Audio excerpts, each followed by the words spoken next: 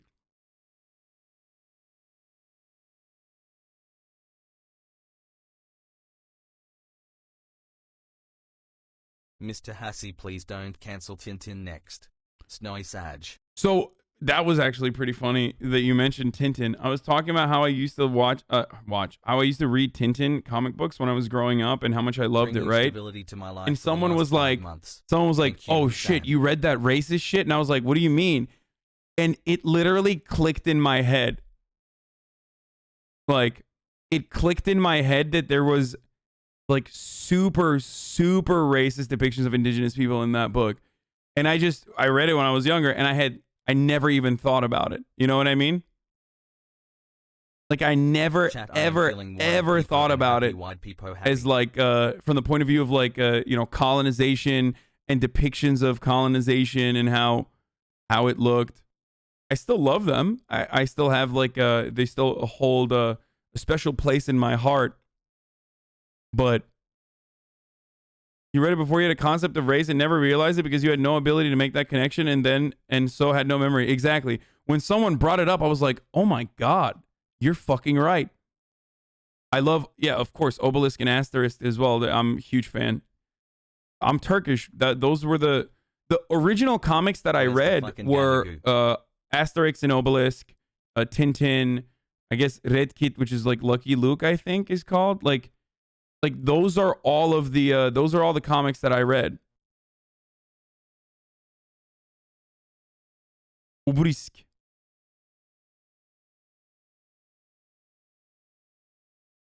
Yeah, Tintin in the Congo. The real problem is the entire idea that statues are needed to remember history, as if Germany needs statues of Hitler in their town square outside their city hall to remember that the National Socialist Party existed at HasanAbi. Yeah, this is what, yeah, this is Tintin in the Congo, dude. Tintin guilty of racism, let the Congolese decide. Yeah, I never even... Today I'm going to tell you about Motherland Belgium. He revised edition. We're going to start with simple math. So you can tell me what 2 plus 2 equals. Racist.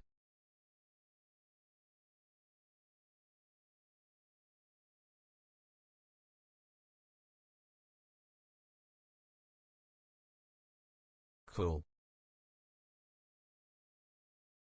I like Asterix is the least American thing you've ever said in your life. I mean, yeah.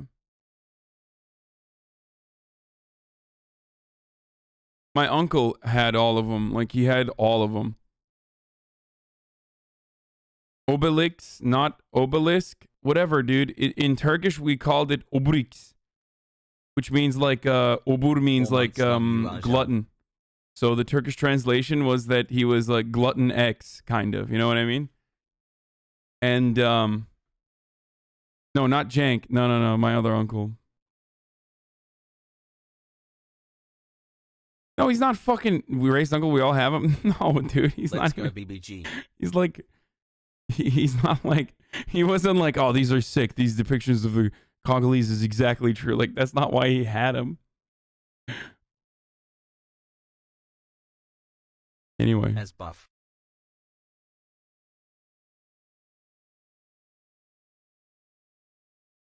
So.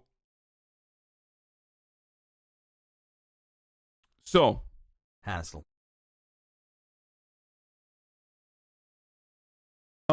They like, this stuff is pretty commonplace and like old school. Yeah, take home a high grade N-word for your wood pile, satisfaction guaranteed. So this stuff is not in the books themselves though. Like, I don't know why Respectable Lawyer is like showing these.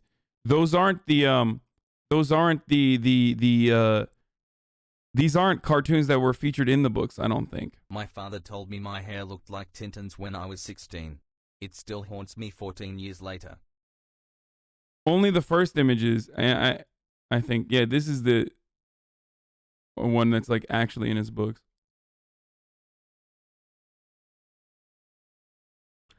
Anyway,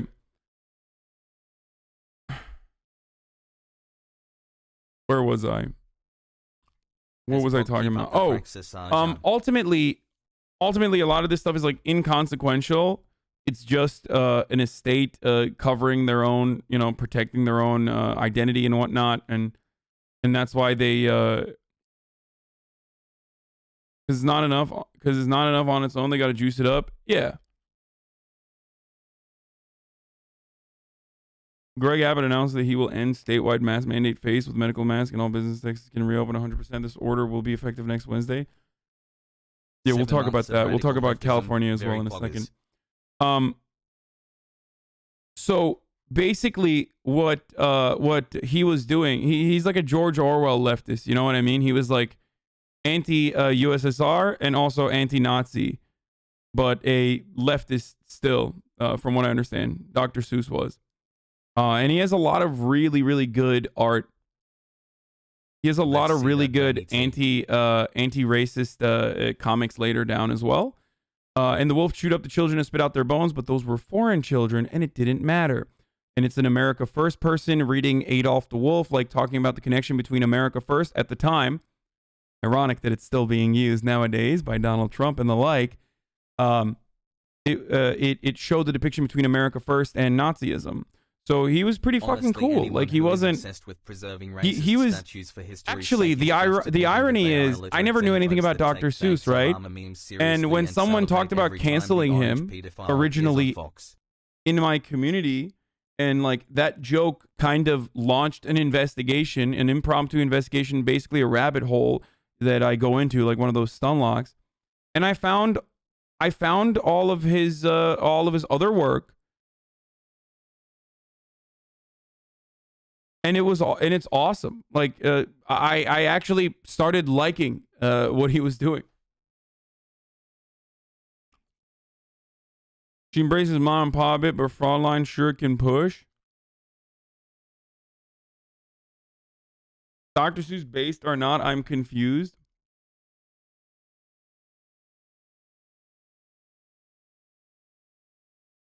His art is really expensive. Yeah, he's saying that the American Bund was basically just they were Nazis. Like they were Nazis that depicted themselves as patriots. You know what I mean? Relatives nod. Just three fellers going for the ride. America First, Nazis, fascists, communists. See, like he was anti-USSR as well.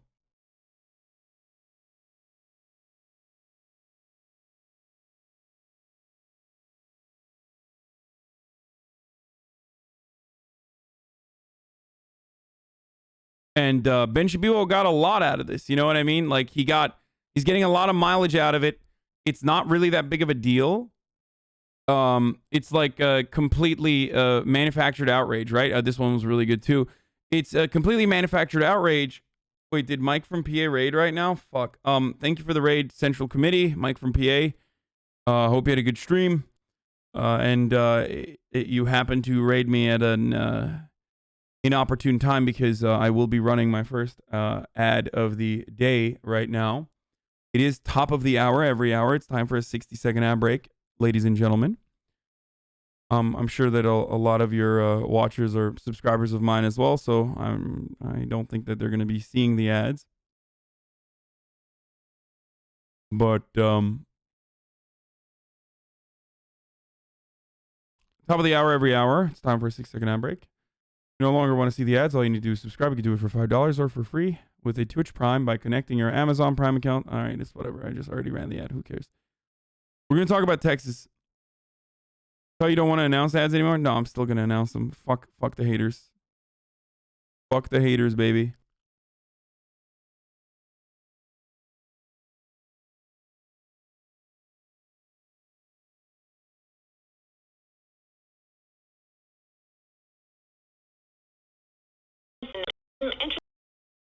We will talk about this in a second. The open efforts to suppress minority vote.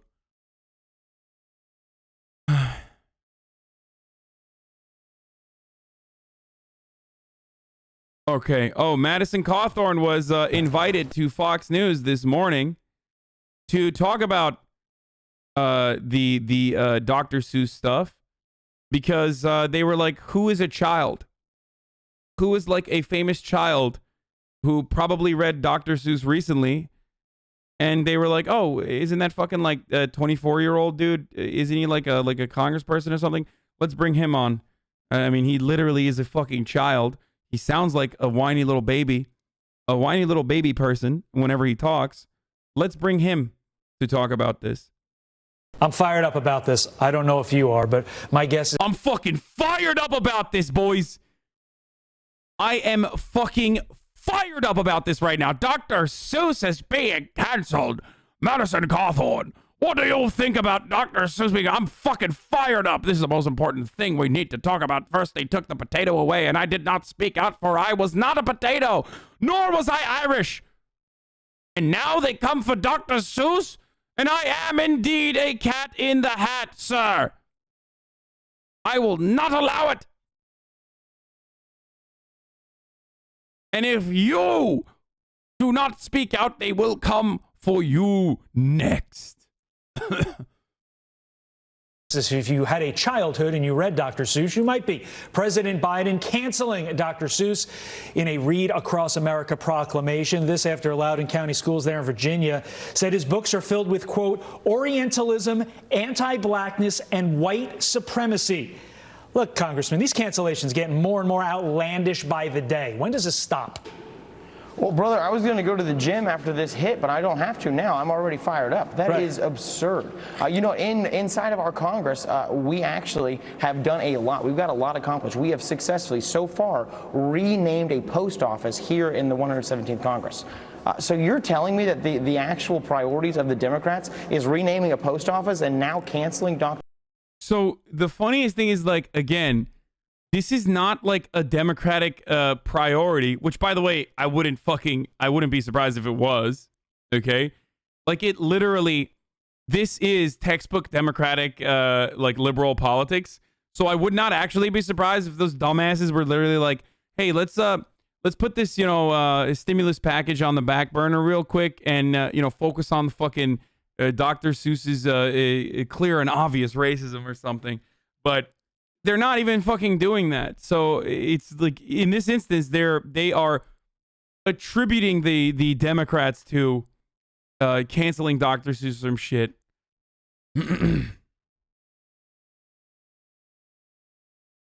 Why'd you say rewind time? What? Renamed a post office here in the 117th Congress. No, he's saying that, like, they're not doing anything. They're renaming the post office instead, and that's why. Fired up. That is absurd. You know, inside of our Congress, we actually have done a lot. We've got a lot accomplished. We have successfully, so far, renamed a post office here in the 117th Congress. So you're telling me that the actual priorities of the Democrats is renaming a post office and now canceling Dr. Seuss? Americans are actually struggling, and this cancel culture. What? Because he said he was at the gym or something? Guys, come on. Don't be fucking ableist. Like, I don't get it. Like, okay. I mean, first of all, you can still work out if you're paralyzed from the leg down.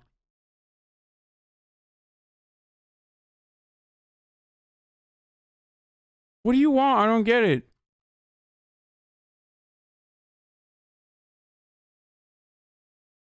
Hey, he's in good shape because he probably works. Yeah. Said his books are filled with, quote, Orientalism, anti-blackness. What do you guys want me to? I listened to it. I don't know what the fuck you want.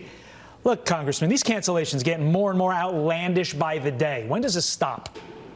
Well, brother, I was going to go to the gym after this hit, but I don't have to now. I'm already fired up. That is. Yeah, it's lame as fuck that he said that. Okay, but only because, like, okay, never mind. Not because, yeah, chat. You know what? People in role play circles, like role play content creators, get mad because chat loves backseating. But I have the most backseat fucking chat on the planet. Okay, when it comes to reaction, like I have reaction backseaters who are like, you need to rewind and re-react to the thing that we all laughed at already in the way that we want you to react to it. in Congress. So you're telling me that the actual priorities of the Democrats is renaming a post office and now canceling Dr. Seuss? Americans are actually struggling, and this cancel culture does not help us. If we want to heal America and end this major partisan divide, we need to stop canceling our neighbor and go out and communicate with them. Also, let's realize that one fish, two fish, red fish, blue fish is not as concerning as, let's say, oh, I don't know, China. How is this? I don't know how to like answer this. Like it's so fucking psychotic. Like in a matter of 1 minute and 40 seconds, and we haven't even gotten to the end of the clip yet. Like in a matter of 60 seconds, they said that you know, Democrats are only working on bullshit like, you know, naming post offices and fucking this, neither of which is true. There is a $1.9 trillion stimulus package tacked onto the budget that the Republicans are literally just not going to vote on. They are going to vote no on, okay? Like, that's happening right now. That is immediate relief to the American working class. And that's not a thing in the Fox universe. Do you understand? It does not exist. And I'm not like defending the Democrats here. I'm just, but Republicans are so psychotic that from their worldview, it is so, everything is so insane that I literally have to end up correcting what they're saying and come across like I am defending the Democratic Party here.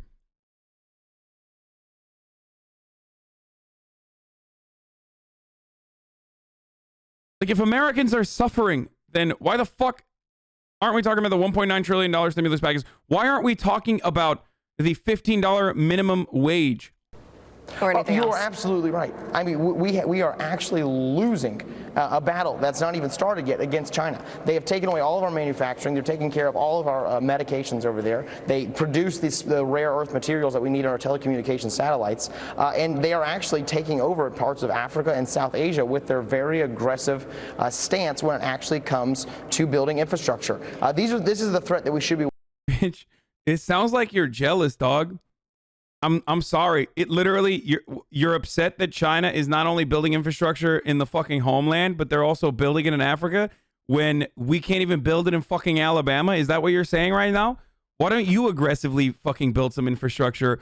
First do it here and then you can do it in Africa, okay? No more imperial infrastructure projects before we get fucking high-speed rail, okay? How about that? Like, I mean, getting fucking mad at like Chinese infrastructure projects in Africa is hilarious. Like, they're like, what else? Are you gonna get mad that they're building high-speed rail too? They're building high-speed rail in their own country, and I don't like it. Like, it just sucks. We are such fucking losers. Okay, in America, we are such fucking losers. We are. We are the loser, like, high school football legend who wants to relive the glory days over and over again. And now that pathetic stink is all over us, okay? And we are losing our grip of power on the world. We are losing our grip of power around the fucking world. We can't even fix our own goddamn backyard. And therefore, we're just lashing out in this way on Fox News and getting increasingly more reactionary towards those who live among us and also towards other countries. That's all this is. It's just like we peaked in fucking high school and we're just projecting that anxiety to everyone all the time. Worrying about because this is a threat that actually harms American lives. Not if Dr. Seuss is racist. I actually laugh trying to think about that. Yeah, it is a laughable notion for sure. But leave it up to the Republicans to make a laughable thing that we could have just like moved on from. Like, yeah, okay, Dr. Seuss is racist. Whatever, who gives a shit? Fuck you. To Dr. Seuss is racist, and this is the only thing we need to talk about in the news cycle today because there's nothing else going on that's so important. You know what I mean?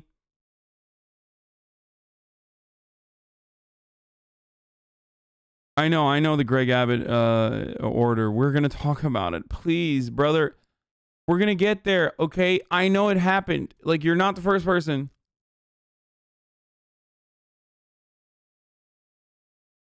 Anyway.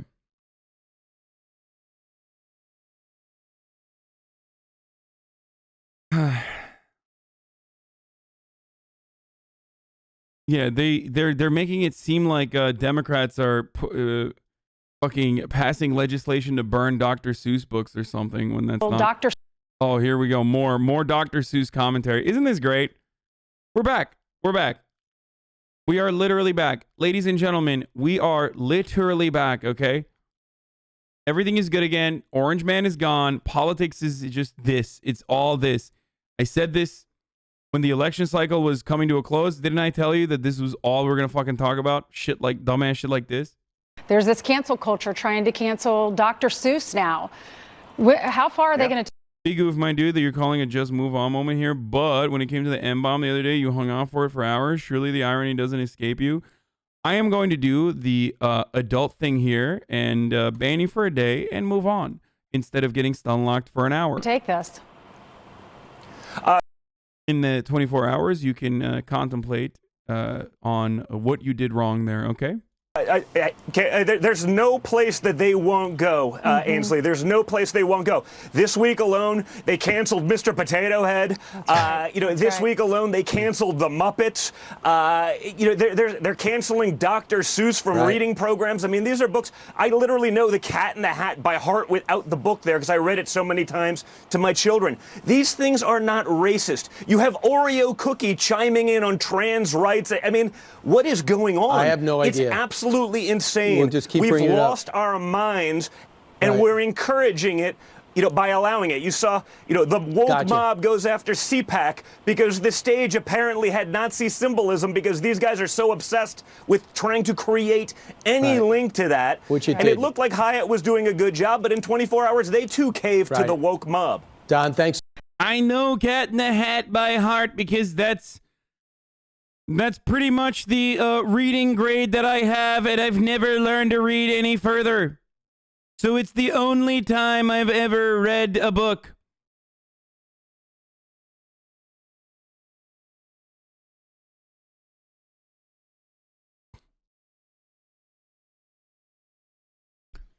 I'm sorry, I don't know how to read. That's the only thing I know how to read.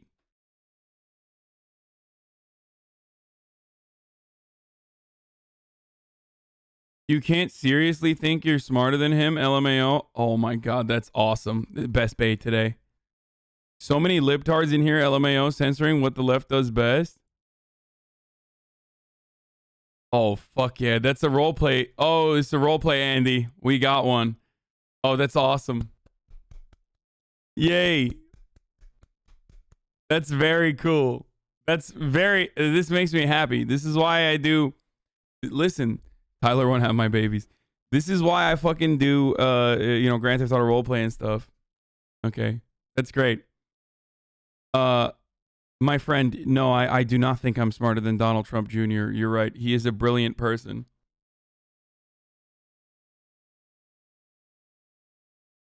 Can we agree that it's pretty fucked? People want to cancel shit like children's books. No one is trying to cancel children's books. The estate itself decided to pull out of the many works of Dr. Seuss 6 books that had racist depictions of people in it. Personally, I don't even give a shit. Okay? I do not give a shit. Don't care. Better to just be like, this was a racist image. This was a racist depiction of black people that is unacceptable. And Dr. Seuss himself does not find this to be an appropriate thing to do. Okay? Because that is the reality. Dr. Seuss, throughout his life, atoned for the depictions, the racist depictions that he drew, black people and Asian people as.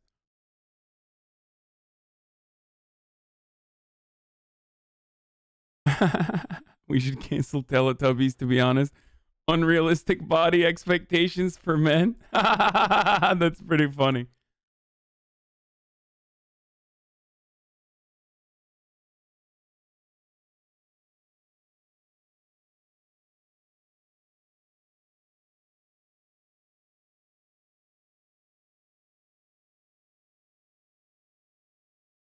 The funniest thing is when this sort of thing happens, right? When this sort of thing happens, like, people fucking say, like, oh my God, you know, the libtards are at it again, right? When in fact, most of the books that get banned, they go under the radar, okay? Because it's not like Dr. Seuss or some shit, and they're like actually fucking pulled. And you are going to be shocked to find out that it's not liberals doing it, it's fucking Christian conservatives banning like books that have LGBT depiction and shit like that. It's like Arthur getting pulled in Alabama because in that episode, 2 of the fucking rats are gay. Oh my God, I'm speaking like Don now.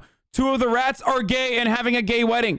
It's shit like that. That's what fucking conservatives routinely advocate to ban. And I don't see you dumbasses fucking losing your minds over it and freaking out because you're conservative and you think that's okay. You think that's poggers, okay?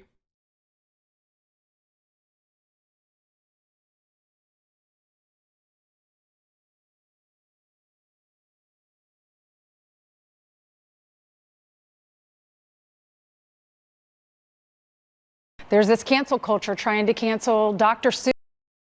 Anyway, why are they acting like Democrats are responsible for this instead of literal private companies? I don't know. I don't know.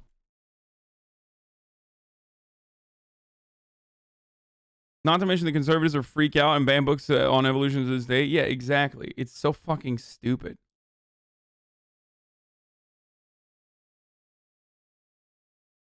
Anyway. But like I said, the reason why they're talking about this endlessly now is because it's like a fun little story that you can immediately throw your hat in the ring in the conversation and like beat a dead horse over and over again. Do you understand?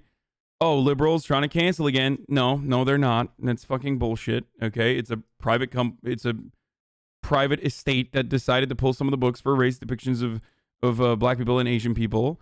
It's not all of the books. Okay. You're being ridiculous. No one is like forcing them to do this at all. No one gives a shit for the most part. And the only reason why I'm talking about it is because, again, I love crying about the outrage around the outrage cycle because it's fucking fun. But at least I'm honest. I'm not turning around and being like, this is the end all be all. The most important thing is that liberals are canceling this or Republicans are fucking losing their minds over this. Like, oh, like, no, it's bullshit. Okay. It's all performative. We're all playing a role. We're all acting out the roles that we were predetermined to act out in this situation. And that's why it gets a lot of play. Shit like this gets a lot of fucking play.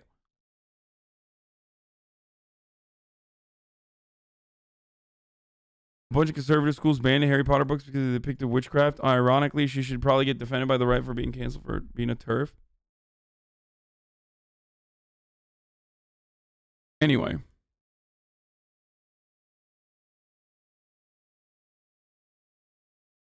Liberals, it's time to make a decision. Either fight against digital book burnings or ditch your political descriptors. Sliding with book burners is dictionary illiberalism. Yeah. Anyway. We're moving on from this, but like I said, Dr. Seuss had some pretty fucking cool art as well. And I highly recommend you check it out.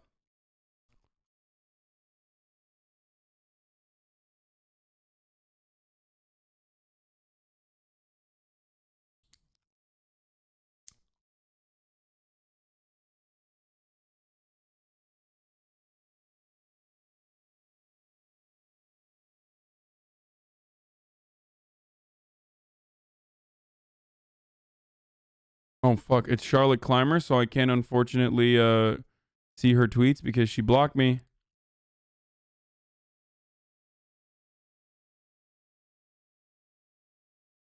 Banning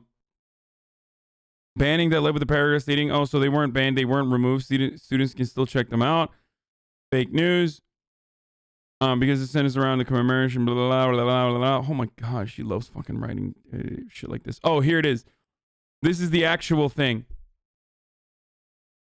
Which is that in 2019, of the 10 books most challenged and banned, 8 of them were solely because of LGBTQ themes, by the way. This is what I was going to mention. New York Times has looked into this as well. This backs my previous point that I was making earlier, which is that conservatives love banning books. They like legitimately love trying to ban books and pull them because they depict LGBTQ people and they can't have that. But we never talk about that. What's wrong with Charlotte Clymer? What? Like, what do you mean? She's the textbook definition of like strapping on a fucking rainbow flag on a Raytheon laser guided missile. Like literally, that's her job. She is the ultra lib. Like when people say, oh, liberals, like, you know, Republicans, they want to bomb the Middle East. Liberals want to bomb the Middle East, but with like Black Lives Matter and rainbow flags on it. Like that's an exaggeration for the most part. But Charlotte Clymer literally does that for the Human Rights Watch by like giving Raytheon a 10 out of 10 for LGBT acceptance within their ranks. And no, she blocked me for making fun of her. I forget what I said, but I'm sure it was something that I said that like triggered her, so she fucking blocked me. Who cares? She gets clowned on like every week.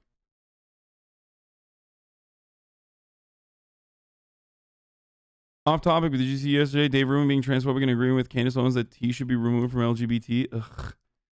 It's just so lame. It's not happening. All right. They're desperate. They're flailing.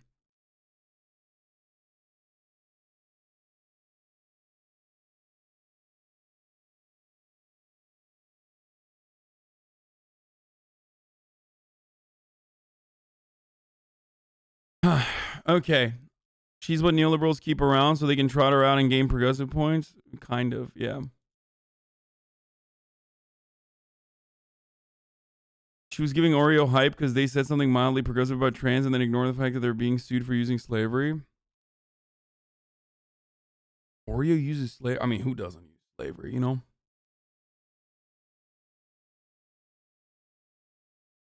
Or is there anything like different going on? I'm not even keeping up to the... I'm not even up to date with the latest child slavery practices that multinational corporations use.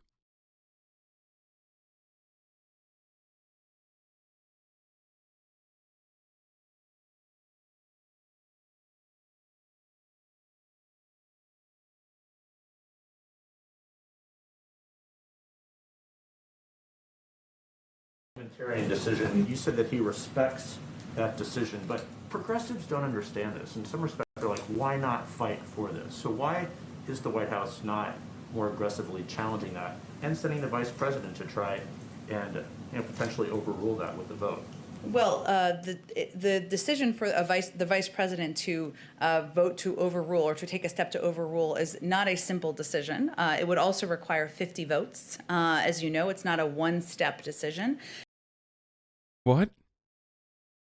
Why do we vote for you guys? I just like, I mean, I know we didn't vote for her literally, but like, if the argument is like, well, it's going to be too hard, so we're just going to give up, then like, why the fuck are we voting for Democrats? Like, you can't just fucking cry every 2 years during the midterms and every 4 years during the general election that like people are not fucking voting for you if you're gonna push a situation to the finish line and not exhaust all your options. Like, it's too hard. Sorry. Oh, I didn't realize. I thought legislation was super easy. I thought passing a gigantic economy-changing piece of legislation through the budget reconciliation was going to be a very easy process. And I didn't realize that, oh, my bad. Oh, it's too hard. Never mind. Let's just stop then. Like, why not fucking apply pressure to the two dumbasses that could potentially hold this captive? The two Democrats that are going to potentially hold this captive.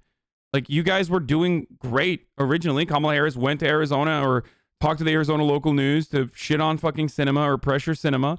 Talked to fucking West Virginia local news to apply pressure to Manchin, and it was going great. Why would you stop?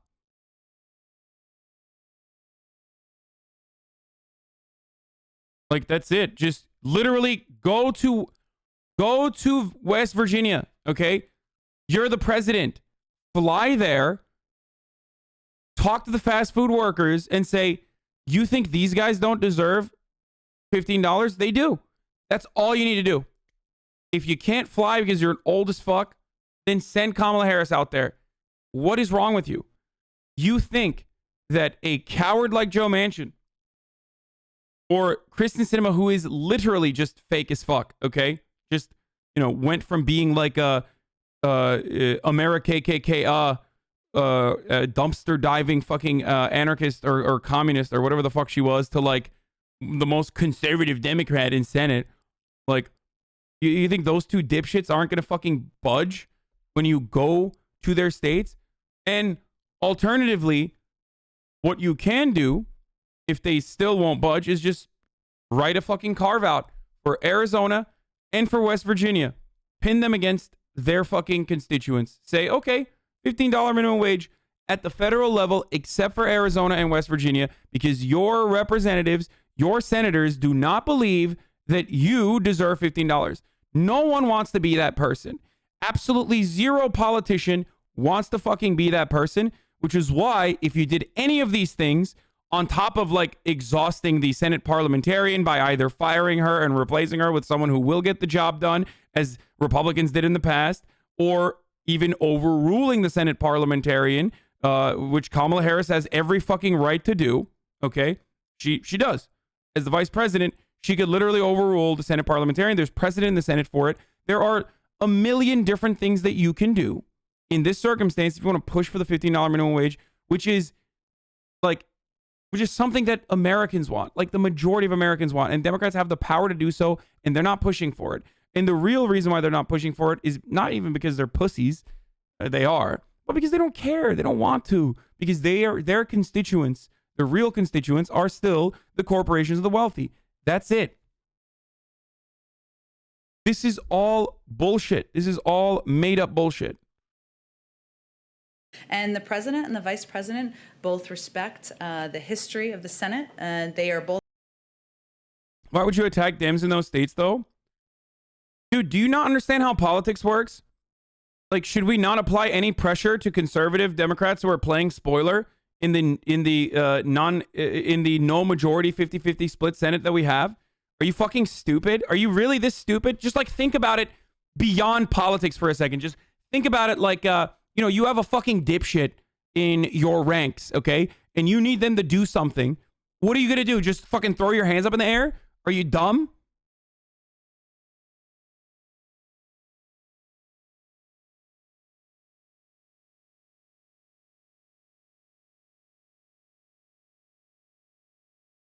I'm so confused. Like, what does this take? You're literally, you have to fucking apply pressure. Why would they do anything if you don't do that?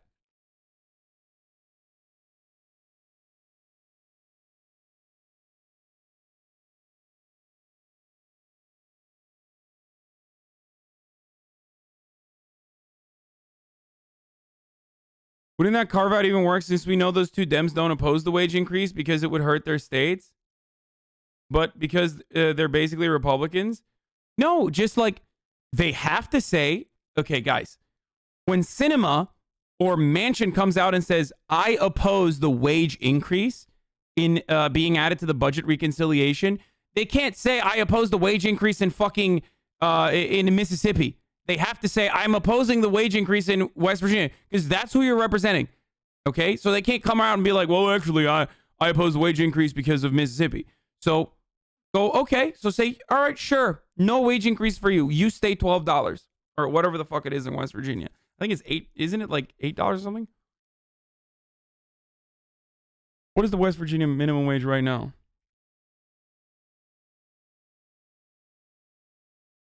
Yeah, it's $8.75. It's $8.75 an hour in West Virginia currently, okay? So, no, it's $8.75. It's not $7.25. It's $8.75. So say, yeah, it stays $8.75. Fuck you. Joe Manchin is the reason why West Virginians will not. Joe Manchin thinks that West Virginians do not deserve a much needed pay increase mandated by the federal government. That attack ad will fucking destroy Joe Manchin. It doesn't matter how much of a fucking conservative Democrat he is, okay? And he knows that, which is why he will never fucking stand by it, and he will end up voting for it. That's the point. The point is that you pressure them into voting for the $15 minimum wage increase. So that's the second part of it, though. We are not even getting to that part because the Democrats are fucking shielding Joe Manchin and Kristen Sinema for no reason whatsoever. They're shielding them by saying, oh, the Senate parliamentarian voted against this, so we can't do it. It's fucking bullshit, okay? Counter-arguing in this chat is a literal waste of time. LMAO, you will be smeared as a lib shit is just a circle jerk.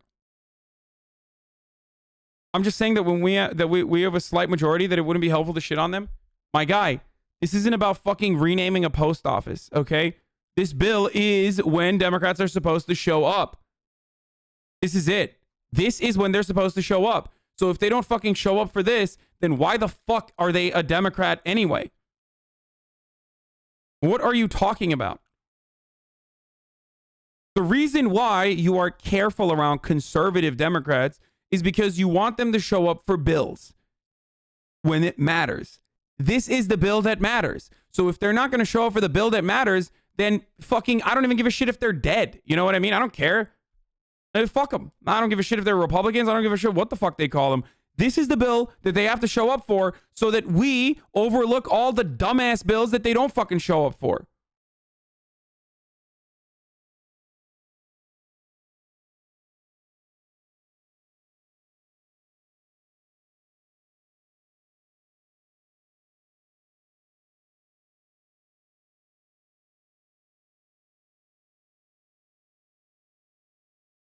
And the irony, again, is that $15 minimum wage is so popular that it's popular in places like Florida. It's more popular than Donald Trump, and it's more popular than fucking Joe Biden.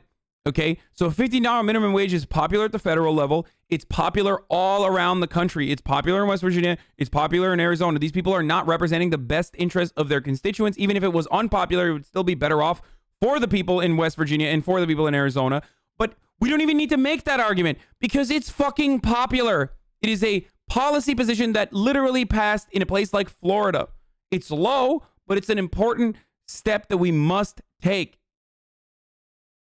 But unfortunately, because there are so many DNC wannabe fucking consultants in here who are like, oh, but what if we offend them? But what if we scare them?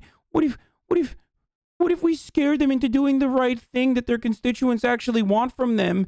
Then, oh no. Like, if that's your fucking argument, then you are literally the responsible party. You and other cucks like you within the Democratic ranks or within the Democratic party's voter base are the reason why they can get away with this kind of negligence.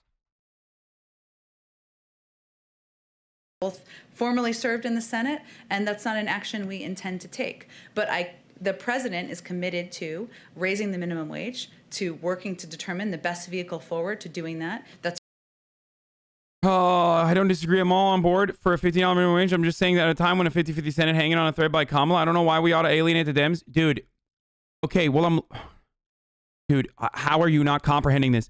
Fit the information into your brain, okay? I'm responding to you. I don't know if you're fucking jerking off with one hand because you're getting off on the fucking attention because you think you're making a good argument because you're not. Fit the information in your fucking brain. This is where they have to show up. If they don't show up for this, then it doesn't matter if they're a fucking Democrat or not, you dumb, brain-dead motherfucker. If they don't pass the policies that you need them to, then what good are they as Democrats?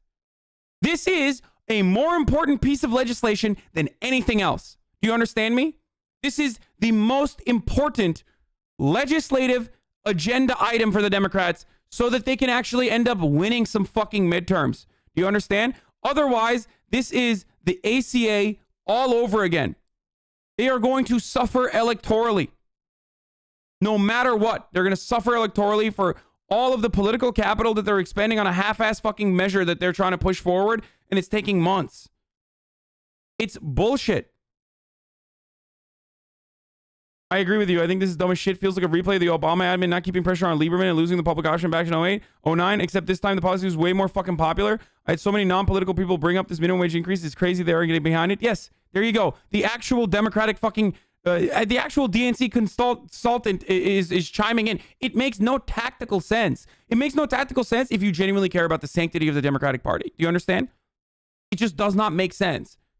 You are literally, you need to engage in some self-reflection. If you are still at this stage trying to defend Joe Manchin in cinema because of your fears that they're not going to vote for this, because they're literally not going to vote for this because they want to hold it off, what you basically need to engage in is, why am I doing this? Like, what kind of fear of God do I have within me? Like, what bill are they going to fucking vote yes on down the line if they vote no for this? That means that we have to keep them there. You get it? Like, what bill are they going to vote for if not this one? Are you out of your mind? This is the bill.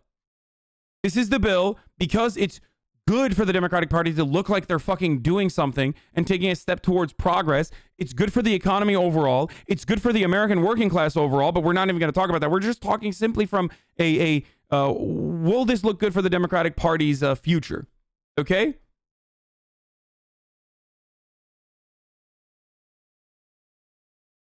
It's not their vote that matters. It's not losing the Senate majority. I'm done. We're not, there's no way I can describe this to you because I'm sorry. I hate to be very rude to you, but you are too stupid to understand what you are saying. Like, you're writing things out, you're typing them in the chat, but you are straight up too stupid to understand why you are too stupid. You basically keep saying, well, we'll lose the majority. What good is the majority if we can't get a signature accomplishment legislative agenda item passed that the American people want in overwhelming numbers? There is no majority then. You might as well have every fucking senator be Republican at that stage. How do you not understand this?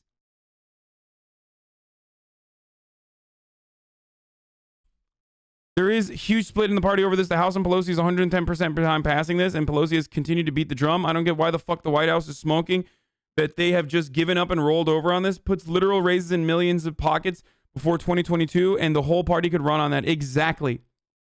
Exactly. The average West Virginian salary would increase by $4,000 annually if this bill was passed. Do you understand what that does for Joe Manchin? Do you understand how good that looks for Joe Manchin? The only reason why he's not doing this is because the wealthy people in his fucking pockets don't want him to do it.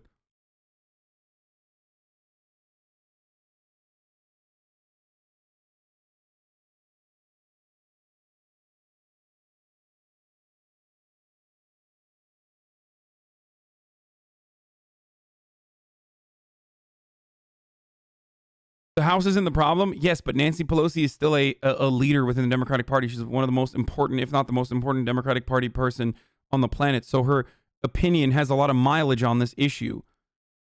It just sucks because Chuck Schumer is a gigantic cuck and awful at whipping his goddamn fucking caucuses.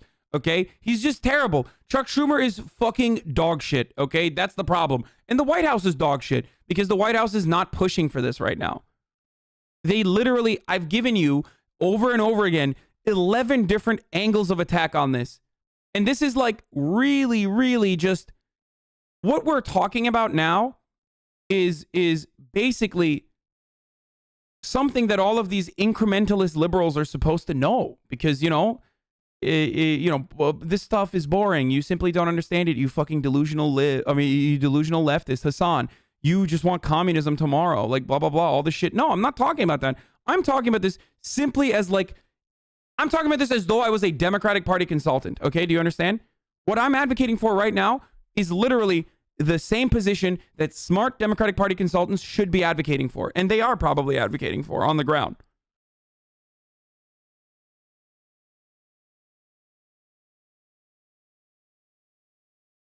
This is the incrementalism.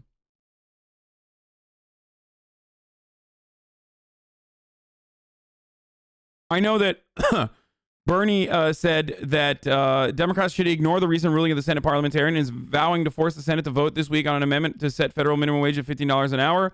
Also won't need the 60 votes on this bill down the line because of the filibuster. Sorry for the essay.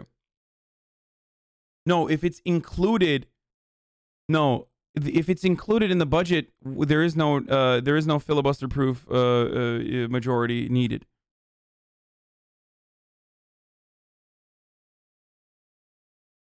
No one disagrees with $15, but isn't an omnibus package with a lot of other not great stuff? What? That's every omnibus. You can't do that. People always tack on poison pill. What do you want to fucking tank the entire... Wait, you want to tank the entire budget bill because like people added poison pills into it? What are you, fucking stupid? That's the whole point of it.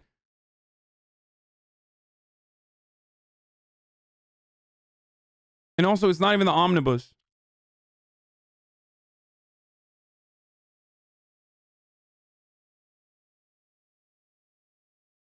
It is a signature DNC party platform policy, okay? And if you can't fucking do this when you have the power and you don't exhaust every outlet, then you're not fighting for me. I mean, you're not fighting for me ever, regardless. Doesn't fucking matter, but... That's why he put it in the package. He wants it to be raised to $15 an hour, and he will be in touch with leaders from all wings of the party in determining the best path forward for that. Go ahead, Jeff. A follow-up to Jeff's question, which strikes me. The White House doesn't have 50 votes to confirm Neera Tanden as OMB Director, and yet we heard from the White House Chief of Staff say that the White House is they're going to fight their guts out. Fight our guts out was the phrase he used. This is a really good fucking... Holy shit. I don't know who that guy is, but both of these are incredible questions. Look at how pissed she is. Fuck you. Seriously, fuck you and fuck everyone in the whole stupid fucking White House. Though I'm surprised that the White House press staff is currently actually asking some serious fucking daggers here to get her confirmed. So why push for that and not push as hard, one could say, for raising the minimum wage? You could make the argument that the American people stand to benefit more from a higher wage than they would from a chosen OMB director. Well, I think that's mixing a few things kind of irresponsibly, if I'm just being totally honest. I would say on the minimum wage, the president included a raise of the minimum wage in his package because he felt strongly that it's long overdue, that men... Okay, but there are still options that you have not exhausted, like overruling the Senate parliamentarian's decision, like Kamala Harris has the power to do so, and there is precedent for it. So that's bullshit. Okay, that's absolute bullshit. Why are you not exhausting every option in the same way that you said you were going to do for fucking dumbass Neera Tanden? Who gives a fuck? Fuck Neera Tanden. Women working hard, trying to make ends meet, shouldn't be living at the poverty level. That's why he put it in his package. There is a process that it goes through, a parliamentary process, when it's a reconciliation bill, as you know, but for people... Okay. I'm so mad. I'm mad. I'm mad because they think you're stupid. And a lot of, and some of you are, and your parents certainly are, okay? When they say, oh, it's the parliamentary process, like, they think you don't know better. They don't think you are going to question them. They do not think the media is going to question them. So they can go along with this, like, really fucking easy counter. I'm a dumbass himbo, okay?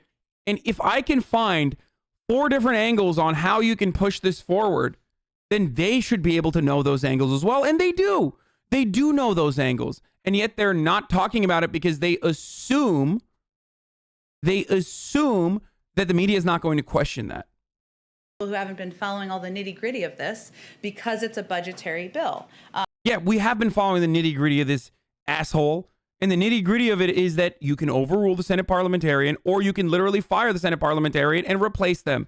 Okay, both of these things have precedent for it. And that was the original question. So why are you reverting back to the original question? That men and women working hard, trying to make ends meet, shouldn't be living at the poverty level. That's why he put it in his package.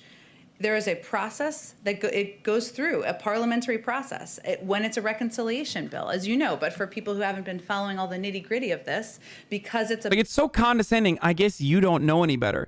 And this condescension that you see from liberals is kind of partially the reason why there's so many fucking dumbass reactionaries out there, because they they sense this entitlement and this condescension. They get fucking so frustrated that they tap out of the political process. Because why the fuck should they stay in the political process? The budgetary bill. That's why it went through the process.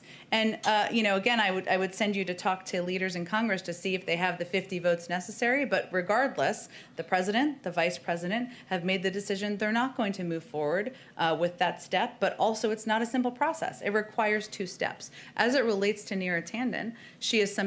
Okay, she didn't answer at all. She just said it's a complicated process. It's not. It's not a fucking complicated process.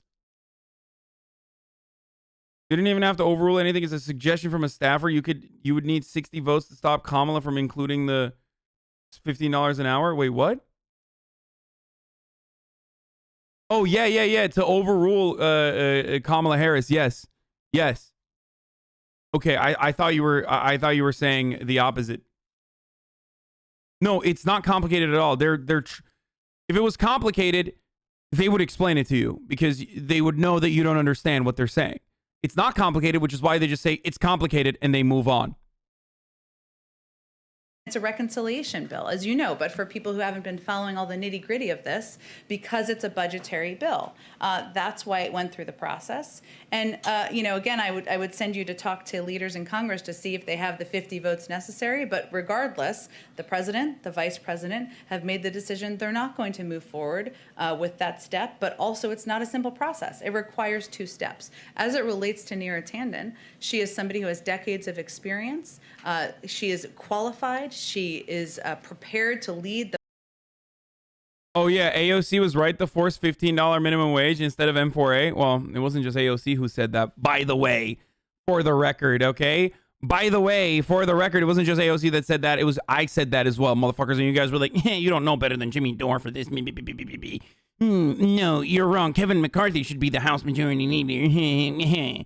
We don't have someone to replace Nancy Pelosi. That was you. That was all of you, by the way. No, I love Justin Jackson, by the way. He's a fucking awesome dude. He's a great guy. But there were so many fucking Jimmy Dore fans that were like, yeah, in contrast, you can use the leverage to push for things that can happen and change lives, i.e. $15 minimum wage, vote in the first 100 days, doable. Elevating longtime progressive champions to important positions of leadership, also doable. That's the opportunity cost away.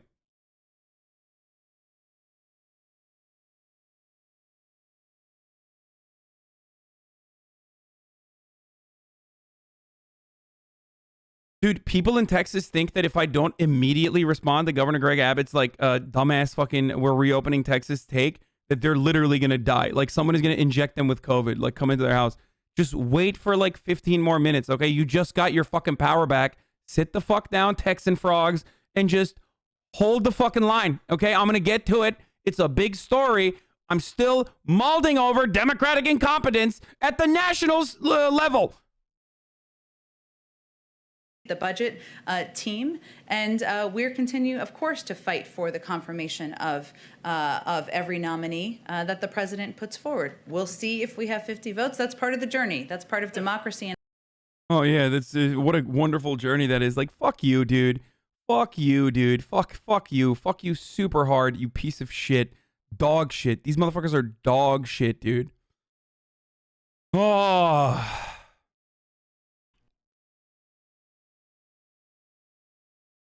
What the fuck is this? So is his head actually like really small? Or is it small? Is it just a meme? Is it really small? Is it like smaller than you? Smaller than you. Oh? Really? That's taller than me, smaller than me. Taller, bigger, but smaller. Yeah. He's a really big guy. I know, but his head is really small like that. Yeah, like smaller than Ginny? Like this. Really? Like for real? Real. This is his head. So Jesus Christ, dude. Just curious. I support raising the minimum wage. Oh, fucking just curious, Andes. But is there any plan to increase pay for military personnel? I can tell you as a sailor, I definitely won't make $15 an hour, even if you assume a 40-hour work week. Yes. I'm not entirely certain on how that works. I can look into it. But $15 minimum wage increase means everything else gets increased as well. Like all the other wages get increased as well. That's why it's good for every other fucking sector regardless.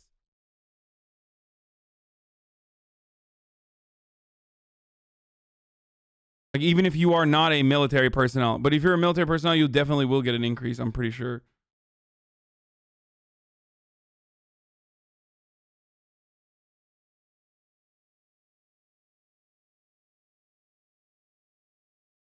If Biden truly believes, as he claims he does, that MBS is not the leader of the country, then his excuse not to sanction him is gone. Good step forward. Every minute Mohammed bin Salman escapes punishment is a moment where the U.S. interests, human rights, and the lives of Saudi dissenters are at risk. Today, I introduced legislation to place sanctions on the Crown Prince for his role in the murder of Jamal Khashoggi.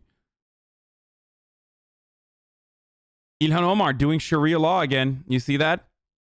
Wow, Ilhan, you're being kind of Islamophobic right now. Sweaty, you need to reconsider your actions.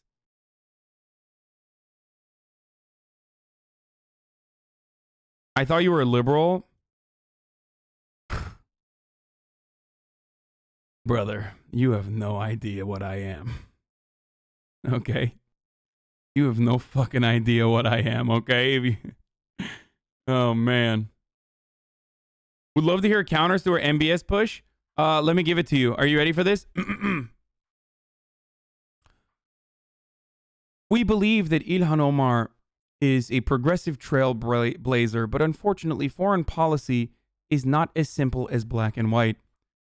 While we believe that the Crown Prince might have engaged in some negligent behavior as the gruesome assassination of the American legal permanent resident Jamal Khashoggi in the Turkish embassy in Istanbul was done by other members, and he simply signed off on the hit.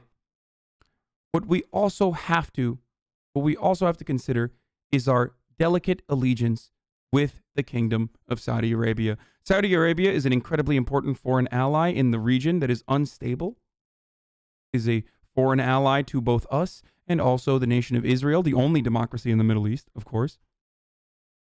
And therefore, we must maintain this delicate balance with our strategic ally by ensuring their sovereignty is not compromised, especially at a time when Iranian insurrections and Iranian actions are devastating the sanctity and safety of our Saudi foreign allies. This is precisely why we will continue selling all of the weapons to them, while also going and wagging our fingers at them and saying, please stop doing genocide in Yemen, Saudi Arabia.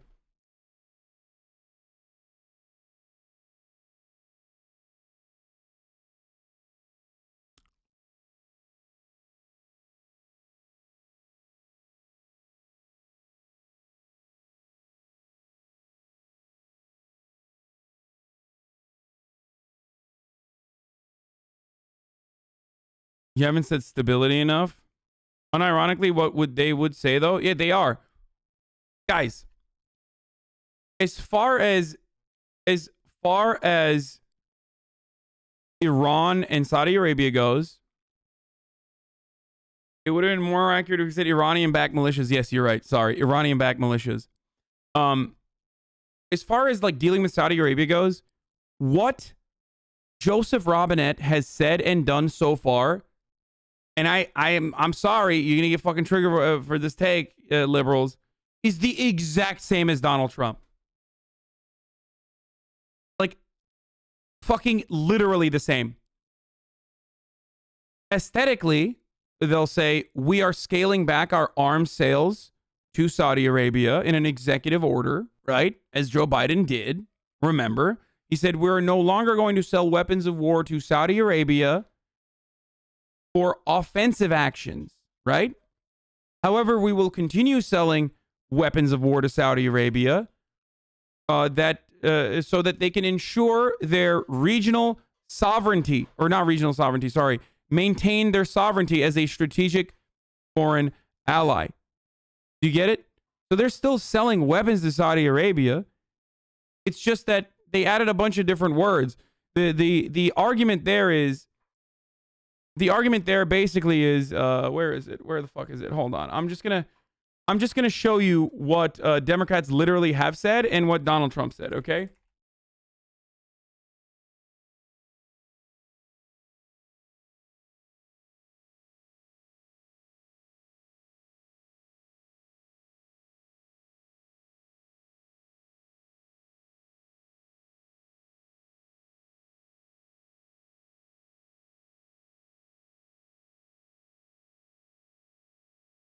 come on. There's got to be a fucking. There's. I want to. Oh, here. Maybe this. The king firmly denied any knowledge of it.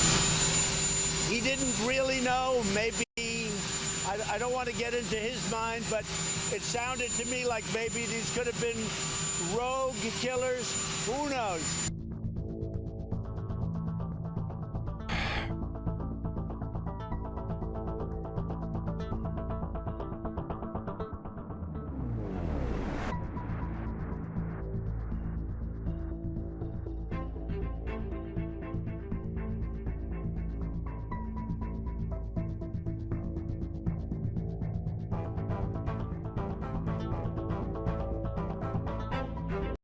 So, where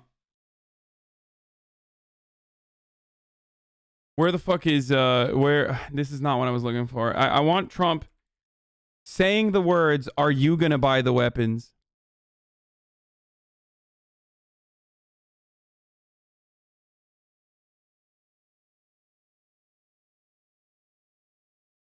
From someone else.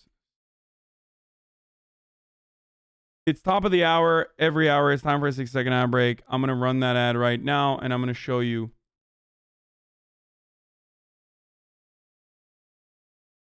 I think maybe this is the one.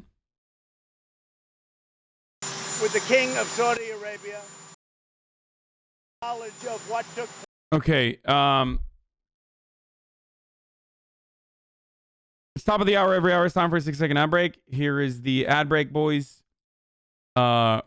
If you no longer want to see the ads, if you want an ad-free broadcasting experience, all you need to do is subscribe. You can do it for $5 or for free with a Twitch Prime. By connecting your Amazon Prime account to your Twitch account, you get one free Prime subscription. You can use it on your favorite streamer. That is me. Here it is. Here's the ad break now. Or use an ad blocker as well, but Amazon and Twitch keep cucking ad blockers, so you get like the purple screen of death. With regard to, as he said, his Saudi Arabian citizen, I've asked, and he firmly denied that. I've asked Secretary of State Mike Pompeo. Khashoggi was a far-right violent jihadist, and he wanted to genocide Kurds in Syria. MBS did the right thing. Yes, Khashoggi is the far-right. First of all, if you said like he was an op, or if he was like heavily involved in the intelligence community, that's one thing. Okay, I'm no disagreements there. But if you were to say that like he is the far-right jihadist in comparison to fucking Mohammed bin Salman, who is literally doing genocide in Yemen at the moment, like, I don't know what to tell you. Like, it is the most psychotic fucking take.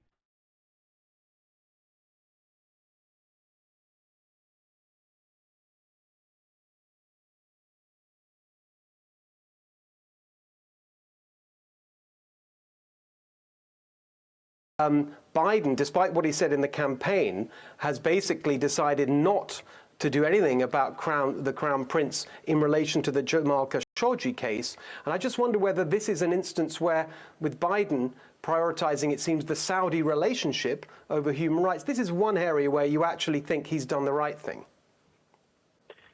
Well, Saudi Arabia. Bro, he's not. MBS is not a far-right extremist. He wants women to have driver's licenses, which is why the fucking prominent feminist activist that was advocating for women to drive is still locked up in jail and getting tortured all the time.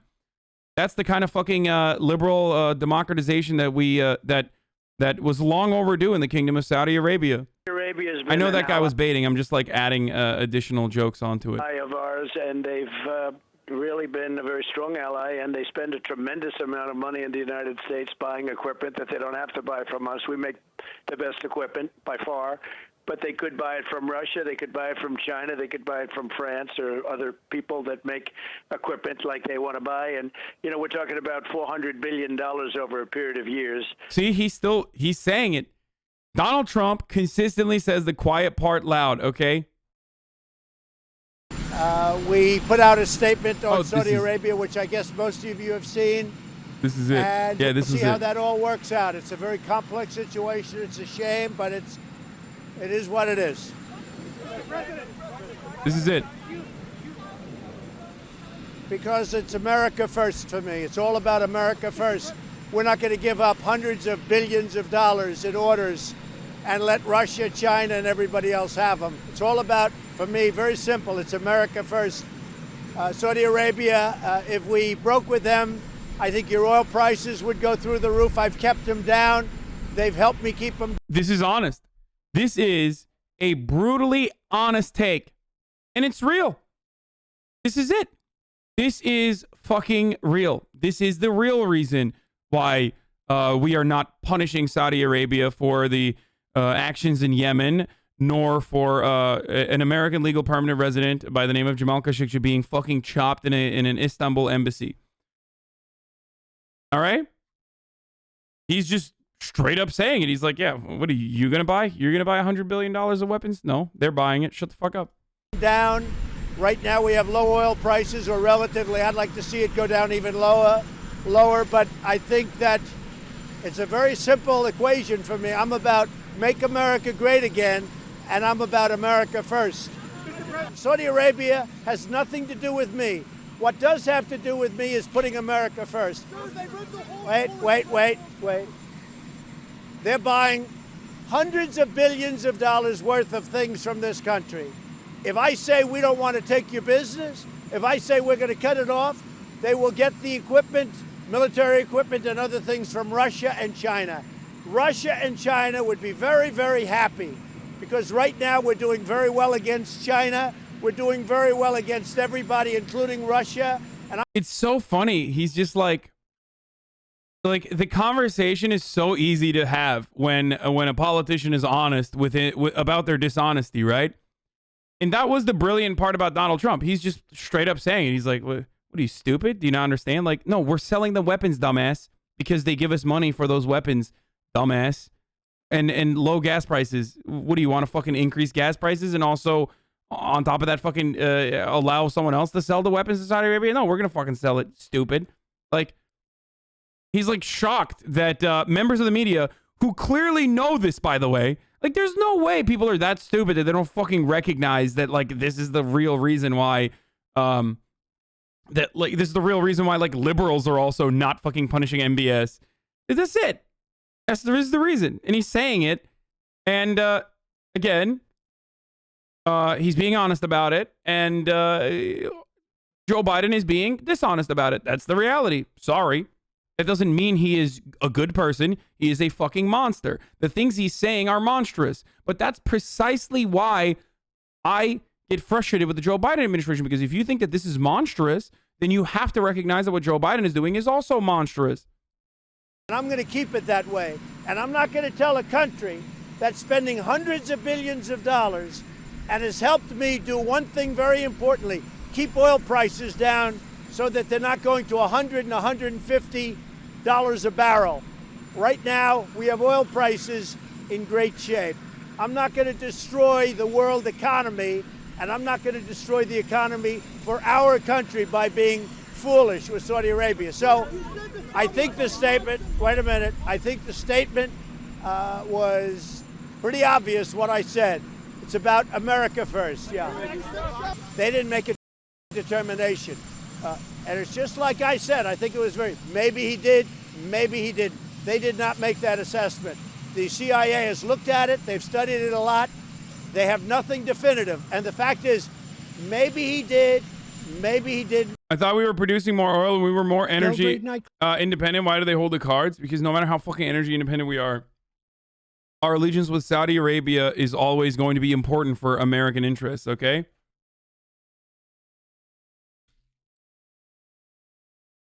Anyway, so he said this, and Joe Biden didn't. Like a lot of what Joe Biden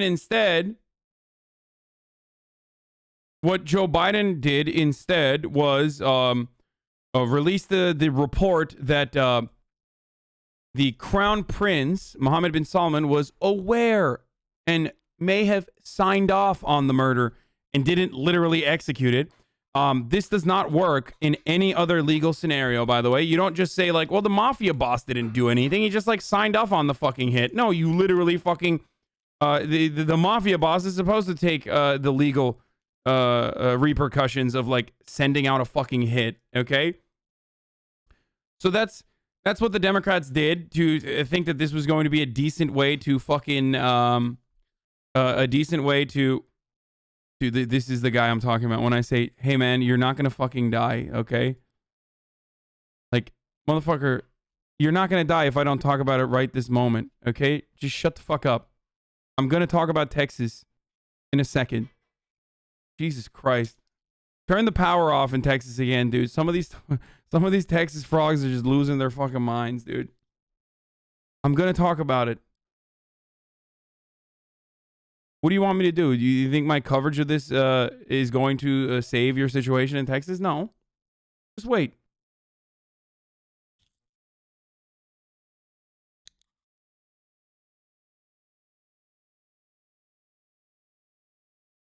Countries, we don't give it free, and they actually pay their bills. So, you know, it's tremendous numbers of jobs. It's a big purchaser, and, you know, we have to look at that along with everything else. It's unfortunate that the whole incident took place, but we have to look at it as an overall, and I think they're viewing it maybe in a similar fashion. Very interesting, actually. Yeah, that's what I thought. And but there's another area where it's very different kind of approach to the one that you laid out today. That's on the border. I just want to just reference a news report last week. Axios was reporting on this. The HHS officials are saying that the okay, the rest of it's fucking boring, but so as I was saying, that is the exact same bullshit that you are.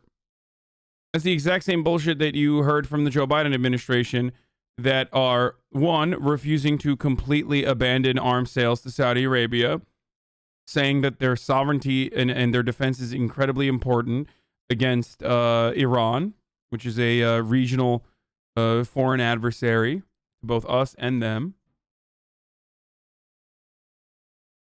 And they're not going to actually end up punishing. They're not going to end up actually punishing fucking what do you call it? Saudi Arabia at all. Feel me? Not gonna happen.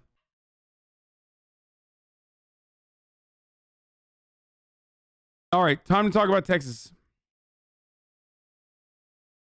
Dude, I'm never going to watch the 1 billion lions versus one of every Pokemon, okay? I'm not going to watch it, you fucking baby. You've been trying to get me to watch that and, like, posing this as a hypothetical question in the chat for, like, the past day nonstop.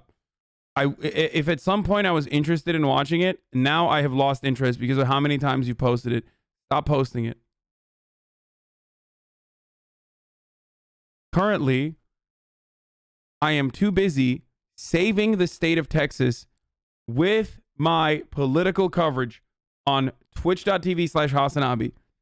So apologies for not paying attention to the Pokemon video that you want me to watch, because I'm too busy literally single fucking handedly saving the entire state of Texas.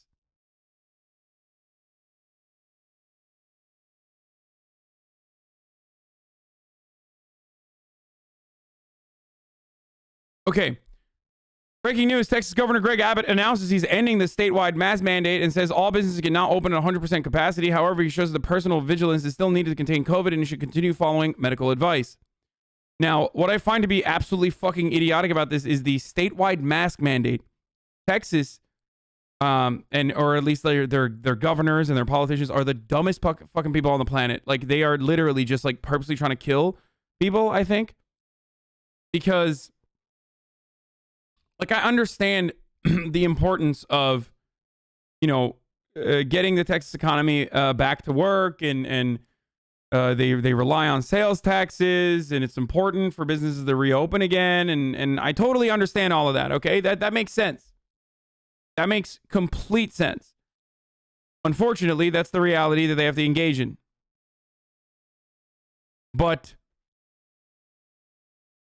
having said that, the abolition of the mask mandate is the most idiotic thing you can do, because then you are going to get back into a situation, especially with like new COVID strains coming out, that may or may not be covered by the current vaccines, especially with the logistical hurdles that everyone is trying to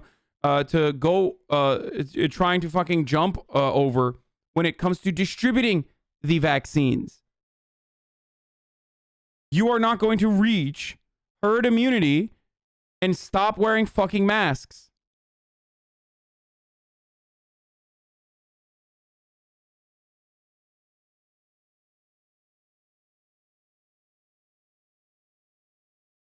I think you also banned counties from implementing mask mandates until 15% hospitalization is surpassed for a week straight. Great. Great stuff.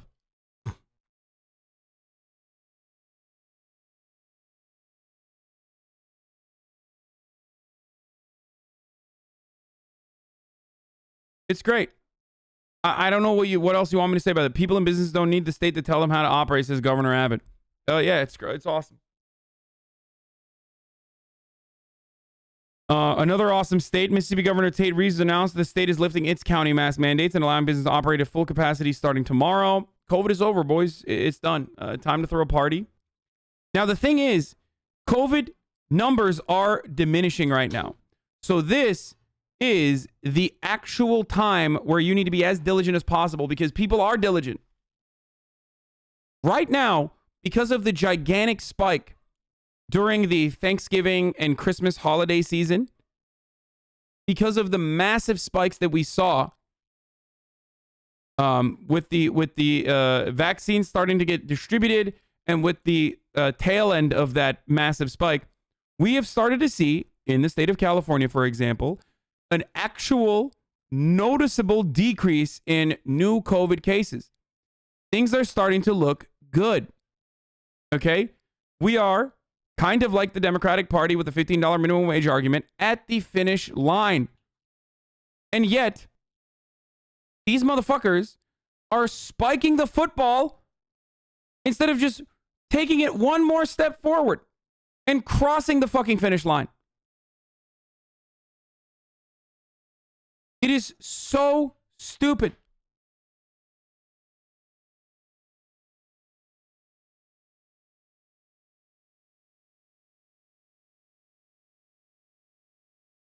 Incredible work by our brilliant politicians in red states. Gavin Newsom is interested in opening up if California numbers are going the way they are and if they continue. Gavin Newsom has also announced that he is going to potentially move some of the tier 3 areas in like the Bay Area counties and 4 others to the red zone. Move them out of the purple tier, like full-blown restrictions, back into an area where they will have widespread, substantial risk.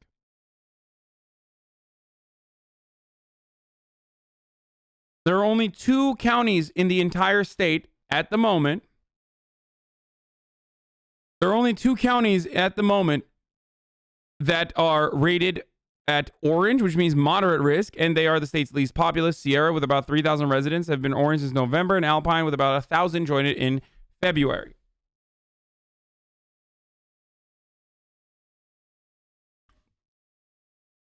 Seven California counties are now moved into the red zone: Santa Clara, San Francisco, Napa, St. Louis Obispo, El Dorado, Lassen, and Modoc. And starting Wednesday, they will be allowed to follow looser guidelines.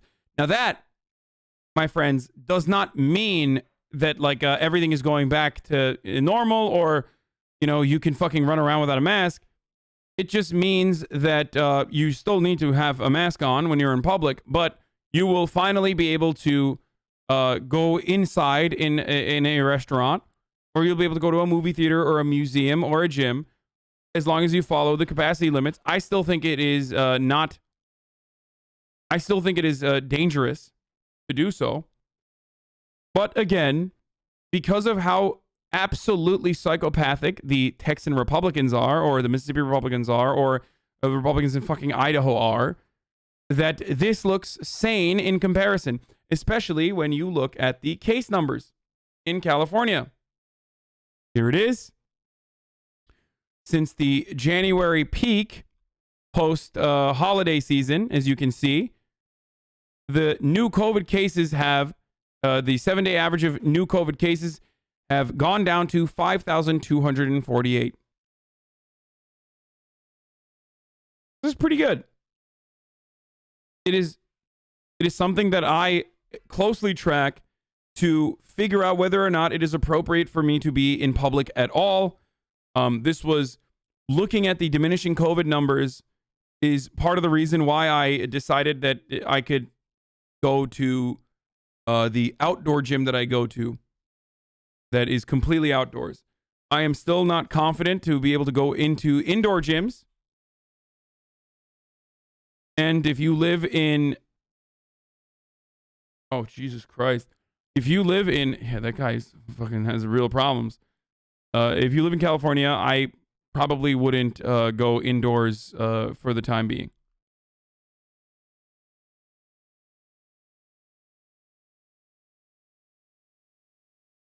Hey, Hasan, just watched a video you made about 3 years ago where you went to politics Discord and did an AMA. Any chance you doing something like that again? Was really interesting? Probably not.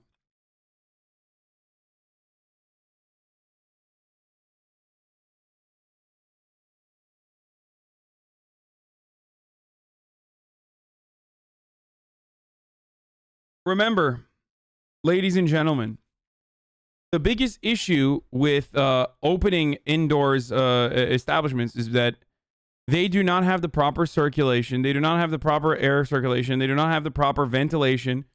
And that if they are opened, even with capacity, which are guidelines that people will absolutely fucking abuse and not follow, are going to lead to another spike in COVID numbers. Now, with the weather getting a little bit better for the time being, even though March is the most psychotic month for weather and extreme weather conditions in California, COVID numbers may continue to go down. We'll see. Been going to an indoor gym for 4 months, still have never had COVID. All right, sick, bro. I'm happy for you.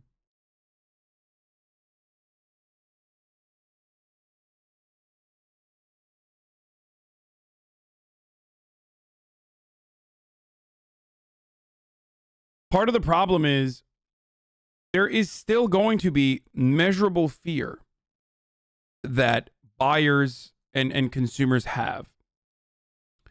So that fear is going to prevent people from going out and buying stuff in restaurants and whatnot. There is also going to be another force there, of course. The other force is that people want to... Yeah, I don't care about this. This is fucking super sleeper shit.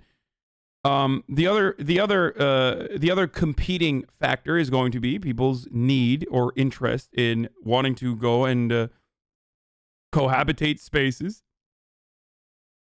But I assume that the genuine fear that people have over not getting COVID is going to be the motivating reason for why businesses are not going to go back to usual. You understand?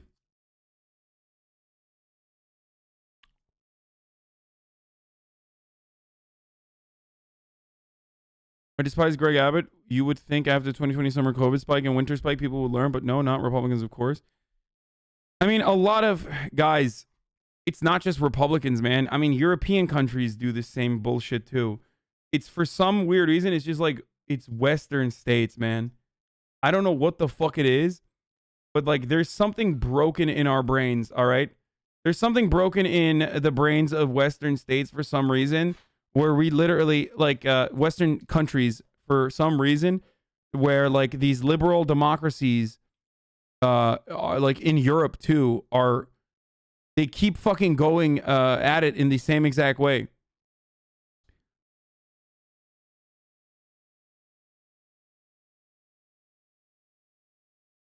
Like, countries have experienced COVID so dramatically differently in comparison to the EU and NA. Like, Australia is over it. New Zealand, over it. China, over it. Vietnam, over it. Like all Asian countries over COVID and have been for a while. Like they take the precautions. If there's ever some sort of, cluster, they shut it the fuck down and they move on. But here in the United States, we're like, this is not a dictatorship? Yeah, exactly. Like the dictatorship of South Korea, the dictatorship of fucking Australia, and the dictatorship of New Zealand. Like, you're right.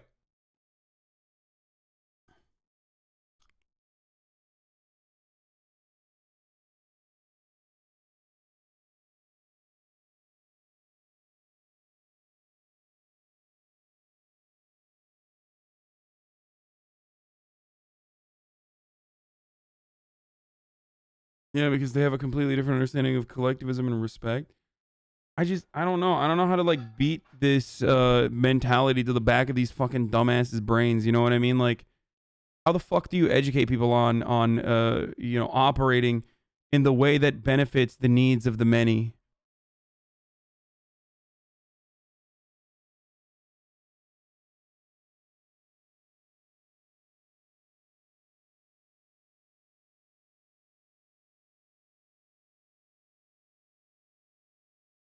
This is a textbook response to lifting the mask mandate in Texas. Oh, today's a good day to be a Texan. Always love seeing more freedom. I'm a husband, father, entrepreneur, YouTuber, world traveler, gamecock, and capitalist. Founder of the Beard brand. Always love seeing more freedom. Dude, if your freedom is genuinely restricted because you have to wear a mask, you're a pussy, okay? You are not only a gigantic pussy, but you're a pathetic fucking loser. The average Chinese citizen will fucking roll over you easily, okay? If that's your fear, then let me describe something to you. The reason why we are going to lose to China in the global power struggle that we're currently engaging in is literally because of fucking idiots like you. Oh, my sovereignty is threatened by me wearing a mask. No, you're a fucking idiot. Like, and let's be real. We are a dying empire and we're losing. And we feel it every fucking day. There's an anxiety that comes along with it. Maybe some people are refusing to recognize it. But if a fucking mask is threatening your freedom, then you have no fucking freedom, dumbass.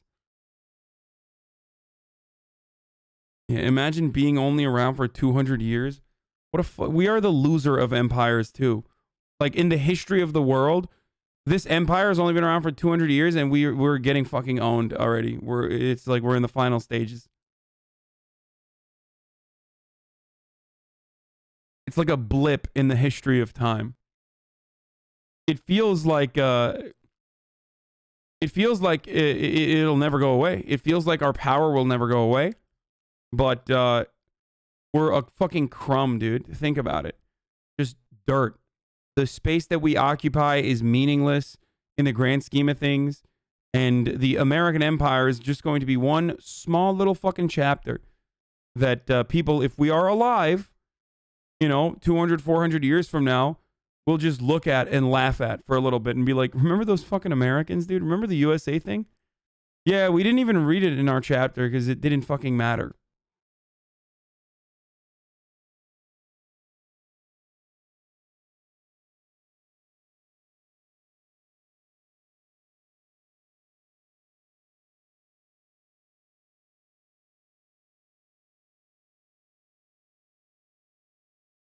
Late stage capitalism speedrun record, minus 300 years. Yeah. Oh. You are such a Trump supporter. Yeah, I love Trump, brother. He's my favorite.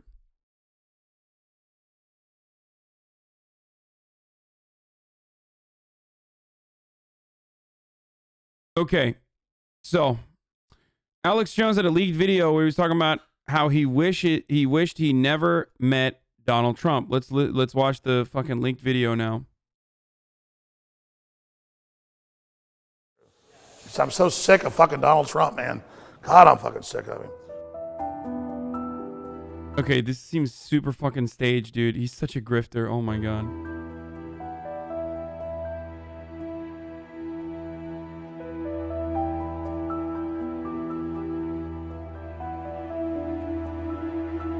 On February 2021, Washington Post reported that federal investigators were probing the degree which Jones and other extremists may have influenced those who stormed the Capitol building.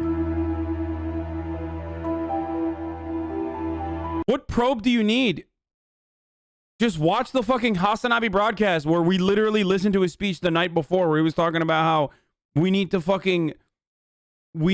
dethrone the blood-sucking vampires by violent means, arm yourselves, the revolution is upon us. Like, what do you need? You actually fucking need like anything beyond the evidence? This video was back in 2019, but like he literally the night before the insurrection on the rally that he threw got these hogs riled the fuck up. Rolling.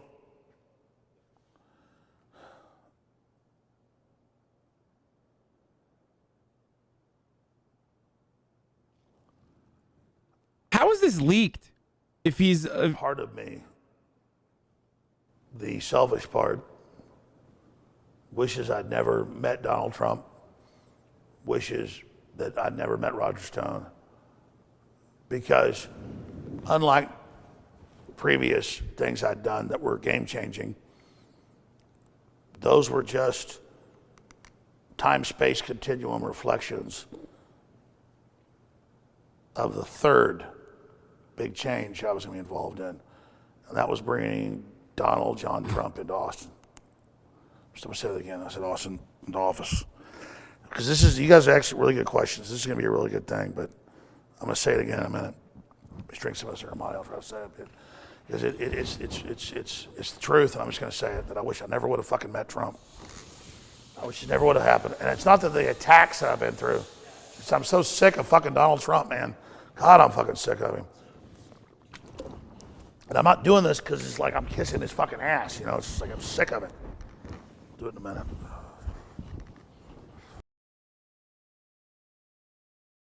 I think the interview is leaked, not an actual leaked video. Wait.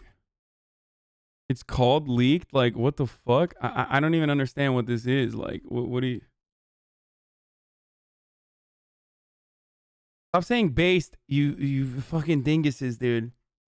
It's not real. Like, none of this is real. Do you understand? Like, Alex Jones is a charlatan and a grifter. He knows what he's doing. According to Kaitlin Robertson, filmmaker Jones hired to shoot propaganda film. You can't watch this. That produced this outtake. The conspiracy theorist comments disparaging Trump are emblematic of a cynical business model. The leaked footage contrasts starkly with Jones' public rhetoric about Trump. Jones's talk show InfoWars promoted and idealized Trump daily throughout both the 2016 presidential campaign and the former president's time in office. Robertson also shared with Hate Watch a screenshot of text messages he claimed to have exchanged with Jones. In them, the InfoWars host asked him to discard comments he made from the final product of the film. Robertson told Hate Watch that the comments made were expressing his disgust with Trump. Please don't put me bitching in the film. I don't do it a lot, but when I do, look out. Jones writes across 3 text messages. We can do more of that if you need. Did the shoot get what you wanted today? Okay, let's do it. Please don't put me bitching in the film. I don't do it a lot, but when I do, look out. It's a good idea to go where I started in East Austin. Okay. Although Jones had noted fabulous, he testified in court under oath, bringing in $20 million in revenue in 2014. Robertson told Hate Watch that Paul Joseph Watson, a far-right internet performer Jones hired to produce content, who also appeared in the propaganda film, allegedly told Robertson the InfoWars founder paid him $16,000 per month for his work, or a salary of close to $200,000 annually. Jesus Christ. Robertson also told Hate Watch off camera Jones took delight in belittling his own audience, suggesting he could sell them dick pills and claiming they would buy anything.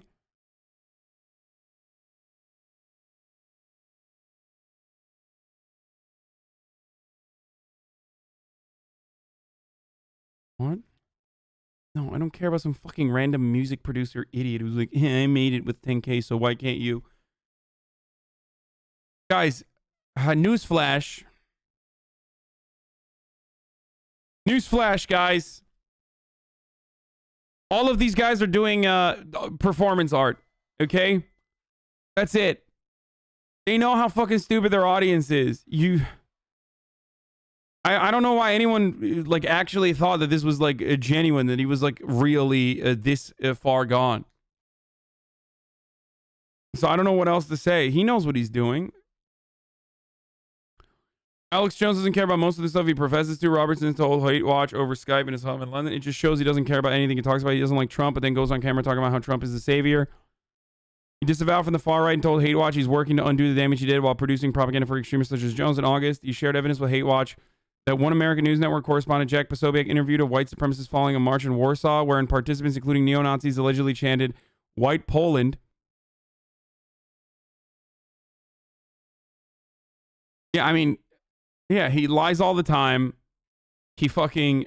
Okay, listen. He lies all the time. He has admitted in court that it's lies. I mean, it's like Tucker Carlson. The problem is no one knows. The problem is no one knows, and most people don't even care. That's the issue. Okay? When faced with the reality of a lawsuit against them, he's going to be like, yeah, it's entertainment. Yeah, in a family court hearing, he openly admitted that what he was doing was entertainment.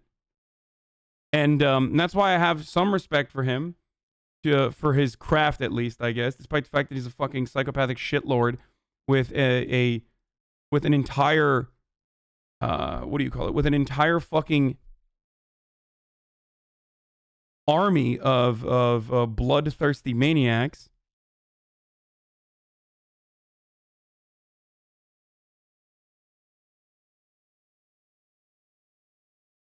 Trump and Melania secretly got COVID vaccinations according to USA Today. Wait, I thought they... Respect for Alex Jones, a horrendous take. Like, I've said this many times over. I wish everyone could appreciate Alex Jones in the same way that we do in this community. You know what I mean? Like, I wish that everyone could just look at Alex Jones and be able to laugh at the insane content that he creates. But unfortunately, because as Americans, we're so fucking stupid. We have no media literacy, and we have no actual solutions to the problems that we face, like systemic struggles that we face, that we don't even want to fucking admit half the time. That a psychopathic conspiracy theorist like Alex Jones is not seen as mere performance art, but instead like a pivotal leader in the conservative movement. And that is the problem.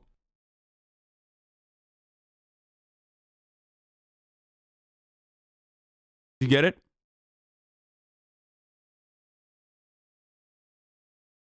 Because does HasanAbi think we're stupid? No, I'm saying this community appreciates Alex Jones in the same way that I do.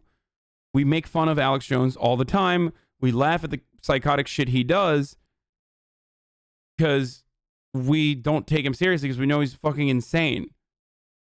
But unfortunately, there are plenty of people who do and then end up engaging in actions that are otherwise violent because they watch Alex Jones and take his word seriously.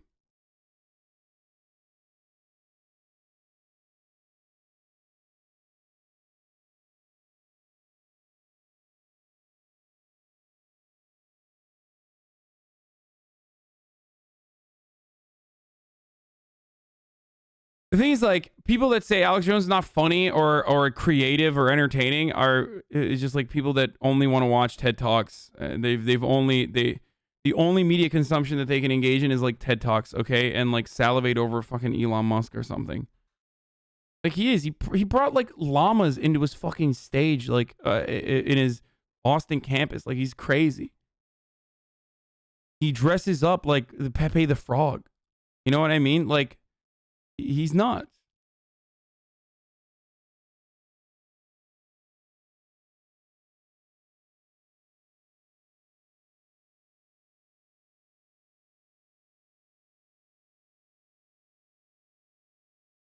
And if he didn't take himself seriously and other people didn't take him seriously, then I would be able to do stuff with him, by the way. Like, that's the other problem. Like, his producers fucking reach out to me all the goddamn time and try to get me to do shit with them. And I refuse because I don't see the value in platforming someone who has already been deplatformed, who has like a massive list of stands and individuals that would fucking straight up murder me. So there is a content skull take here that would. Wait, what? Alex Jones is my ex-husband. Our daughter has decided to live with me because she doesn't want to live with Alex. Today, Alex buzzed our home in a helicopter. I can only imagine how terrifying this was for her. Just listen. What the fuck?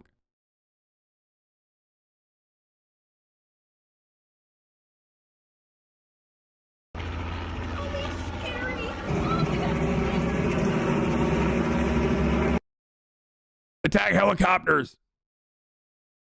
Black attack helicopters. They're circling my family home.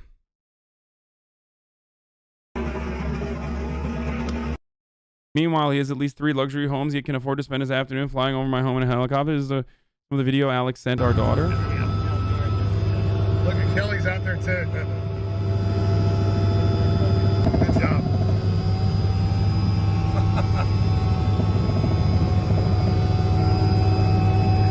Someone in the chat.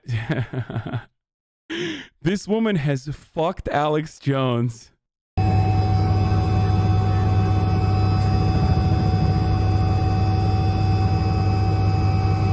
That's good. Great job, man.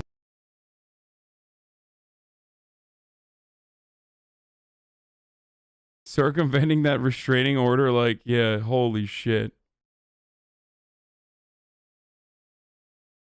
Listen, I wanted to tactically ascertain who's fucking my wife, all right? I wanted to know who my wife's new boyfriend is, and unfortunately, I had to bring in a ex-CIA operative who took the time out of his busy day doing QAnon drops to help me tactically ascertain the situation, okay?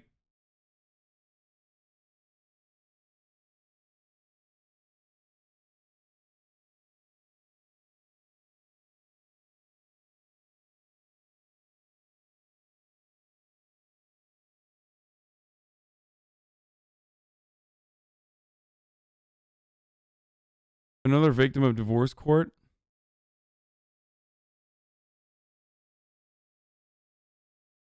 How does a crazy hot scale translate to men? Is there a hot serial killer thing comes from? I don't fucking know. This literally just happened in the Supreme Court. Justice Barrett says, what is the interest of the GOP in keeping laws that suppress minority voters on the books? It puts us at a competitive disadvantage relative to Democrats. Politics is a zero-sum game. Here it is. I'm interested in knowing why the RNC is in the case. So, you know, the DNC had standing, and the district court said that it had standing to challenge the out-of-precinct policy because the policy placed a greater imperative on Democratic organizations to educate their voters and because the policy harmed its members who would have voted out of precinct. What's the interest of the Arizona RNC here in keeping, say, the out-of-precinct ballot disqualification rules on the books? Because it puts us at a competitive disadvantage relative to Democrats. Politics is a zero-sum game. I'm interested in knowing. There you go. Wow, this is shocking. Guys, this is so scary and so strange that the Voting Rights Act had a surprisingly good day at the Supreme Court. Because Republicans just thought they could just fucking get away with it, I guess. Arizona Republican Attorney General Mark Brnovich has meanwhile suggested in his brief that the states that wish to disenfranchise voters of color may take advantage of existing demographic disparities to target racial minorities so long as the state does not create those disparities.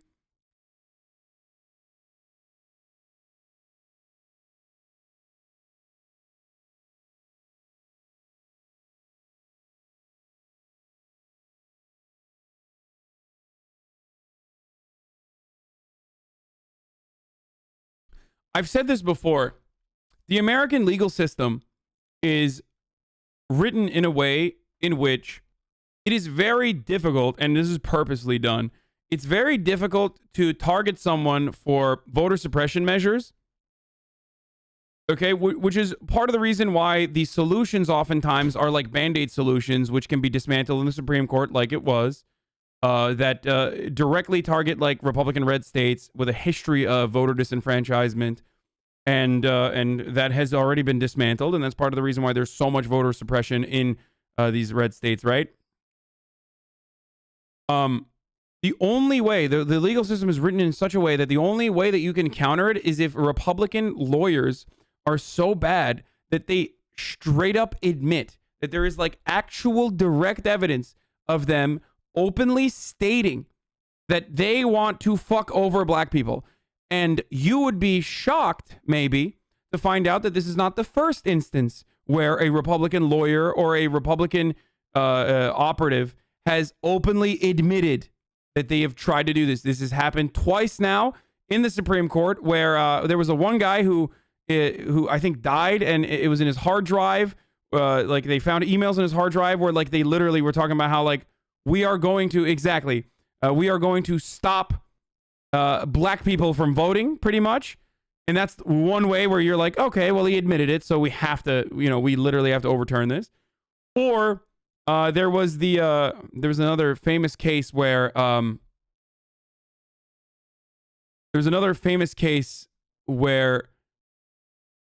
was it in North Carolina, where they straight up looked at DMV records in black neighborhoods before implementing voter suppression measures, which got them in trouble as well. Like they'll just look at like what the percentage of like black people are that have driver's licenses versus white people, and they'll close down DMVs, and then literally turn around and implement a voter ID measure.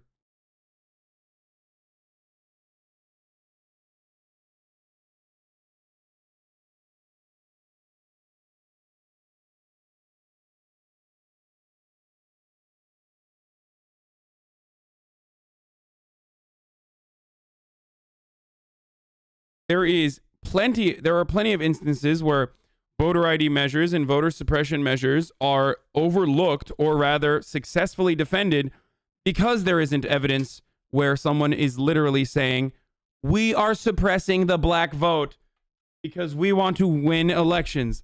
But everything beyond that, it's like fucking libel laws. It's very difficult to prove slander and malicious intent and knowledge that you are very well like trying to slander someone. And people still go hard on the paint even after they get cease and desist, like Mr. Pillow, Mike Pillow, the CEO of Mr. Pillow franchise. Marjorie Taylor Greene on voter suppression. I'm gonna run this and I'm gonna go pee. Mr. Speaker, I rise in opposition to H.R. 1. While we're talking about voter suppression and long lines, I'd like to point out that there's real voter suppression that happens right here in Congress. Many members of Congress have to stand in long lines to enter the chamber, going through metal detectors, emptying our pockets, and being treated very disrespectfully. So that is real voter suppression, and it's a shame that it happens right here on the House floor. Standing in line to vote is not voter suppression. It's just part of the voting process, just like people stand in line to buy groceries at the grocery store. Thank you very much, Mr. Speaker. I yield back. Thank you, Mr. Davis. Mr. Speaker, I rise in opposition to H.R. 1. While we're talking about voter suppression and long lines, I'd like to point out that there's real voter suppression that happens right here in Congress. Many members of Congress have to stand in long lines to enter the chamber, going through metal detectors, emptying our pockets, and being treated very disrespectfully. So that is real voter suppression, and it's a shame that it happens right here on the House floor. Standing in line to vote is not voter suppression. It's just part of the voting process, just like people stand in line to buy groceries at the grocery store. Thank you very much, Mr. Speaker. I yield back. Thank you, Mr. Davis. Mr. Speaker, I rise in opposition to H.R. 1. While we're talking about voter suppression and long lines, I'd like to point out that there's real voter suppression that happens right here in Congress. Many members of Congress have to stand in long lines to enter the chamber, going through metal detectors, emptying our pockets, and being treated very disrespectfully. So that is real voter suppression, and it's a shame that it happens right here on the House floor. Standing in line to vote is not voter suppression. Guys, long lines in Congress is the real voter suppression. I'm glad that I looped that like 8 times while I was going to pee and grabbed the diet soda. Because, I needed to hammer that point in. Like, I needed your brains to fully comprehend the big brain take from Marjorie Taylor Greene, okay? From the minds that brought you Jewish space lasers comes the real voter suppression is metal detectors. Just straight up Karen shit, by the way, which is funny because, you know, because she's a Republican, other Republicans will never, ever admit to that. I don't know if I want to watch any of this. Here, I'll take a look at the raids from John Oliver. Yep. I'm the baby merchant. Tots are us. I get up.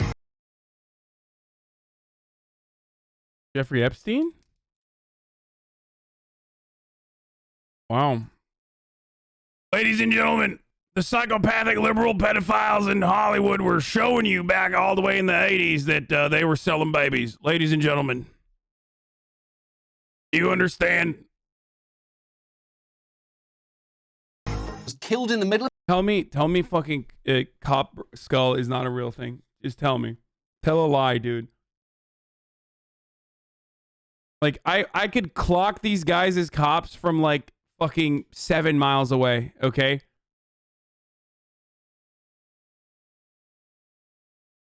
Of the night in her... This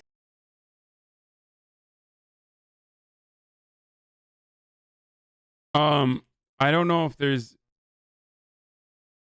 being a beta male ever get tiring? Yeah, it sucks, man.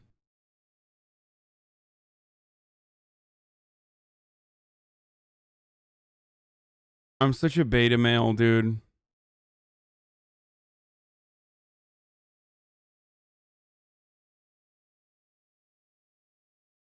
Thank God, Twitch streamer with an Overwatch badge is here, or Twitch chatter with an Overwatch badge is here to tell me what an alpha male actually looks like.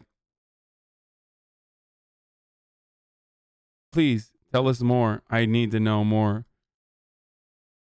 How are you not liberal? Why your PP so small? Literally for no reason. Cringe, very cringe. Why is the cringiest thing I've ever heard? America the GOAT. How do people listen to this guy? LMAO, Hasan Peanut Brain. And then we died to China Poggers. And then we died to China Pog. Hasana Downey. Bro, it's hyperbole, you monkey. What a clickbait stream title. I'm so confused that people watch this. Aww.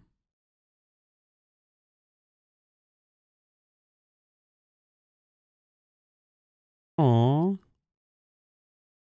Guy with anime avatar calls Twitch streamer beta male. Very cool. You've seen it all, boys. This is real No, life. I'm not banning him. That's a pet. We keep that. We keep those. We pet those. The first in a series of raids we'll be showing you this evening. In this one, members of the San Thank you for the stream time. You're welcome, buddy. Are raiding and shooting galleries. And we have gone undercover to expose the pushers. Are you fucking kidding me? Are you fucking kidding me?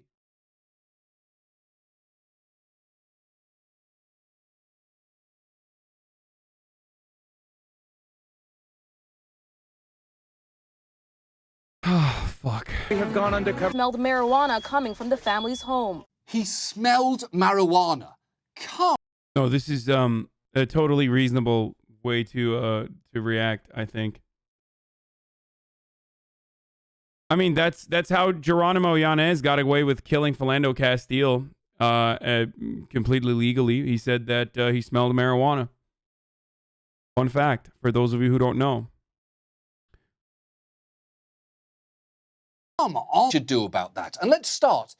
So you seriously believe cops should not just break into your home if you're doing drugs? No, that's bait, right? There's no way this is a real take.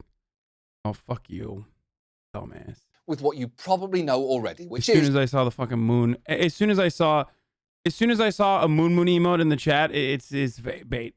That not like zero moon fans are this stupid. All of us are at equal danger of being raided. I When know he's CBS2 in joking. Chicago did an investigation of several years' worth being of search warrants, sarcastic. they found that certain... And Magnificent Mile. Yeah. You don't understand. It's because white people do not do crimes, of course. That's why. You know, that's the reason, of course. That's about as fucked as you... Everyone knows only black people smoke weed, and white people have never smoked weed. Isn't Alabaster Slim literally a fucking a pimp name in No Pixel RP. What the fuck?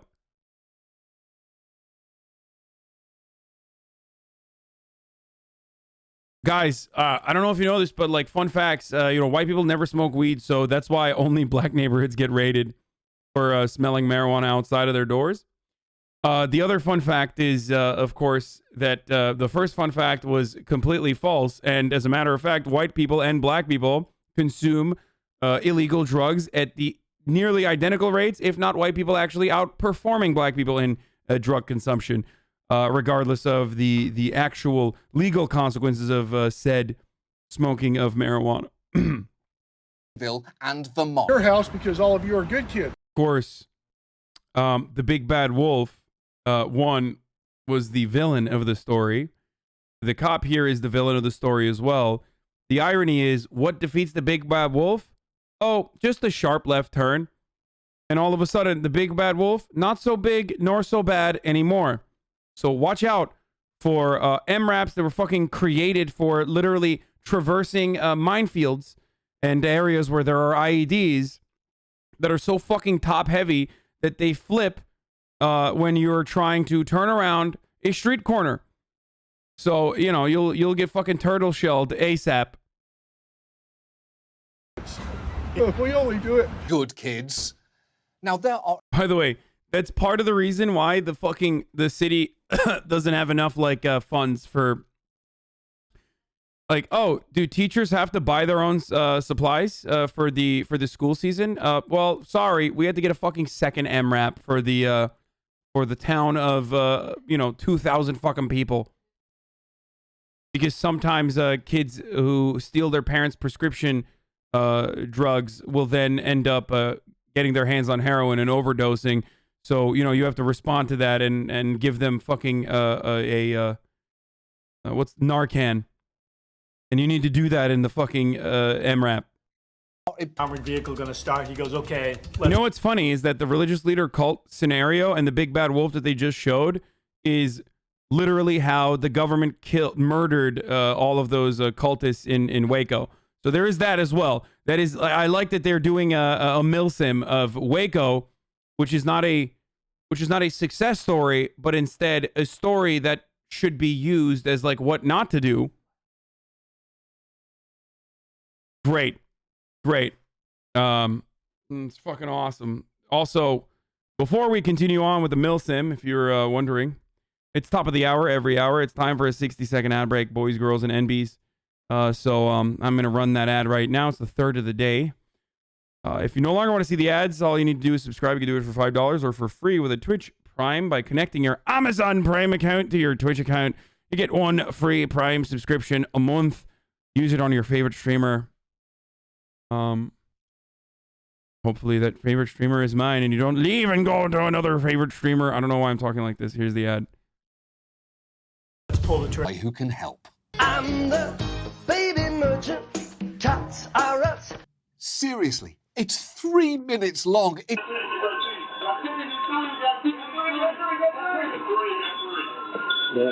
was worth coming to work for. One more time? We ain't laughing at you. Yeah, don't worry, we're not laughing at you. We're just high-fiving ourselves for how cool it looked when there can be issues. Take flashbang grenades. In theory, they just stun and...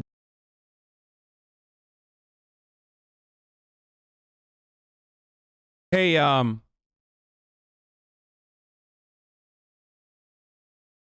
hey man, please reach out to me with your email and your private information, okay? So that I can get the medical help from you, Bruder Stein.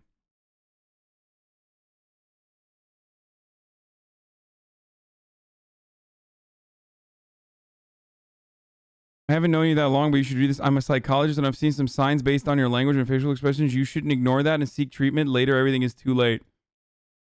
Idiot. disorient people, but fucking crib. And if the police are truly... Oh, I'm sick and tired of these fucking radical liberals, dude. Like, why do you want to take away the police's rights to be able to use a flashbang grenade on a baby's crib? Like, do you not understand how important it is for an operation to be successful, that you do that. Oh God, these people just want crime. They want crime to continue. That baby was literally reaching for a drug. Okay, that baby could have been reaching for a gun.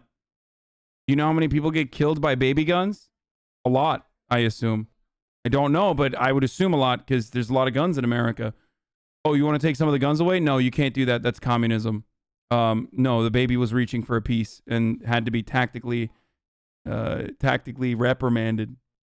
Or I love when No Pixel roleplay court has more severe consequences for like you know, over the top cops and fucking warrants than the American justice system. A reasonable belief. And police have. Well, why did he have one? Huh? What are you trying to record? You probably had one because you were dealing drugs. Sometimes be caught making Galesburg, Illinois. By the way, he allegedly broke the door down. So the really devastating and sad part, and the reason why I'm sure John Oliver is covering this is because of the Breonna Taylor raid, but remember all of this, you know a lot of this already because we already talked about the actual process in which they were able to secure a raid warrant for Breonna Taylor, despite the fact that she had not been in contact with the other person. The other person was already getting served across the fucking town. She was living with her current boyfriend at the time. Oh, this aired before the Breonna Taylor thing? Wait, no, it didn't. Isn't this like... Oh, this is recent. Well, that's pretty to get a search warrant. And once he briefly talked about Breonna Taylor in the beginning, but I'm sure he's going to tie it back to like all the details. There really aren't a lot of lib put it. Either the door comes in. Okay, libtard, but you're failing to consider how fucking sick it is when me and all my boys get to play Call of Duty, and we don't even have to go to fucking we don't even have to fly all the way to Afghanistan to do so. What the fuck's wrong with you? Here's my counterpoint. It's fucking sick, and it's epic, and it's literally Call of Duty. So yeah, owned. Get wrecked. And people, although not in any way that really means anything. Wait, who's the one on the left? Holy shit. They're mentally the same. It's like comparing Bryce Dallas Howard and Jessica Chastain. Who the fuck is Bryce Dallas Howard?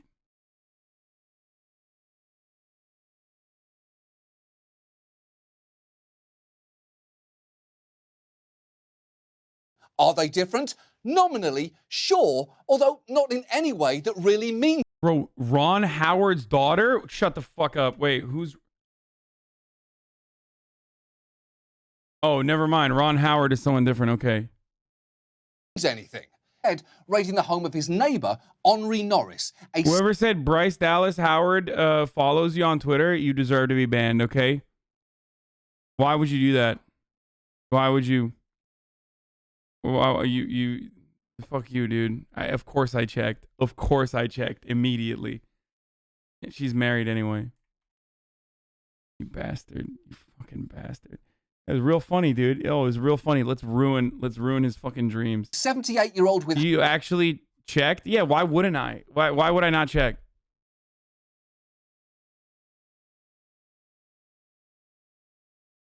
I love finding out about like random fucking Hollywood people following me and shit. It's so weird when you find out about a new person like that. Heart problem. Driveway, its own mailbox, and another. Kind of an ego check that you thought it was possible. Why wouldn't it be? A lot of the Hollywood libs. There's a bunch of fucking random Hollywood libs that follow me. There's not like an ego check at all. That's not a mistake to make. I'm sorry. Did you see the tactical baby cribs all around? Everyone knows that tactical baby cribs are the best way that you can stash cocaine. Back to Blue Boys, Thin Blue Line and all that. You have, I mean, hell, you can move look along. at the mailbox. Yeah. Botched. Once again, I'd like to point out the tactical restraint showed by our fellow law enforcement officers in the circumstance where they were able to break and enter into the domicile of the perpetrator, which we suspected was selling cocaine. As soon as we saw the Folks, as soon as we saw the baby cribs, it was time for a flashbang grenade, but I said, I don't even know. Yeah. Officer Lenny Hawk was able to tactically apprehend and exercise the best kind of restraint. Instead of throwing a flashbang grenade into the crib directly, they were able to get away with just shooting the violently aggressive Chihuahua inside of the domicile. Raids use decision whether or not to defend themselves. Sir, that means that we have a pretty solid KDA. So I don't know what the fuck this libtard's talking about. Did you hear that? 81 kills, only 17 deaths, or 13 deaths. That is something everyone can understand. In Georgia, I want to know how much of the 13 deaths is actually from friendly fire, by the way. Like, straight up.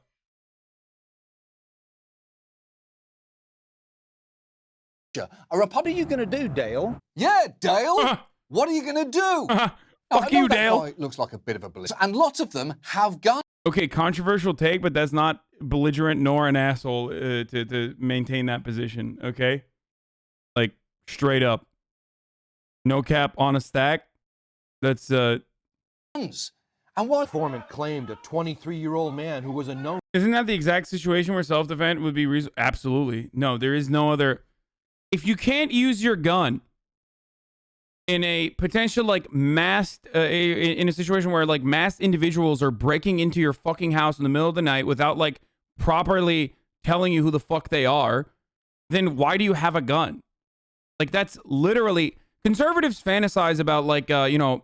death squads knocking down your door, and that's precisely why you need an AR-15, so you can tactically take down multiple perpetrators. You know what I mean? Like, that's the reason why you can't do it with a handgun, because you need to be able to aim and have low recoil, high magazine capacity, and be able to shoot, be able to pump like 3 or 4 body shots into 4 people at the same time. That is what the AR-15 is designed to do, and it's designed in a way that, like, women and children can use it, okay? That is literally what the AR-15 is designed for. So this is literally the fucking instance. The only time that, like, an actual death squad is going to knock down your door is if it's the fucking police. Can the same thing be applied to shop owners? I've talked about this before during the Kenosha shooting, where, like, absolutely, if you are inside of your own fucking store that you fucking own, and people are breaking into your store, and you are trying to de-escalate the situation, but you feel as though your life is in jeopardy, then yes. I talked about this during Kenosha as well. Situations outside of that, of course, cannot be used with the same fucking logic, because you know, the situation in Kenosha was not that at all. It was completely different than that.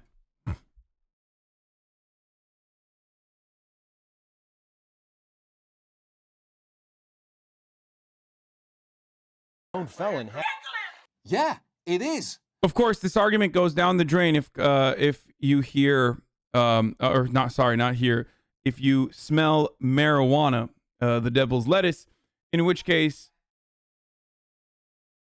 then, of course, all measures, no matter how violent, are appropriate, because, I mean, that's you smelled marijuana. They broke a difference at all. Well, technically, I would like to point out once again that it is physically a knock when you put the key to the city to the door frame. That is physically creating the sound of a knock, and therefore no knock warrants do not exist, because you are knocking when you blow the doors back out. And I'd argue stop. And raids in general should... You will not convince me that that's not Michael Scott. Sorry. That's Michael Scott. He's not the National Tactical Officers Association used guy. to serve narcotic brown people who have no choice but to... This is what happened at Dean's penthouse suite at the casino. It's how Don Pecorino got shot despite the officers being involved in friendly fire and Don not firing one round. Exactly. Internalize the lessons. We'll see you next week. Good night. Can't have my cosplay Second Amendment rights. How do I not take my anger for cops and apply it to my friend's sister who's a cop? What do you mean? It was a pretty good episode. No furry references, so automatically good. List of police dogs killed in action. Look at how many are killed by friendly fire. I don't want to do that. Oh, what the fuck? If you have any... Booboo Bennett met up with fucking Marjorie Taylor Greene. Oh my god, 2 of my queens. Shut the fuck up. This is too good to not look at. I was gonna move on, but I can't. Holy shit. Advice to Christians, conservatives, Trump supporters to speak up, what would you say to them? I would say that we are possibly living in the last days of having free speech. And if anyone values that, and if you're a Christian who has been saved by my Savior, their Savior, your Savior, Jesus Christ, if you believe in God, you better stop being complacent and you better stop being quiet. We are given this grace, and we're not meant to keep it covered. We're not meant to keep a lid on our light. We're meant to expose it to the world, and we are supposed to be brave. Yeah, she's We're right. here with Marjorie Taylor Greene. You need no... Okay, I just tweeted out that I'm looking at this new Booboo Bennett drop with Marjorie Taylor Greene. I mean, this is fucking... Like, I've put a Booboo Bennett videos on hiatus for the time being, because, like, it's just too much. You know what I mean? It's too fucking much.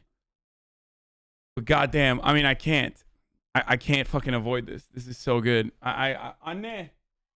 Bana yemeği yapsana, ben acıktım bile. I mean, 2 queens. 2 queens. I asked my mom to make me my chicken tendies. You know what I mean? This is Avengers Endgame. Yeah, for sure. Those are your best performing YouTube videos. I know, and I still don't like do them that much because, like, you know, it just gets a little boring after a while. No introduction. You're awesome. You're a fighter. You're so strong. A lot of people like to say you're my mom, so that's okay with me. I'll take that. You're a very good, solid, 2 womanlets. conservative, gun-loving, Second Amendment supporting young lady. So that's... You heard it here. Marjorie is my mom. So, okay. Ever since you won your election back in Georgia, the media has just loved to attack you, and it seems as if because they don't have Trump to go after, you are their new target. How do you handle it so well?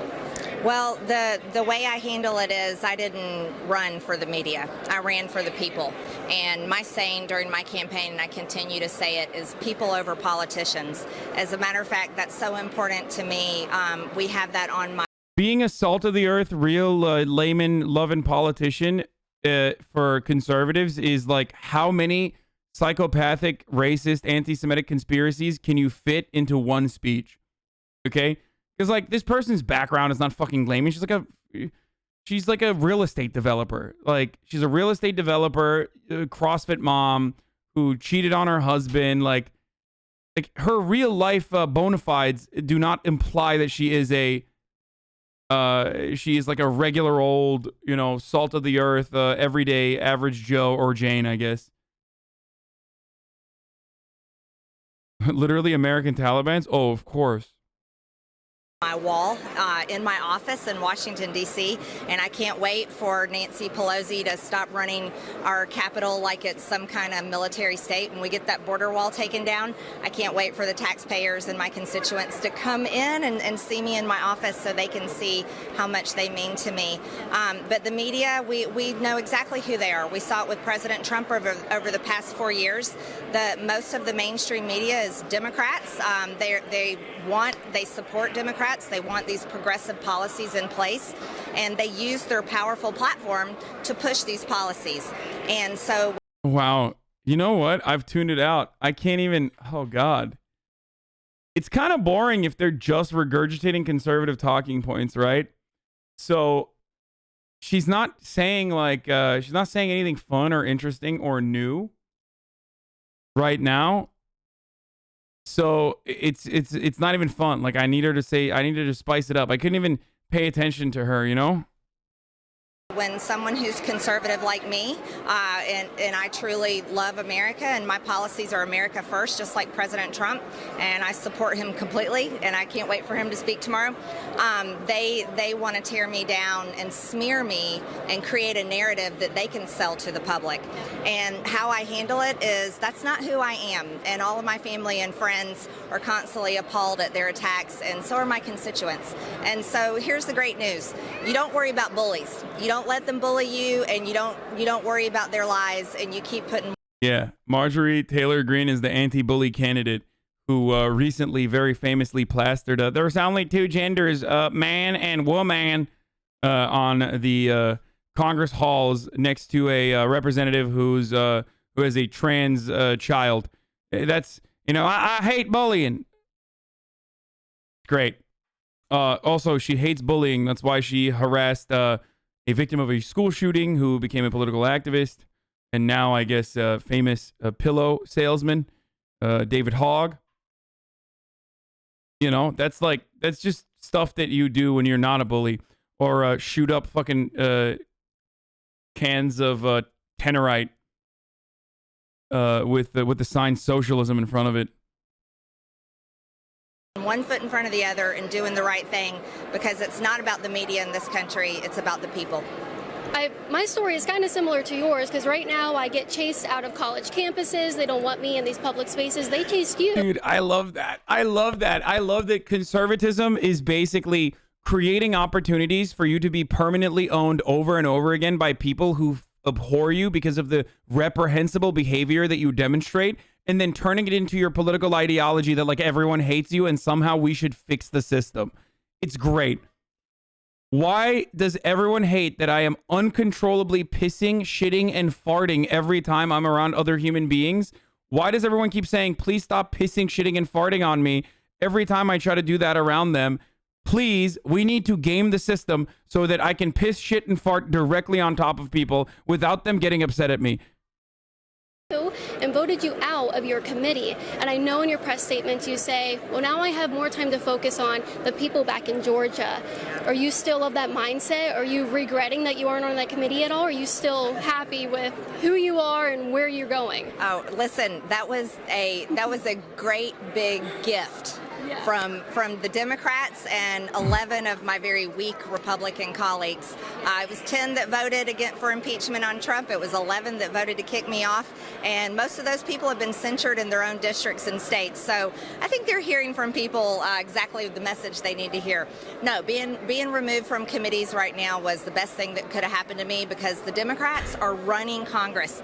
They do not care about the Republicans' voices, Republicans' ideas, Republican amendments, Republican policies on these committees. And so by removing me from committees, I have been freed up of having to listen to their woke. Again, yet another demonstration of the I'm not owned. I'm not owned. These L's that I've been served are actually not a bad thing and a good thing instead. Now I have so much free time to do what exactly? I have lost the modicum of power that the rest of the Republican caucus afforded me for some weird reason. I do not know why, by the way. I guess maybe because they're fucking insane. But now I just have all this free time so I can, shit post on Twitter. It's great. Progressive, ridiculous, socialist Democrat ideas for hours on Zoom meetings where they actually sit and wear a mask on the Zoom meeting. So I'm freed up to go be back at home, serving my constituents, having town halls, talking with people at home and hearing their ideas. And then I'm also running things on the House floor, which has been a lot of fun, calling to adjourn and trying to give Democrats some more time before they vote for horrible things like the Equality Act.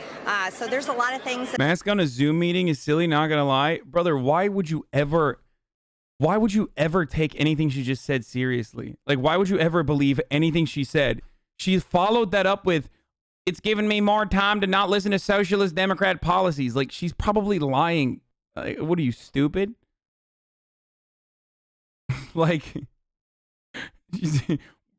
Without a doubt, okay? that I can do, and I'm so excited to have great relationships with many of my Republican colleagues because they go and support my ideas on committees. So I say I'm yeah, my idea is like the Inequality Act, which is an act that I'm going to put forward, you know, separate but equal. I think is a good policy. I don't know why we can't go back to it, you know. They're calling it segregation. I call it I see no color, except for the legislation that I'm writing, which will separate black people from whites again, because equality is bad. That's why we're going to do unequal equality, which is a new kind of equality, you know, separate but equal. Chairwoman of the Committee of the Whole, and I'm having a great time. Well, that brings me to my next question. The establishment GOP, they hate you. They hate you. Why are they so threatened by your existence? Well, the establishment, so we can say the swamp, right? So it's the political pundits, it's the Beltway, it's the consultants that deem themselves so much more intelligent and wise, and they know better than the people, right?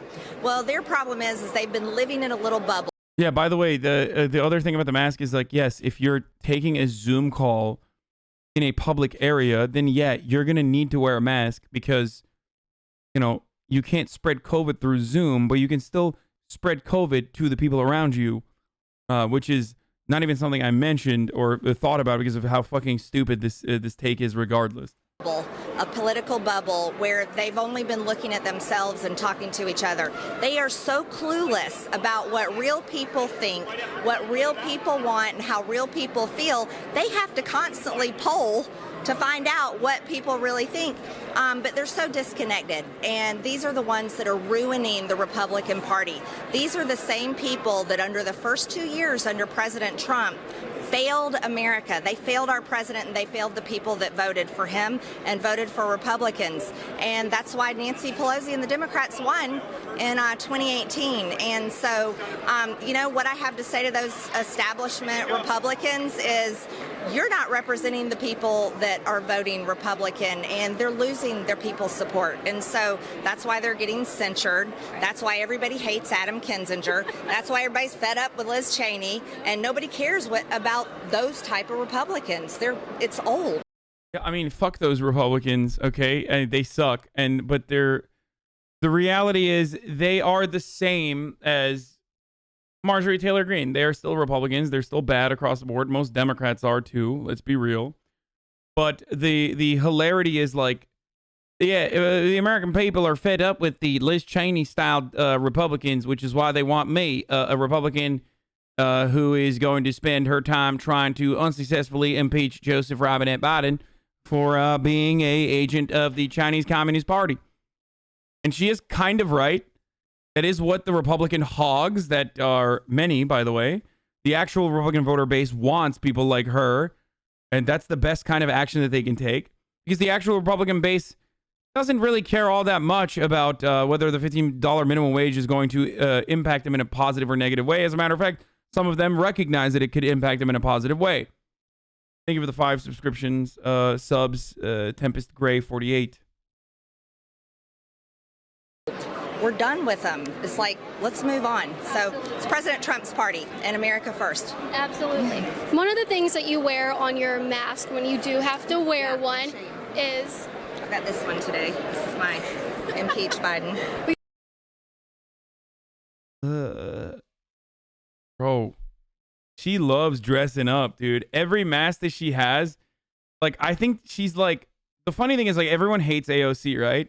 Like, all of the Republicans hate AOC, but like they all secretly are like, I wish I could have my AOC moment. You know, I'm going to do this thing where I just wear like different kind of masks. I love accessorizing. So I'm going to do this different kind of thing where I wear all these like crazy masks that says I'm censored and whatever. And we'll trigger the libtards, you know, and eventually I'll get, you know, a Fox News slot and all the love and affection from the rest of the National Republican Party.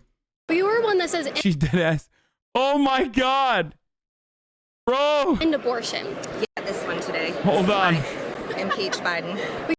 She dead ass looks like a Titan. Straight up. You're right. She does. She literally looks like a fucking Titan. Oh my God. That's very accurate. Holy crap. Hold on. proof for those of you who aren't pathetic weebs.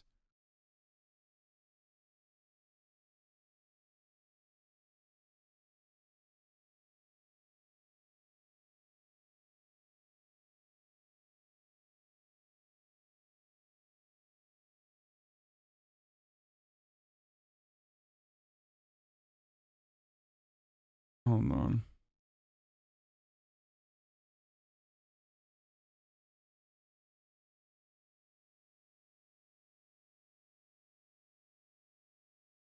I think it's the dead eyes. What is this? Oh my God. Oh my God. Oh, that's yikes. But you were one that says end abortion. Yes. What does ending abortion specifically, ending abortion, mean to you? Where do we go with it? We completely end abortion. It's the worst evil committed in our day. Roe versus. Yeah, it's the worst evil committed in our day is abortion. Dude, there's no way she believes this. I'm sorry. You need to get hit in the head too many times to actually genuinely believe this. And the number of hits that it would take for you to actually genuinely believe this means you're already dead. You're a vegetable, okay? There's no fucking way. The amount of times that you need to be concussed in order to legitimately defend this position as it's your genuine opinion implies that you have died already, okay? There's no way. Or just be super sheltered? No. No super sheltered person. Like, people think abortion is murder, right? People think abortion is murder. That's fine.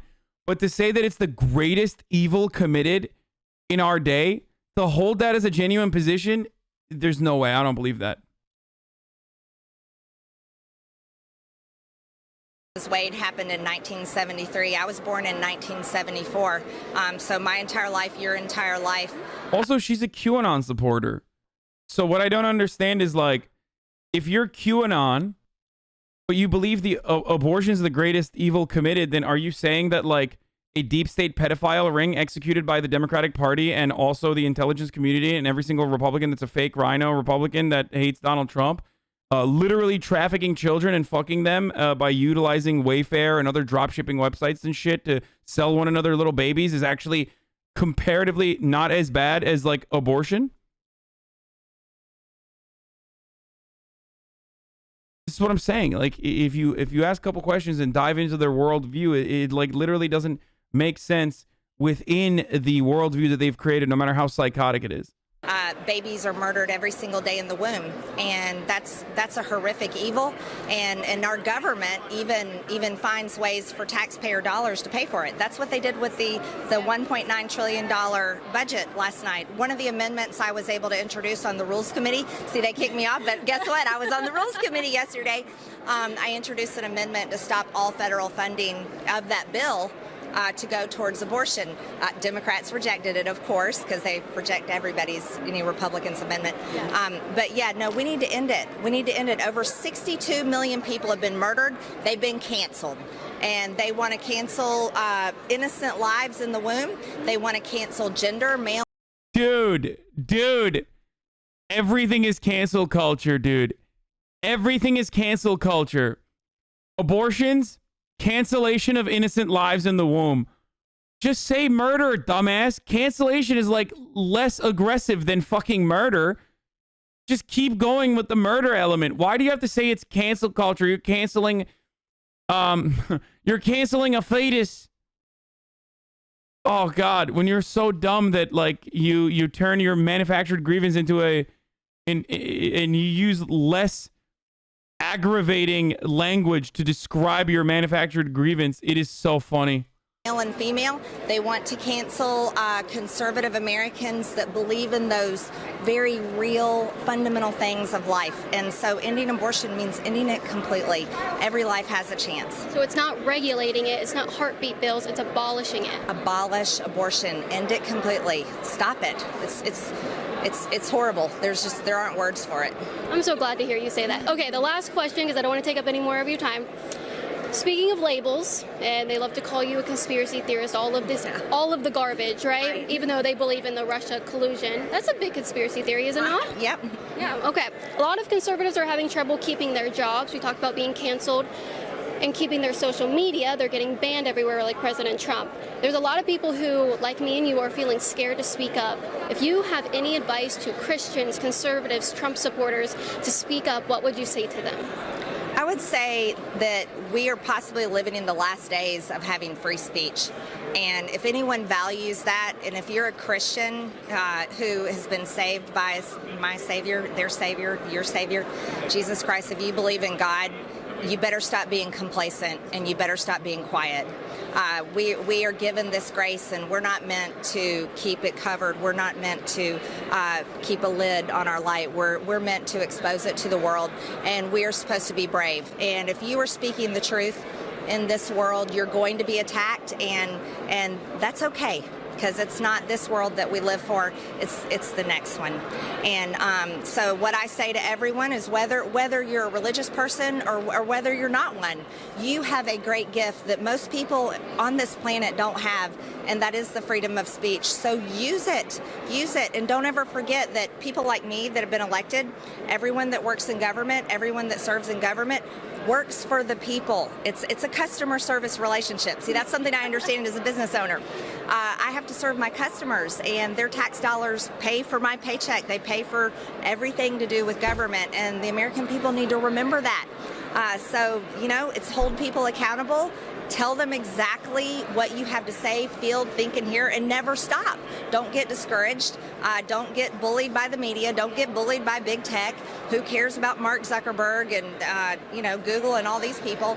It's not about them. It's about the American people, and the people matter. So people over politicians. I just keep saying it.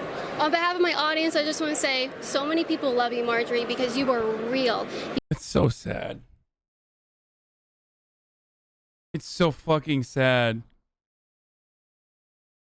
Neeko lol, what?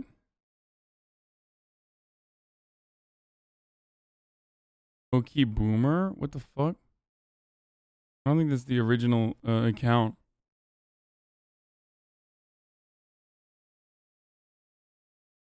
That's not our actual account. She changed her name to Neeko. Yeah, she used to, guys, before Neeko blew up, she used to come into this community. No, she still watches from time to time.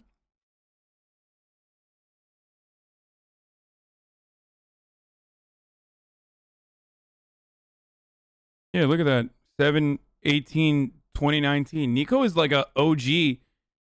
Neeko is a OG HasanAbi fan, like old school. Fucking older than half of my audience right now. Today is the 1-year anniversary of Neeko Lul's OK Boomer video, so she released a new one for AOC. Oh, nice. Okay, we'll look at that in a second. Hold on. Before we do that, though, let's finish this video. You are a real American. You're not an elitist out there. And I just want to say on behalf of them, we love you. We truly do. You represent us. Just like we see Donald Trump, that's what we see. We see ourselves in you and Donald Trump, and that's why we love you so much. So can I hug you? You're awesome. Thank you so much for everything. Thank you. As you guys noticed, I got... Bro, she literally loves her. That's so weird. But yeah, I told you. She's been around for longer than half of you motherfuckers, dude. Play Doki Doki Literature Club.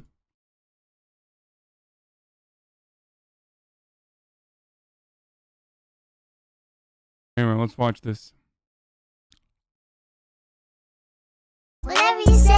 My claim to fame is that there's a video out there on the internet, or there's a clip out there on this platform somewhere, where I retweeted the OK Boomer video before it had, like, when it was under 1K retweets. It had like fucking 200 retweets or something, and some of the fucking psychos in this community propelled it. It was just a perfect It was literally a perfect.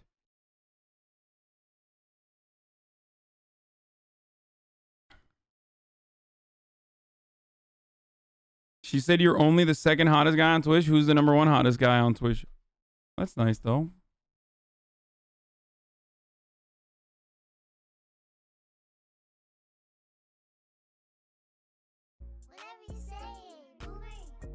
Okay, boomer, yeah, boomer. Whatever you say, boomer, boomer. Okay, boomer, yeah, boomer. Whatever you say, boomer. Okay, boomer. Whatever you say. Tim the Tatman number one. Yeah, it all went downhill. I will never forget that after she posted the OK Boomer thing, it went downhill. Hopefully it doesn't happen to AOC as well now.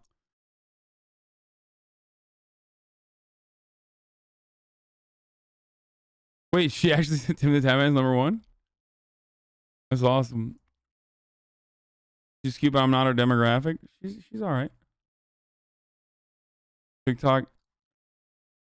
I don't know why everyone immediately fucking runs with the... Who remembers when COVID was called a boomer remover at the beginning? I do. Didn't that tweet go viral because you retweeted it? No, I mean, it had all the perfect makings. It had all the perfect makings of a tweet that was going to go viral regardless. So I cannot take credit for that.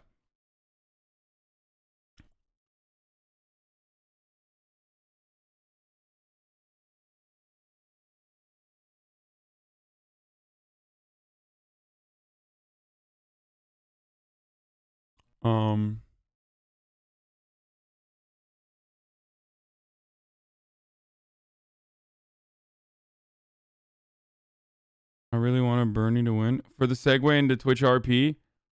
Oh yeah, Twitch gamers started popping quits fake GTA jobs because they're too hard. Wait, what the fuck? This is, I saw it on Kotaku. I didn't realize that like they literally wrote it on New York Post as well. What the fuck?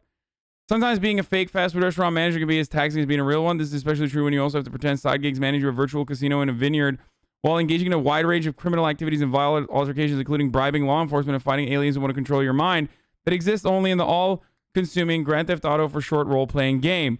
The multitasking streamer in question, Chance Soda Pop and Morris, whose game name is Kevin Whipple, announced Sunday that he's quitting his fake jobs and forsaking his imaginary life of crime. It got overwhelming to the point I don't enjoy it anymore, the 27-year-old said via live stream on Twitch, a streaming platform made popular by gamers. I overestimated myself, and I don't like it anymore. For those in the GTA world, Soda Pop's departure is a big deal. He has an enormous online presence thanks to his over-the-top personality, mad gaming skills, and a willingness to do stupid things, twerking, being bullied by his dog, peeing on himself, and getting yelled at by his dad, and writing all over his face with a Sharpie. There are 570,000 Twitter followers who hang on his every post. He is one of the largest Twitch fan bases out there, 6.2 million strong, with some 350 million views, and his YouTube channel subscribers top 1 million. He made a name for himself as a top-flight World of Warcraft player who began streaming his play on Twitch in 2012. Then he showed up his blackjack prowess, or lack thereof, by gambling via online casinos, and once dropping $5,000 on one hand as 43,000 fans stood witness through Twitch. Most recently, he handled his array of Grand Theft jobs and cackled his way through role-playing sessions on Twitch. The problem, as he announced Sunday, is that all the fake jobs began to seem too much like real work. Maybe he was game by the game, but as reported on Kotaku, Soda Poppin has tendered his resignation for real. GTRP, in the position Kevin was in, was a true job, he said during the live stream. It was an actual job. It was brutal. It was manager this, manager that, fucking employees this, cop problem that. I can think of 5 scenarios I actually got to do whatever I feel like, and that was going on the alien hunt and the couple of times I got to go to the police station. The only reason I got to go to the police station was because I told my managers, hey, handle it. Handle the shop while I'm gone. Being a fake wage slave became such a drag to Soda Poppin. Dude, what the fuck? Dexerto articles turning into fucking New York Post articles, man. My. What the fuck happened to the New York Post? Like, this is literally... Bro, they went from Hunter Biden's laptop delivered such a devastating blow to the New York Post that then now they're just fucking writing about this shit now. It's great.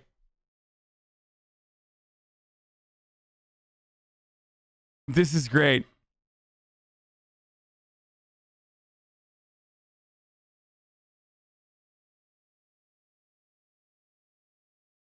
That's not it. I don't think. Wait, did you? Yeah, boomer. Whatever you say, boomer. Okay, okay. Oh my God, bro! Proof. Look how many fucking retweets it has. Receipts, motherfucker. Look at that. Yeah, boomer. Whatever you say, boomer. Okay, okay, boomer. Whatever you say, boomer. Okay. My face? Shut up.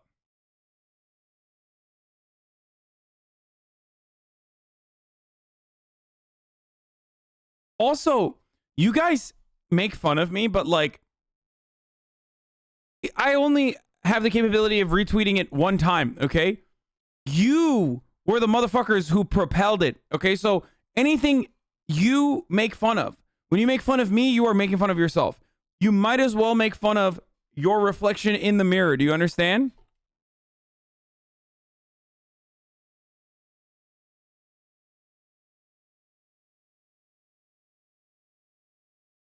You don't love the spirit of justice. You love your father, the devil. Anyway.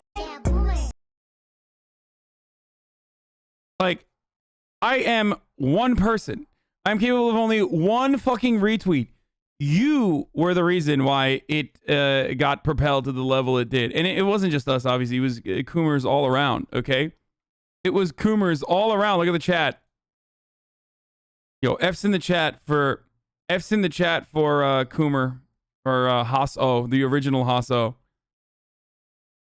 Gone. Yeah, throw some Hasos in the chat for me. Throw some fucking Hasos in the chat for the old Haso. AKA the original Coomer emote that we used to have. Why did we delete it? I mean, look, this is why. This is an acceptable a place to use it, but like everyone was using it for literally every instance where there's, oh, yeah, hi mom. Oh, look at that. Thank you.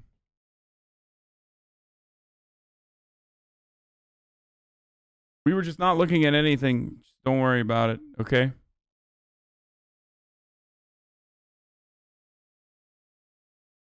I can't play the rest of this. Okay, what is this? What is this tweet? I see people. All right, guys. So I just got home right now from picking up my little niece, and I hit a pole. I called my husband. I told him that he needs to come home, so he's on his way home right now. So wish me luck, y'all. And he's here, guys. So you know how you said you love me? Yes, come with me. Did you wreck your car? What is this? How does he drive a jet ski? Is this how people in Florida live? This has got to be Florida, right? He's in fucking Crocs and he's driving a jet ski.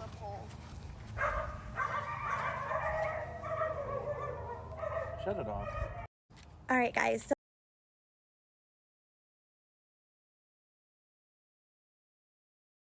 What, he literally looks like a Grand Theft Auto character. Like this is Grand Theft Auto.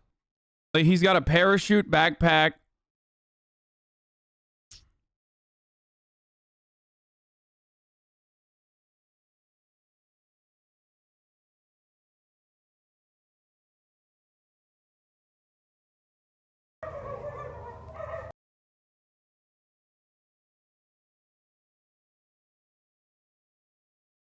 Is that a Bape helmet? It might be.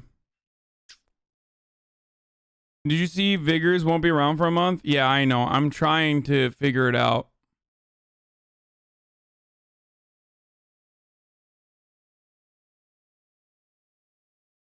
Flashback to when Don wanted to steal a jet ski last night.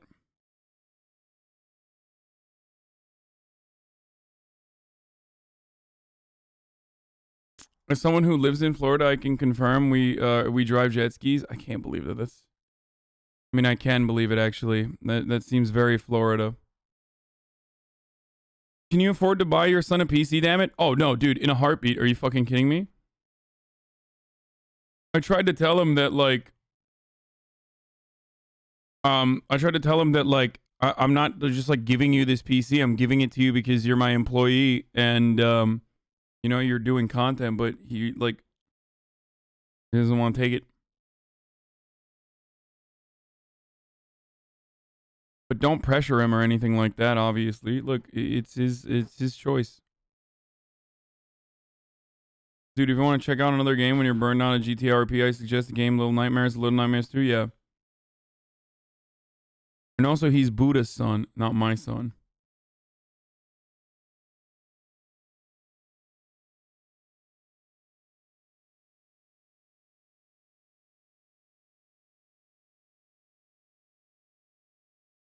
Well, that's what I, yeah, I told him it's a like loan if he wants it to be considered that, like a loaner. What is this shadow organization behind Groundhog Day?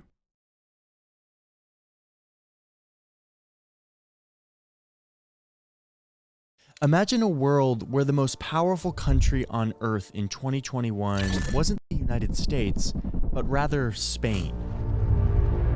Bro, I can't tell. I don't know why fucking I feel like Johnny Harris is like an op now or something. And instead of setting up military bases just in their own country, they also set up bases all around the world. Lots of those bases are in former colonies, but also there's a bunch in the United States. Just imagine this. You zoom into Fayetteville, North Carolina, and you see a huge military base. But it's not a US military base, it's a Spanish base on American soil, with lots of homes for the Spanish soldiers and their families, powerful weapon systems, aircraft, all run by the Spanish military. Go inside of one of these bases and it's all Spanish restaurants. Americans can't come in here unless they work for the Spanish government. And then imagine 100 more of these, all throughout the United States on American soil, and hundreds of more throughout the world. Or shift the scenario a little bit. What if it was The American base in Ankara was the place where you could get the best pizza in all of Ankara, unfortunately. country that wasn't our ally, a country like China? What if they had military bases, not in the US, but right up close to our border? Powerful weapon systems right off our shores in islands in the Caribbean. If you're an American, you have to imagine what that would feel like. If you're not an American, it's likely you already kind of know what this feels like. I know literally what this is. Has an extensive network of military bases outside of our border. Which is why I always fucking laugh when people try to tell me about like American imperialism from the American point of view. When like everywhere around the world, we literally grew up with this shit. Hundreds of bases. I've been fascinated for a very long time about understanding these US foreign bases abroad, but I've never actually taken the time to accurately map them. So let's do it. Let's map every single US military base around the world. It turns out that's a huge task. This is the story of the men of the United States Army who made this project possible, and of man's never-ceasing quest for knowledge. Bro, listen. Here, let me reduce it to a summary by pointing out like a cultural reference that you will understand. It's a protection racket, just like the mafia.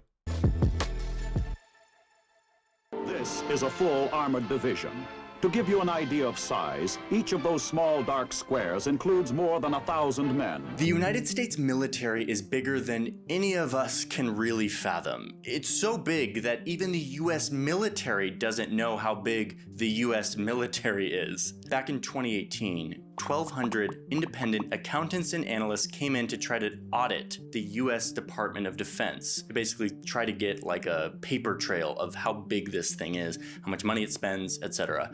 And the Department of Defense didn't pass the audit. Like they literally did not have the documents or the knowledge to really piece together a full scope of what this organization is, how big it is, how much money it spends. So we don't know. Nobody knows how big the Pentagon is in all of its forms. All we do know is that objectively, it is one of the, if not the largest and most powerful organization on the planet and in the history of humanity. I mean, if you have a organization that's more powerful than the Department of Defense in the history of humans, like, let me know. I want to know about it. But as far as I can tell, there's nothing bigger and more powerful than the United States military in 2021. And much of the US military is not actually in the US, but is actually outside of our borders, all around the world. This post is somewhere in Germany, overlooking a sector of the Iron Curtain.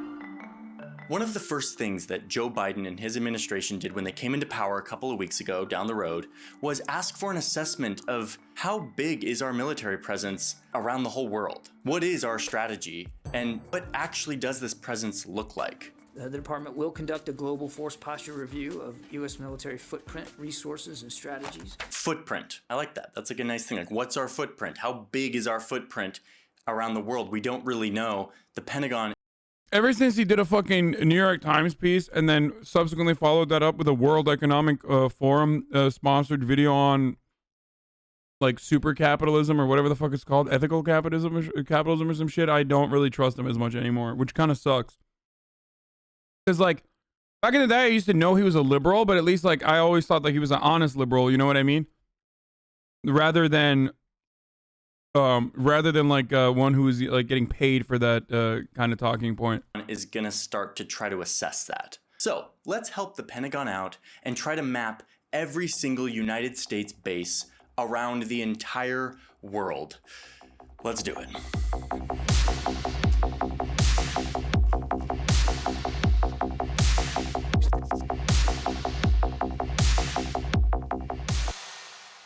It wasn't too long ago when I used to think that having military bases in other countries was totally normal. Like, doesn't every country have like military bases in other countries? Yeah. Anyway, this was sort of reinforced for me when I was in college. I did an internship at NATO, with the headquarters of NATO, which was in Brussels. To get this job, I had to get a secret security clearance from the US government in order to enter the military base, which was NATO. This was really cool because there was always like people coming through NATO that I got to meet, like my diplomacy hero, Madeleine Albright, who used to be the Secretary of State, or this guy. What? Great honor representing my country abroad. What the fuck? Did he just say my diplomacy hero, Madeleine Albright, who once literally brushed off the casualties as a consequence of American sanctions on Iraq, the 500,000 kids that fucking died as a consequence of sanctions, as you know, just a regular collateral damage as the cost of doing business For the last 37 years. Good old Joe. Hey Joe, had no idea you'd be president someday. Anyway, the big benefit of having this secret security clearance is that I could go into any military base anywhere. And so on Saturdays, I would drive an hour from Brussels to a little village in the Belgian countryside where a military base had been sort of plopped down in the middle of the Belgian countryside, in between like stone walls and quaint streets and sheep and farming plots. Yeah, it's a little blurry in this map because it's, you know, a military base and sometimes they blur the satellite imagery. Nothing I can do about it, sorry. And as soon as I entered into the base, went through all the security and I was in the base, I felt like I had left Belgium and was suddenly entering suburban America. Welcome to the United States. There was a Taco Bell and movie theaters with American movies and all sorts of shops and like yoga studios and like a grocery store that had all of the products that I was very used to, all at the same price as I could get them in the United States. If you don't live in America, but you're familiar with American brands and shit though, that's just pretty dope. I'm just saying, as like if you want a foreigner's point of view on it, it is pretty fucking tight. Even though they had been flown across the Atlantic and brought to this place, which is a very expensive thing to do. It was a dream for me as a poor college kid living in Brussels and feeling a little bit homesick, to be honest. I hadn't really figured out culture shock at this point. So yeah, I kind of loved it. And I was, again, sort of like, doesn't everyone have military bases in other countries and they can sort of just go to their military base? And it was just, I was so naive. Alas, I've learned the truth.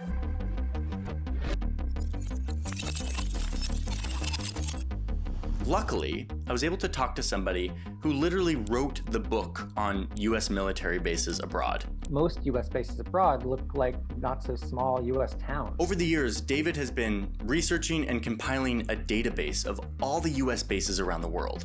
The result is a very detailed audit that hasn't really ever been done to this degree. In fact, a few years ago, the Pentagon's own research arm, the RAND Corp, was doing some research on military bases abroad. And instead of using the Pentagon's list of US military bases abroad, these guys used David's list. Like, they used David, he's a professor, he's like an anthropologist, he's not like a part of DOD, and yet they're like, this list that he made is actually more authoritative than like the Pentagon's own list. I mean, I'm sort of honored, but it's not a good sign if the Pentagon, a Pentagon research arm, is using my list and not the Pentagon's own list. So Stop. Poor scholarship with a security clearance working in Brussels is normal. You get a security clearance if you're fucking working for NATO. Like, it doesn't, that's not like a, it's not as big as a flex as he made it seem like.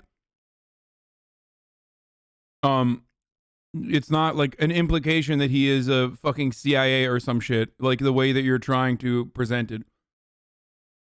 I got a hold of David's list and started wrestling with the data and finding a way to display it on a map so that I could get every single base to show somehow. After a few weeks of doing this, I finally have a map, and that map looks like this.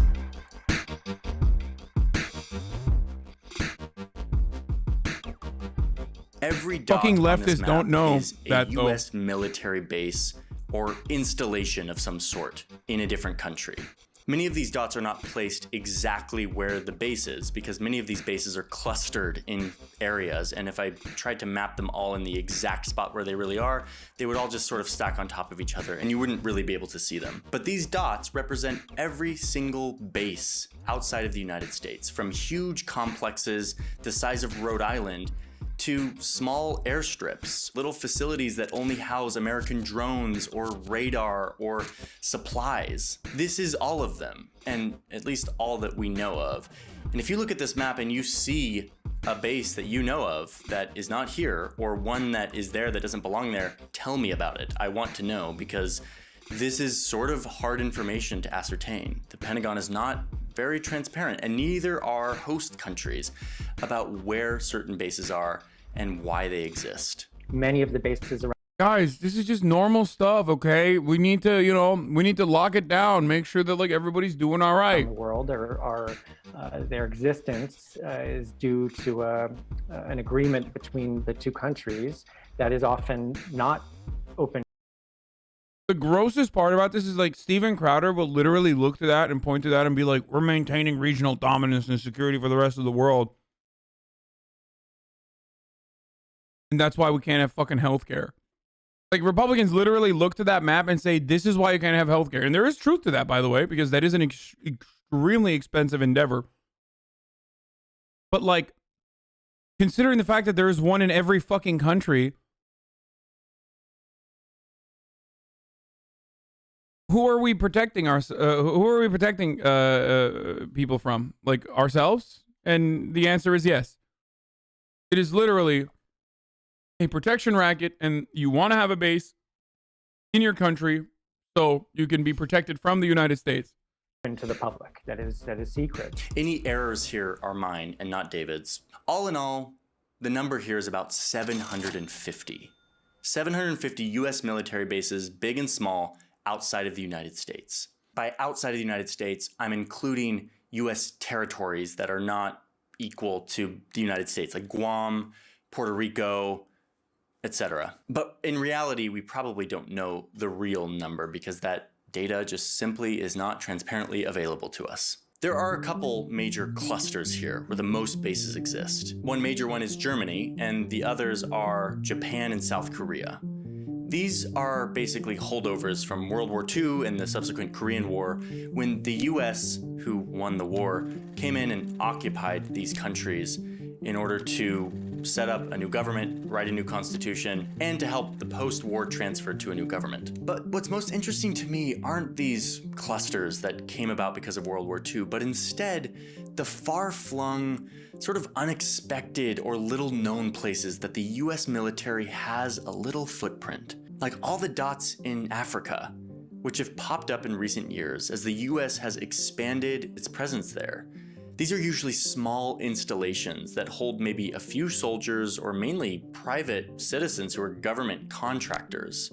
And they mainly house things like drones or radar or weapon systems. You also have this cluster of dots deep in the Indian Ocean, which is the island of Diego Garcia, which I've talked about at length, about the US military's role in displacing hundreds of local people to set up a base there. Some of these dots are just airstrips, a runway in the middle of nowhere. And these runways usually belong to the host country, and the US just rents them for a period of time.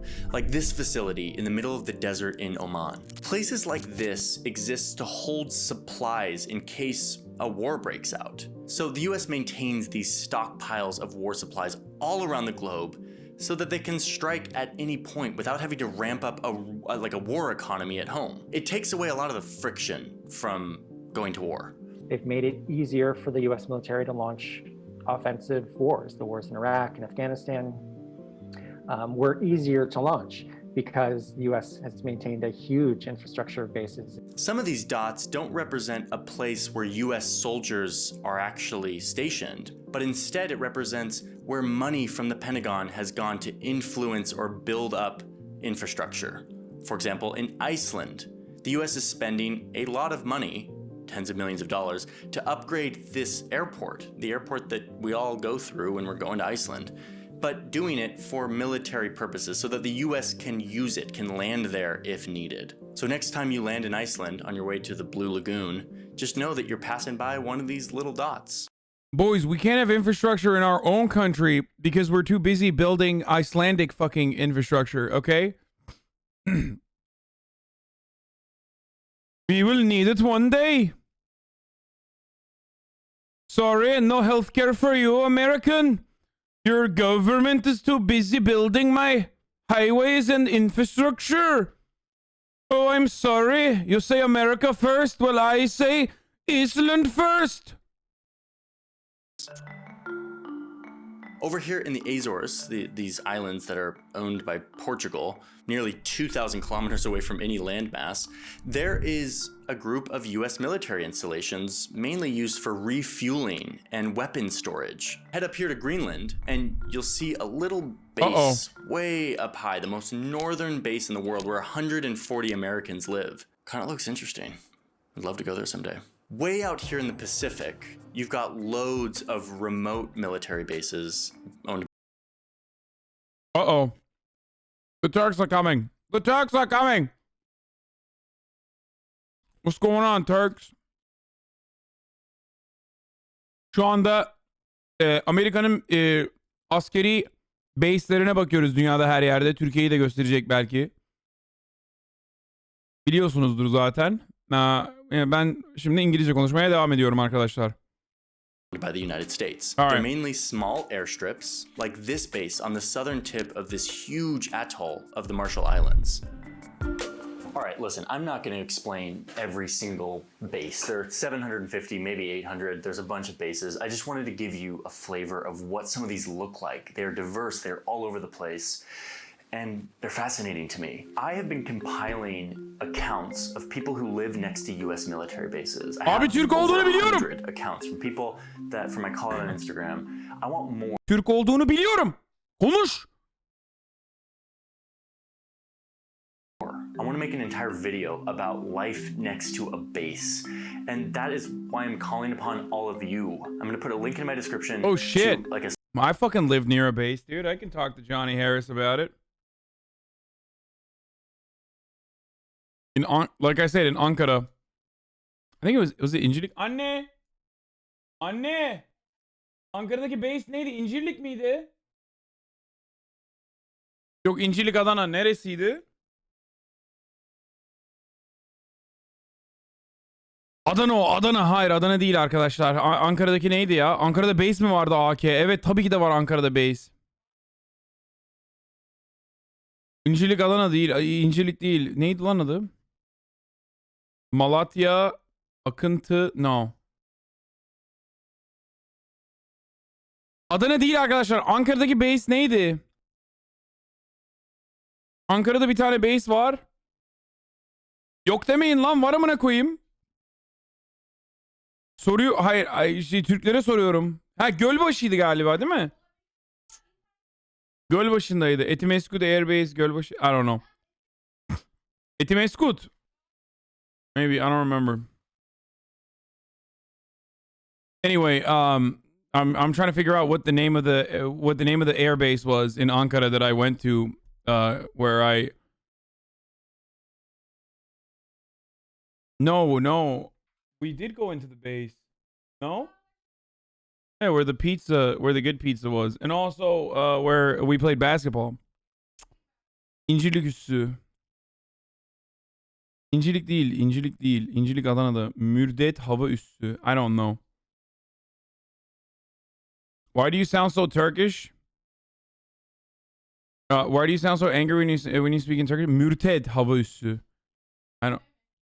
Mürted? No. This is old, by the way. Türkler eski, ben yani kaç bin, ne zaman anne, 2002 falan herhalde değil mi?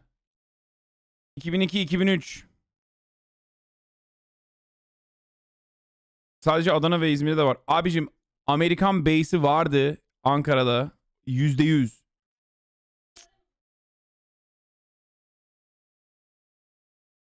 Wait, maybe I'm like leaking some fucking documents that are not supposed to be known or something, because the Turks in the chat are literally, bizden iyi mi bileceksin? Ulan amına koyayım, tabii ki de senden iyi bileceğim. Mal mısın? Orada yaşadım lan. Yaşadığım kendi şeyimi anlatıyorum sana Ankara'da. Herife bak, bizden iyi mi bileceksin diyor herif ya. Evet. Demek ki senden iyi biliyorum. Güvercinlik miydi?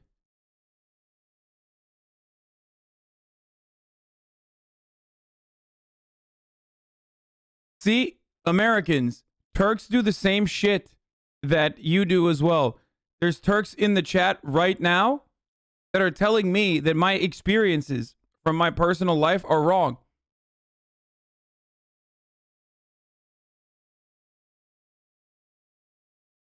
Like, some guys literally in the chat going, what are you gonna know better than me? I'm like, yeah, I am, clearly. Yarrağa bak, Amerikan dölü. Oğlum var ya. Bu lafını var ya, ağzına bir geri sokarım, kendine gelemezsin. 6 ay.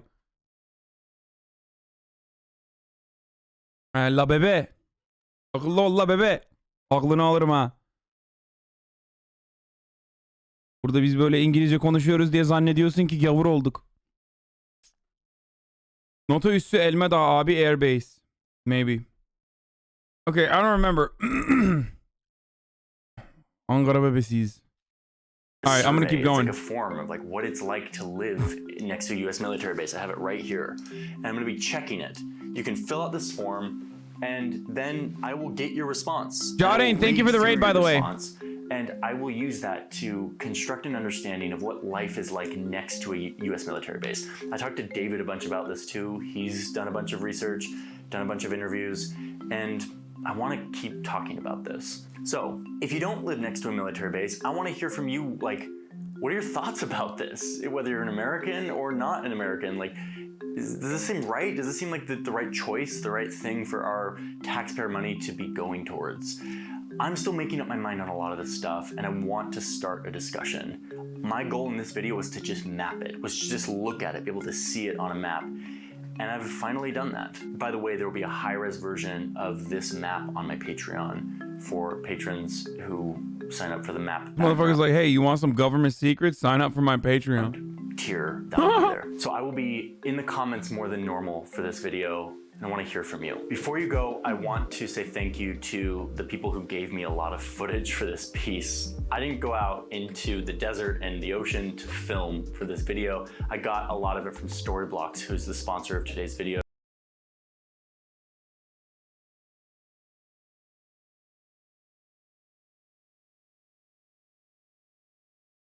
Anyway, I haven't figured out where the base was, but we'll figure it out. I'll let you know.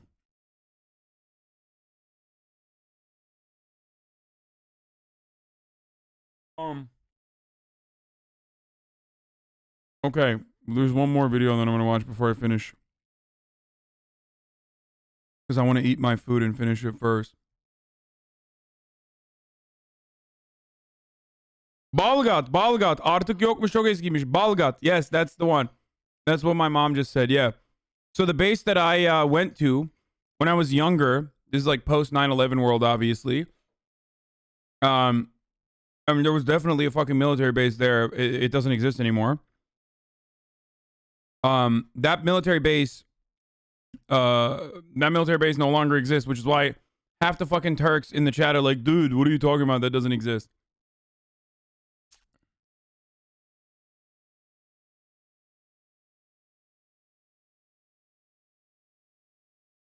Johnny should ask the people of Okinawa how they feel about the U.S. military base. Oh yeah, let's hear that. Hey, yeah, remember when the Marine base in Japan fucking was the primary cluster for COVID spreading, among other plenty of problems within the Japanese military bases.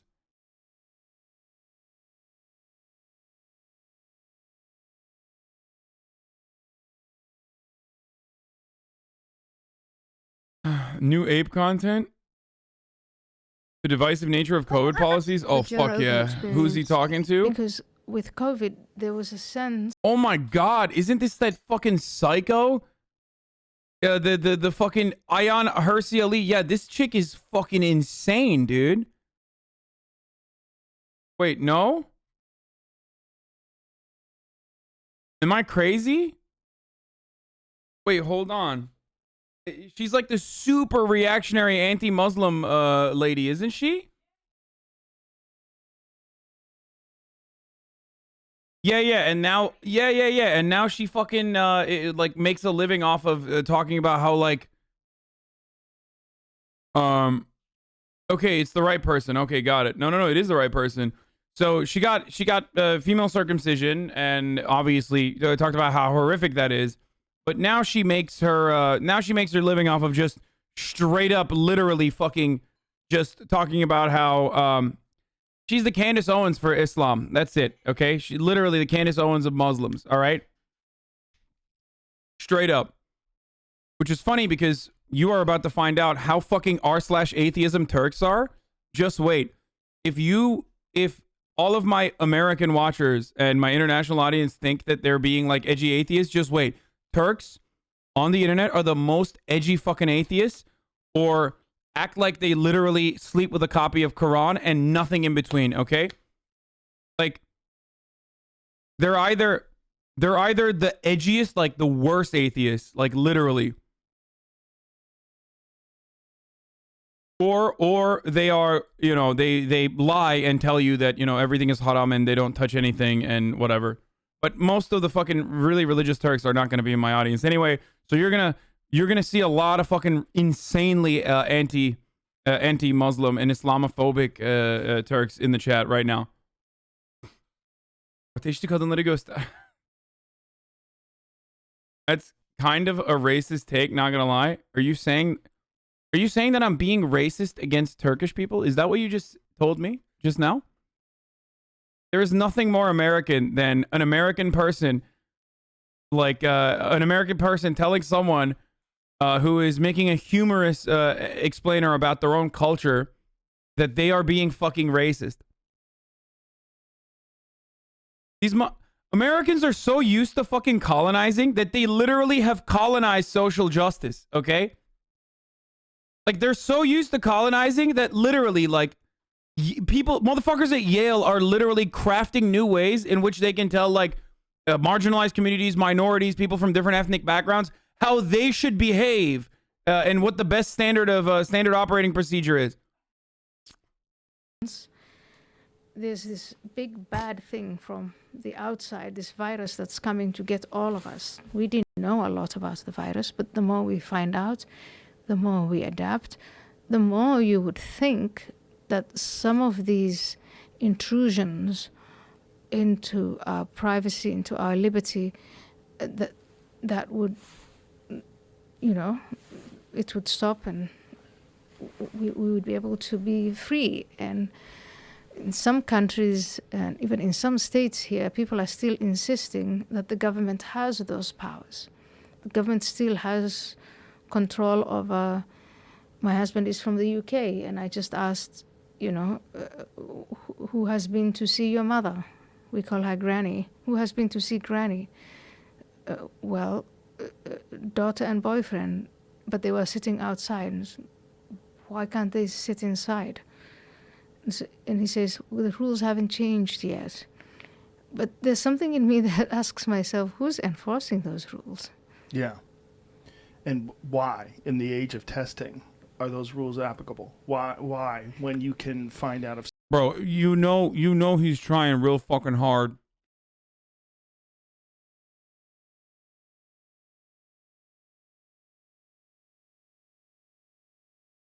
He's trying so fucking hard to like have reactionary people come to his broadcast and platform them, that he literally had Ayaan Hirsi Ali come on, who is not even remotely entertaining and can't even fucking talk. If someone's negative for the virus, why can you keep them from them? Well, so why initially, I think we were all in agreement, it was to curtail the virus. But why the rules are still in place when the threat is gone, that's a very good question. Well, why wouldn't we understand what the virus is now? The rules were put in place when we thought it was the Black Plague. I mean, we thought it was going to be like the Spanish flu and kill a vast majority, or a large percentage rather, of the population. It's not the same thing. It's still terrible for the people that get it and die, and the people that have poor health, and the people that have underlying conditions and comorbidities, but it's not what we thought it was going to be. But we're still treating it like we treated it a year ago. We're looking at it the same way we looked at it in March of last year. I think what bothers me, you're absolutely right, but what bothers me now is that it's not even possible to have a debate about that. Right. And that's, so anytime people say you should be suspicious of government, don't give government any powers, because once they have that power, they won't give it back. Yes. I think those people are being vindicated in the sense that, and I would say in the past, no, of course not. If there's no need for government to Dude, it's so sick when COVID ended and yet the shutdowns remained. It was so wild. It's so crazy that happened already. Like, motherfucker, you live in Texas, brother. What are you talking about? Your state is not over the COVID hump, despite the fact that your governor earlier today announced that there will be no mask mandates going forward. And as a matter of fact, took it one step further, if I'm not mistaken, and made sure that certain provinces or certain localities cannot implement their own mask mandates if they want to, unless you reach over a certain percentage of new COVID cases. So, like, really fucking tight, really tight stuff going on in Texas, and it's because of morons like Joe Rogan. Have that power, they'll give it back. But now this government wants to just skip the power, even though the threat is gone. It's just human nature. Yeah. You know, there's a tremendous drop in cases in Los Angeles, and yet you still can't go to the gym. You have to eat outside, and they just opened up eating outside 2 weeks ago. Yeah, you know, we never understood that. It because doesn't make sense. Spread outside. Well, it doesn't make sense. For a fact, I know that they did it for optics. Yeah, no, it doesn't spread outside, famously. I'm glad that two fucking brilliant scientists, epidemiologists, are talking about how COVID doesn't spread outside. Listen, the difference is these fucking dinguses think that they're smarter than Donald Trump, okay? This is such a fucking brain dead take that it's literally what you would hear from Donald Trump and make fun of for a while. As a matter of fact, Joe Rogan probably made fun of Trump for saying moronic things like this. And it's great. Because I know someone who works with the government who literally had this conversation with some. And this is the Alex Jones take. Oh, I got the documents. I got my contacts inside. One saying, why are we doing this when there's no evidence whatsoever that it spreads outside? And they said, it's for optics. So they're closing businesses down and they're For denying optics. people a living for optics. But what they're doing is they're using power. It's very suspicious that when Los Angeles closed down outdoor businesses because outdoor gatherings were still causing some spread.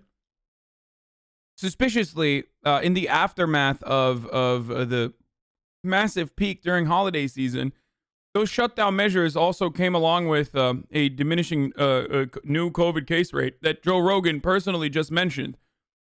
But that probably happened because, you know, Allah willed it or something, right? Like, I don't know how the fuck that happened.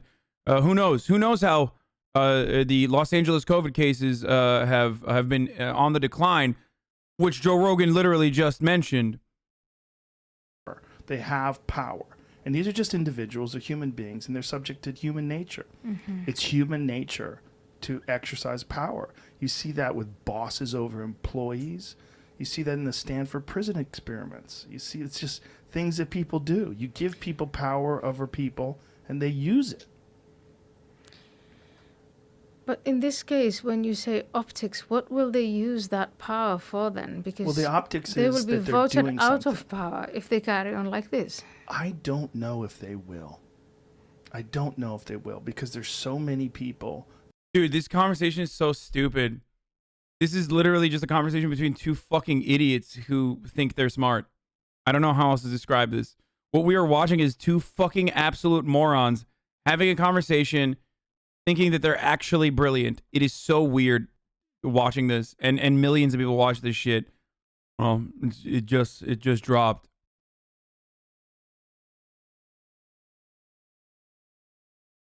Like, what are you guys doing when you think when you like lower your tone of voice and talk slowly that like automatically the things that you're saying are going to sound clear and cohesive analysis in regards to the problems at hand? That are so... No. They're just going to keep getting elected, actually, as a matter of fact. It really does not matter because there's going to be more Democrats than there are Republicans in California. And therefore, Democrats are going to be able to continue exercising their power for no reason other than the fact that they just want to do it for optics. Their cursory understanding of human nature and their lack of real inquisition, their lack of real questioning of the government's motives, and also this terrible fear of the virus, the terrible fear of what it actually is. If you go to Los Angeles today, and when I talk to my friends, they have a totally different idea of what the virus is than if you're here in Texas. Dude, that's not a good thing, okay? Like, the people I've surrounded myself with are kind of fucking dumb about a pandemic, including one of the fucking more famous instances being Dave Chappelle, okay? Getting COVID very publicly and even giving it to a fucking bartender. Those guys don't believe COVID is real. So, you know, it must be a matter of culture. It's like, why are you pointing to Texas's situation where El Paso was literally a fucking war zone not that long ago, as though it is, a successful example to follow? It's one of the things that I noticed immediately once I came here. It's Yeah. one of the reasons why I moved here. People, they treat it like it's a bad cold. Yeah. Which is what it is. Yeah. It kills people, but so does the flu. But we never closed down schools for the flu. The flu actually kills kids. This kills very few children. A tiny percentage. My kids both. Yeah. Schools are famously owned, operated, and cleaned and nursed by children. This is a fun fact for those of you who don't know.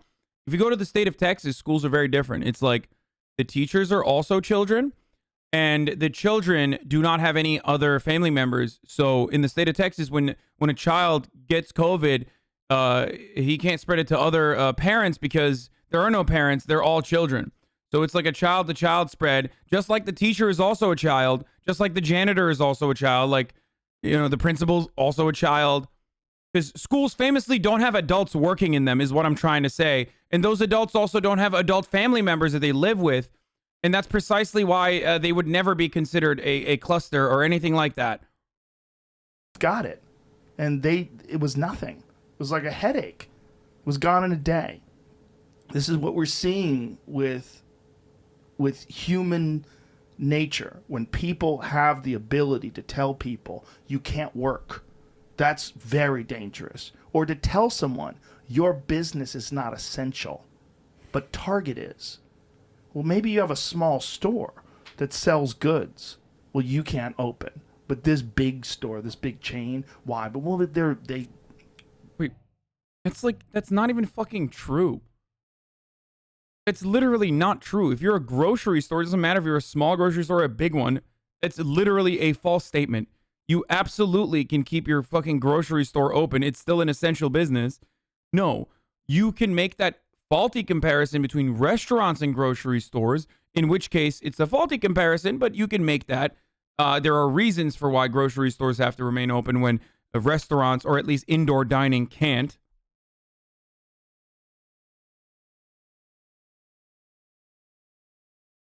But this notion that like there is some kind of qualification for grocery stores, but only big ones and not small ones, is so dumb. The reason why he can probably get away with lying like this, though, is because there aren't that many fucking small grocery stores left. It's all retailers, gigantic franchises at this point. They're part of special interest groups. They contribute to the politicians.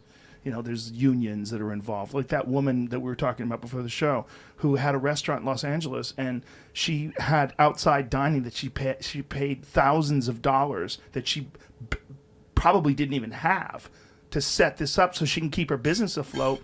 And then they told her you have to close down outdoor dining. And across the parking lot, the television and movie studios were allowed to have outdoor dining. Yeah. Like literally she could walk 10 steps and she could be in their outdoor dining, and her business is being forced to shut down. It doesn't. What really frustrates me about this is a real story, okay? This was a story that went viral and I watched it. I talked about it as well. What frustrates me about this fucking dumbass story is that that does suck. Okay? That does suck. I don't want small restaurant owners to be devastated, especially when they close down outdoor dining. So there is a genuine problem there. But the real problem, or the real solution rather, to that problem isn't open everything, because like that's what we should be doing. If you have to close restaurants, then you have to help them. Okay? And the problem is we don't. The government has no infrastructure to deliver people money quickly and expediently. The government has no interest in giving people money because, they're not massive corporations, right? And that's the real issue. Also, it's still not a one-to-one perfect comparison because movie studios get special privileges because they are testing everyone round the clock, whereas you have no fucking idea who your employees are. They are not getting tested. Or not your employees, sorry. The people that are coming into your restaurant are.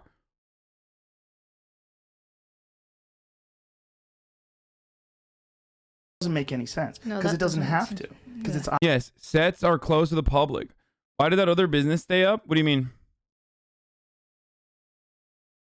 Optics. They're just giving the optics that they're doing something. The cases rise because here's the thing about lockdowns that have been pretty clearly established. One of the things that's, first of all, they don't work. They don't really curtail the virus. But what they do is they force people inside. When you force people inside and you force people to congregate, it spreads easier. Absolutely. It spreads, and that's part of the problem. It spreads easier. What? Dude, oh, come on, bro, really? Like, outdoor restaurants closing leads to indoor restaurants opening magically? Like, what the fuck are you talking about? There's no fucking way. Dude, come on, there's better counterpoints than this. He's like not even trying. The reason why studios are, by the way, able to have outdoor dining spaces while they're on set is because the set is closed off and every single member gets tested regularly. I think either twice a week or once every 2 weeks. That's the reason why studios are able to do that. And even then, there's still issues and people still get tested and are positive for COVID.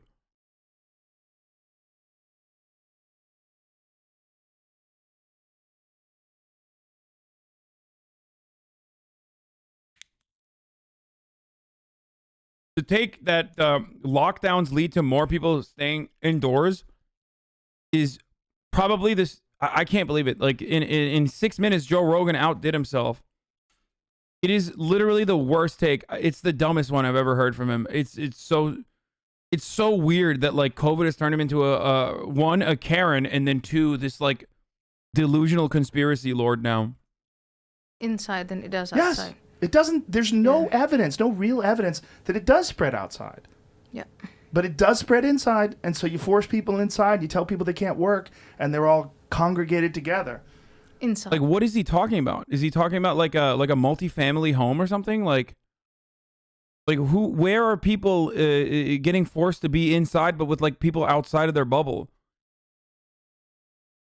What is he saying?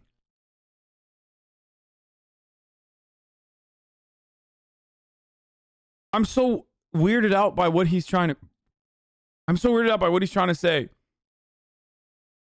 Like when they shut down in the argument that he's making, it's like you can shut down outdoor dining, but indoor dining and indoor establishments are still open or something? Like what?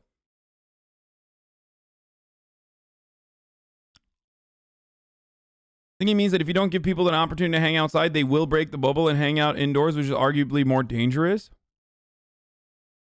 Okay, but that's like saying, okay, well, people will then go hang out outside and break the rules and hang out outside. Limiting random traffic among strangers is the goal. That is precisely why you shut down dining. Okay, you shut down establishments where you congregate at with other random people. That is how you limit the spread. If you are in your own bubble, okay, and you have another person who is in their own bubble, and those people get together, but they've taken the appropriate precautionary measures, then yes, you are increasing your risk, but it's still less risky than literally fucking the bubble theory is a myth. Yeah, I'm just using it as a fucking a proper term, like a contextual for you to contextually understand what I mean. I'm not saying that like this is perfect or whatever. I mean bubble isn't like me and my mom are in a fucking bubble technically because we are for the most part only interacting with one another. Okay, it doesn't mean anything. I just mean like social circle. Okay. Also, the bubble literally works. I mean, yeah, it definitely worked with the NBA at least. You're giving him too much credit. He's saying now you're stuck inside in your home and that's where most spread happens, like an idiot. Yes, inside. And they're more fearful. They're not getting vitamin D. They're not getting sun. They're not getting exercise. You have more domestic violence. Yes. And more mental health issues and more suicide. And all that stuff's through the roof. And more drug addictions and more drug overdoses. Yeah. And all those problems that they don't get calculated in the risk assessment when you're talking about the risk of the virus. There's a lot of other risks. There's a lot of other problems. Yeah. And the government doesn't give a shit about that. They keep getting paid no matter what. When they close down these businesses, I think the government, I think the state, I think the governor, and I think the mayor, they should be paid proportionately with the amount of money that's generated by the businesses, particularly the businesses that are forced to close. You see how fucking quick everything opens up. It would open up like that. Yeah. See how quick everything opens up if you give people the freedom to go places. You don't have to go to these... Wait, even that's false, by the way. That's literally fucking false. No, that's not how that works at all. People are still understandably afraid. Wait, what did I miss the point? Was he talking about taxes or something? Wait, what the fuck was he saying?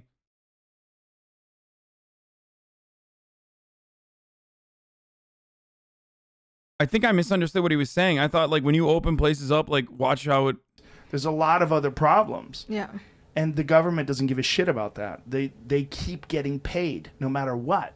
When they close down these businesses, I think the government, I think the state, I think the governor, and I think the mayor, they should be paid proportionately with the amount of money that's generated by the businesses, particularly the businesses that are forced to close.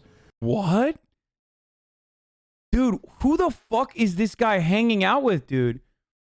how can he come up with an idea so dumb? It is baffling, dude. How do you support Bernie Sanders at one point and then fucking turn around and have this is like crackhead levels of bad ideas, okay? Like, it is literally the dumbest thing I've ever fucking, oh, it's probably Elon Musk. I'm wondering, like, who the fuck is influencing Joe Rogan to have, like, such psychopathic, like, ANCAP theories that, because they have to be overlooking the negative side effects of that, right? Like, if you were to incentivize mayors by, like, generating profit, you really fucking think that would be beneficial to the people that are working there? No, you're supposed to be a public servant and only serve the interests of the public. What the fuck are you talking about? If you become a corporate CEO, then, you know, that mayor will become literally everything you despise about mega corporations. That's how you get fucking slavery, okay? Yeah, make the mayoral salary tied to the profit margins, dude. Literally preaching tanky Russian oligarchy politics.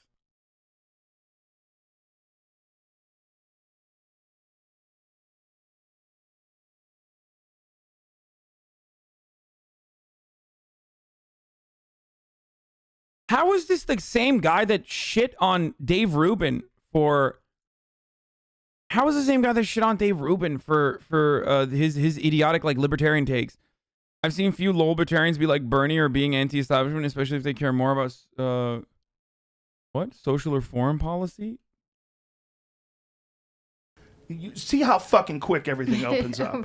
It would open up like that. Yeah. See how quick everything opens up if you give people the freedom to go places. You don't have to go to these restaurants if you're worried about catching COVID. You don't have to go to the gym if you're worried about catching it. You can stay home. You can social distance. You can wear masks. You can exercise in the park, out in nature, but you can't because the park's shut because they're worried about COVID. Like these are some of the rules that the people have had to deal with over this past year. Nonsensical rules, like you can't go to the park. You can't go to the beach. Like, it's nonsense. Bro, have you seen the fucking beaches? Like, I know why. First of all, here's what happened. Okay, here's what public officials are supposed to do. They are supposed to keep the parks open at first, and they're supposed to keep the beaches open at first, and they did. And guess what fucking happened when you kept the parks open and the beaches open? People were like this at fucking beaches, dog. That's precisely why. And this happened a year ago, by the way. I don't know why we're still having this conversation, unless, like, the DMT fucking eroded his prefrontal cortex to a degree where, like, he is no more... he no longer understands what time is like. Okay, it's just melted completely, and he doesn't get time. He thinks we're still in, like, the first day of COVID or something. The Joe Rogan experience. It is wild to me that he has this take. Local governments keep certain things open. They want to encourage people being healthy. They want to encourage people going outside and being outdoors. They did this in Los Angeles. Guess what fucking happened? No one knew how to deal with the open spaces, and this is what they did when they were outdoors. So they closed them. They slowly opened them when the number of new COVID cases decreases. Everybody knows it's nonsense, and it's not science-based. When they say follow the science, well, you're not following the science. Because if you did follow the science, you'd let people do anything they wanted outside. How the fuck did he go? I thought, like, Spotify would keep him on a leash or something.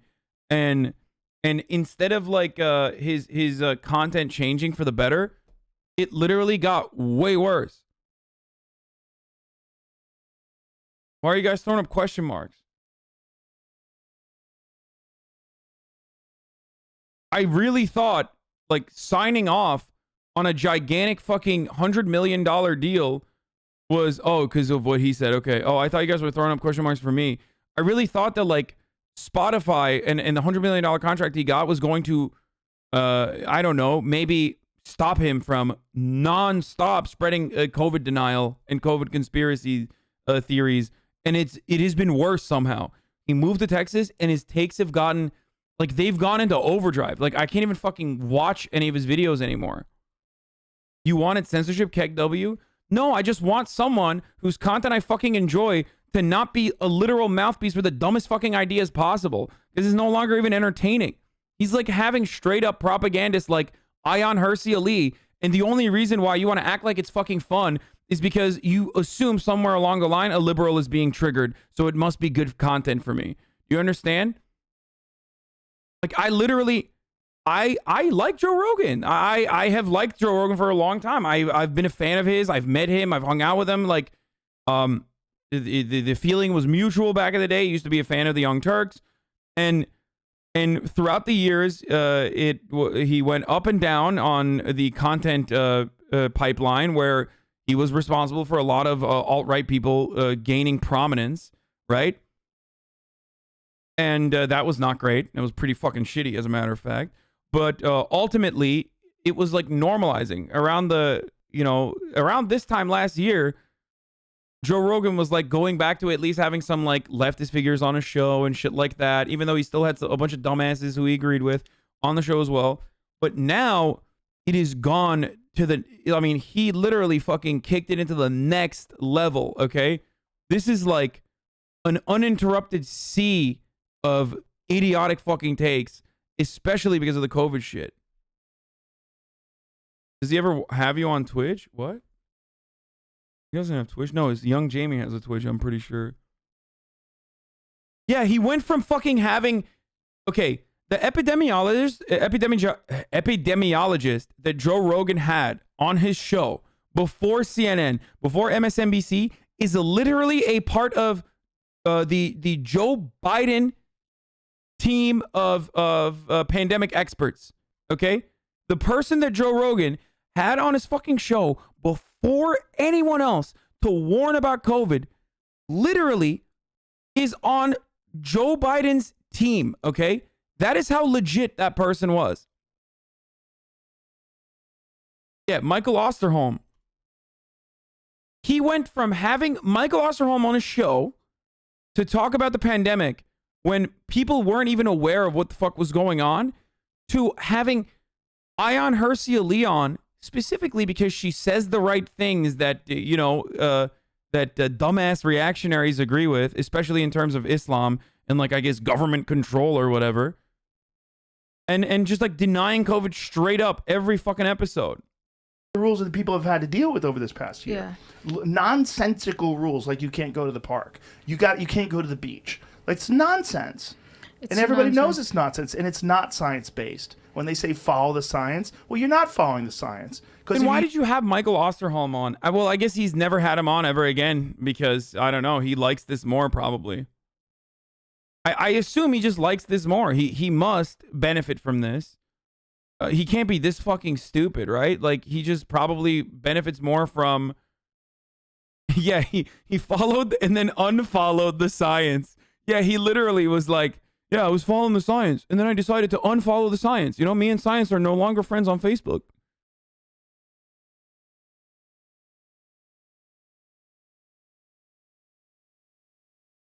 He has so much money, he does whatever he wants. Yeah, but that was what was like kind of wonderful about Joe Rogan, is that like he had fuck you money, and he had a level of comfort that like he didn't have to abide by the rules. He didn't have to suck up to anyone originally. But now it seems like he's constantly toe sucking. He went from toe sucking Milo Yiannopoulos and the like, all these fucking reactionary dumbasses because of Sam Harris and whatever, to toe sucking Elon Musk and somehow becoming even dumber than before. Now it's like, if I want to hear all of the stupidest takes that Elon Musk has, I don't have to go to Reddit or I don't have to go to fucking Twitter. I can just hear it directly from Joe Rogan, which is so shitty.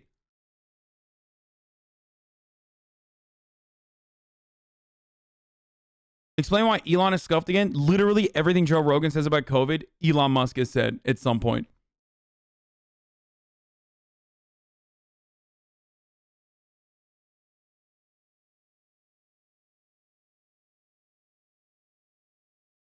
He did follow the science. He's right. Closing beaches and parks is not following the science. The science has shown outdoor transmission is not an issue. Dude, you are so wrong. Okay? There is no instance where like a specific area just automatically becomes a COVID-free zone. You're wrong. Outdoor transmission is still a problem. Comparatively, though, it is not as big as a risk as indoor dining or being indoors. You are so fucking incredibly wrong. I don't know why you could be so wrong. Well, I do know why you could be storming, because of fucking people like Joe Rogan. Because there are actual researchers and actual experts literally trying to get people to follow the science every fucking day, but you don't want to listen to them because they're fucking boring and they're nerds and they're telling you something you don't want to hear. So you'd rather listen to Big Ape Man. Big Ape Man tell me outdoor, no risk. I do outdoor, no risk. Big Ape Man tell me, make me feel good. That's why you don't want to listen to the fucking epidemiologists who say, like, listen, outdoor protests were not gigantic clusters, because when you're outdoors and if you're masked, then the likelihood of transmission is going to decrease. It's not going to diminish. It's not going to be zero, but there is still a factor. That is still a very real risk.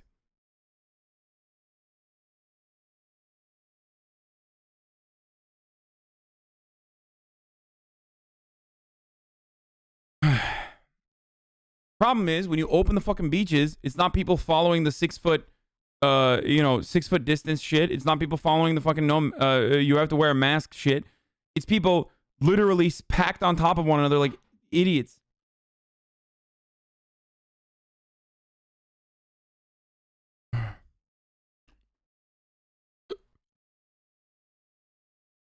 So do you think parks should be closed indefinitely? No, I don't. I don't think parks should be closed indefinitely. I do not.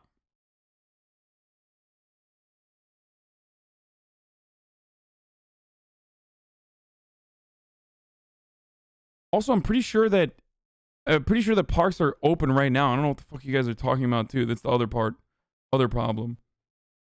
Like, parks and beaches are open in California right now.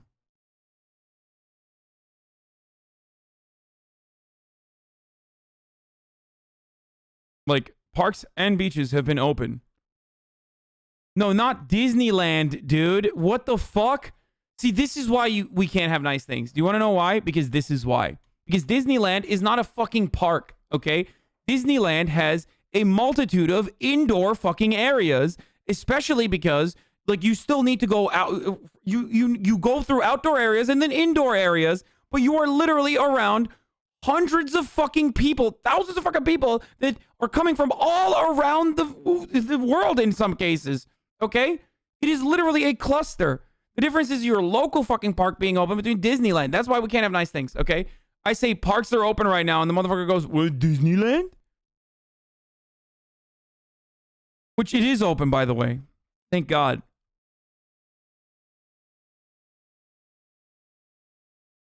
Disney World is. And also, Gavin Newsom was going to keep Disneyland open as well, except, you know, wait, Disneyland is the one that is in LA, right? Or in California, right? And Disney World is in Florida, right? Okay. So I don't know about Disney World. I think Disney World's open still, but Disneyland was actually going to stay open, and then because of in the beginning of the pandemic, they literally shut down everything except for Disneyland, because Disney has that kind of flex. Even when it comes to California politics.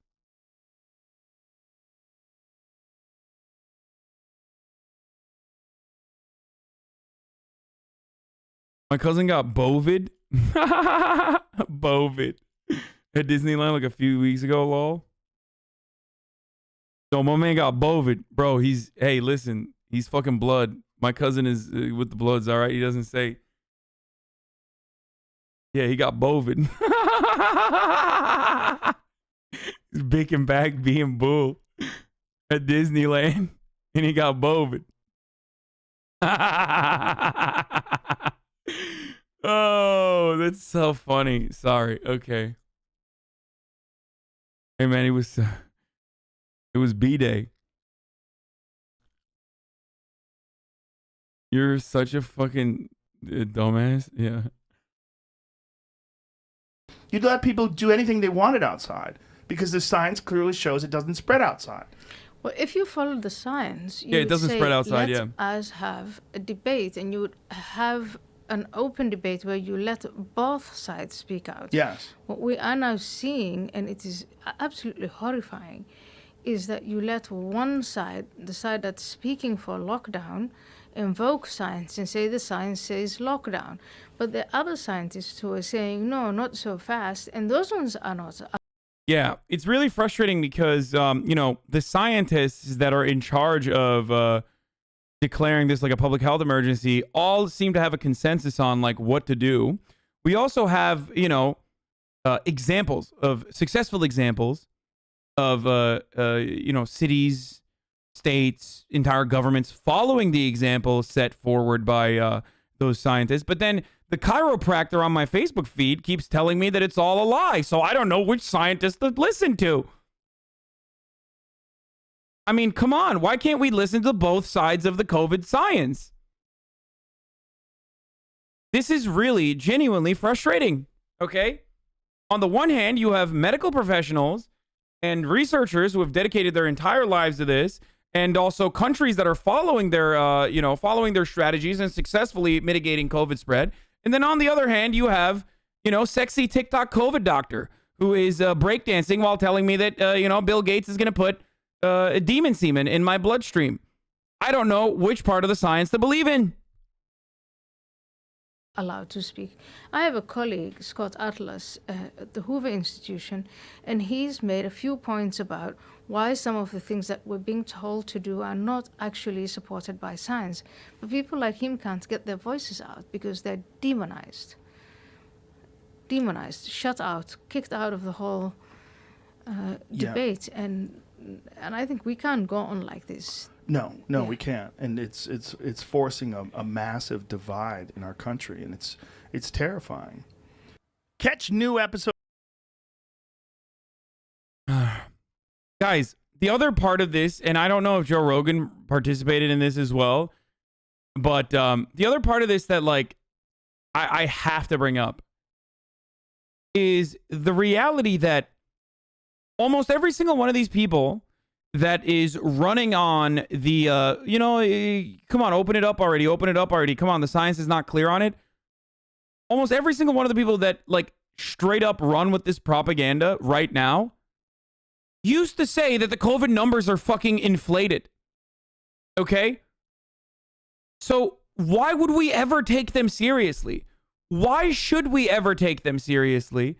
I do not understand why the people that literally fucking ran with the COVID numbers and COVID deaths are inflated and it must be something else with no fucking reason as to where those numbers are coming from, by the way. Why was there such a gigantic increase in deaths? Inexplicable, of course. Why would we ever be charitable to those people? Like, why should we? If you're consistently fucking wrong, then why should we be charitable to what you are saying now? Yeah, Crowder was like the #1 advocate for the COVID numbers are fake.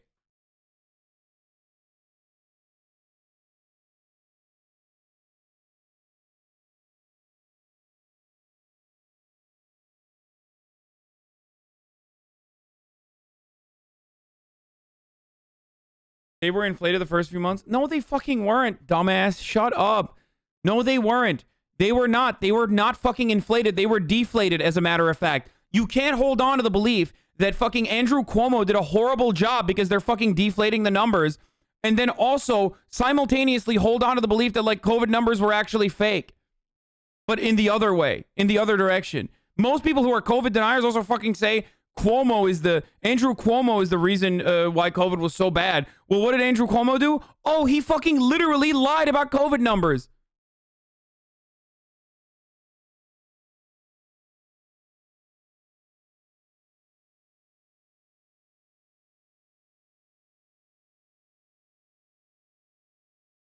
Because we're allowed to change our opinion on science when the new science presents itself, unlike Fauci, who moves goalposts. Yeah, exactly.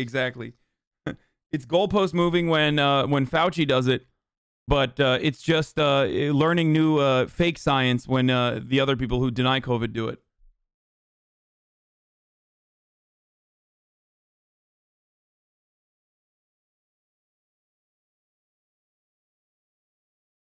The good Dr. Scott Atlas. Oh, yeah, this is fucking Dr. Scott Atlas, Donald Trump's special advisor.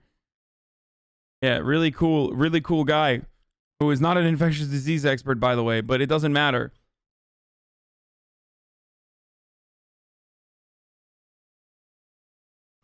The worst thing that the government did was lie about masks in the beginning, or at least like present false information about masks, whether knowingly or unknowingly. That was the worst fucking thing they could have done. And since then, motherfuckers who have literally made a killing lying about everything have seemingly been able to get their idiotic followers to literally continue advocating for just mathematically the wrongest fucking information that you could find, to then turn around and say, well, Fauci's lied about the mask, so there you go. Okay, there you go. All right, they were wrong. They were fucking wrong. And they've been right since, like, you know, April of last year. What the fuck are you talking about?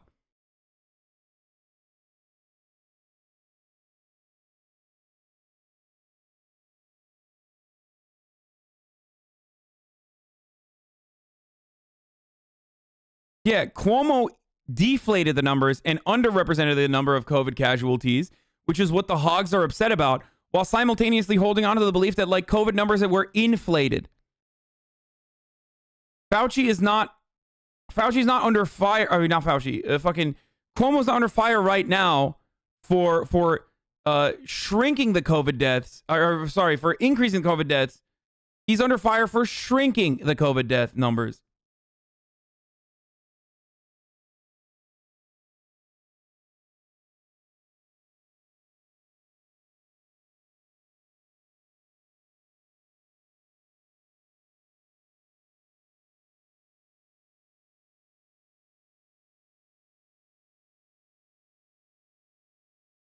I don't get it, man. It just, like, it literally doesn't make sense. Hey, by the way, it's top of the hour every hour. I forgot to run a 6-second hour break. Here it is.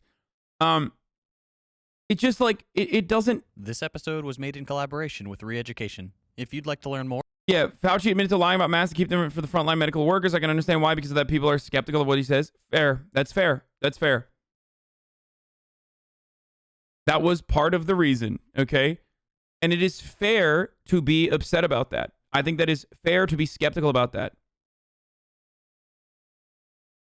But if that skepticism does not extend to random guy, you know, brave truth teller, fuck my ass, chiropractor on your fucking Facebook timeline, then you're not doing it right. If you're going to be skeptical of a government official, okay? If you're going to be skeptical of a government official who has dedicated his life to epidemiology and, like, you know, mitigating these disastrous fucking pandemics and stopping the spread, you're going to be skeptical of that guy, but you're not going to be skeptical of the guy who's fucking putting on a nurse's outfit. So automatically he must be the foremost authority on this because he corresponds to your own personal biases? Like, what the fuck? Oh, I was going to talk about Neera Tanden. Yes. Breaking news, by the way. We are doing a fuckload of news today. So the fucking React frogs are eating today, and the gaming frogs are eating today. Boys, I'm giving it to you hard, fast, and straight. I'm fucking feeding you, okay? You got mouths open, and I'm feeding all of you motherfuckers. You're getting a hearty ass meal today. It's a feast, baby. And the feast is here, and I'm going to, of course, tell you what that feast is. And fuck, I'm just literally stalling right now until I find a link. Joseph Robinette Biden, I have accepted Neera Tanden's request to withdraw her name of the nomination for the Director of Office Management and Budget, and I look forward to having her serve in a role in my administration. Oh, thank God. Oh, fuck. Guys.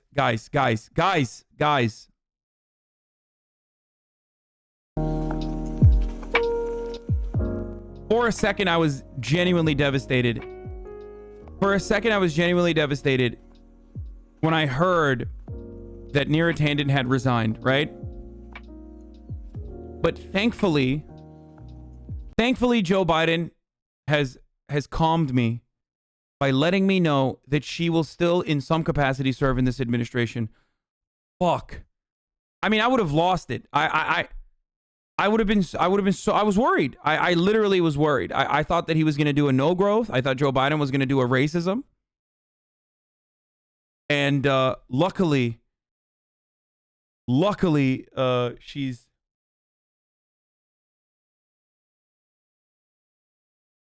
Wait, is that real? Shut the fuck up. Is this real? Is this fucking real? There's no way this is real. She did not post this like happy birthday to this future president like Hillary Clinton. No, it's Photoshop, right? That's so funny. Okay, there's no way that's real. That's real. The other one is not. Right? The Hillary Clinton one is real, right? Actually, yeah. You know how I know it's fucking fake? Because 93,000 delusional freaks would not like this. Like, 17,000 people would not retweet Neera Tanden saying that. Okay? Like, that's just... She doesn't have that many fans. She doesn't have that many allies. From what I understand, like, even the Hillary people have soured on her, and she's, like, literally a fucking Hillary Clinton soldier. Like a Hillary Clinton foot soldier. 93.2% of Texans aren't fully vaccinated. The state just endured one disaster worsened by selfishness and denial-based science. And now conditions are being set for another. Repealing the mask mandate now endangers so many people, especially essential workers and vulnerable. The Hillary Clinton one is real, yes.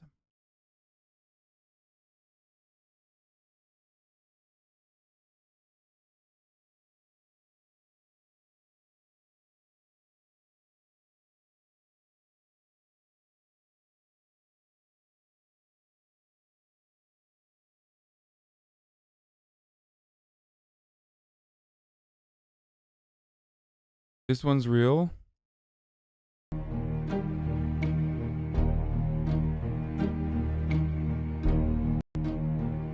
gonna get DMCA, dude.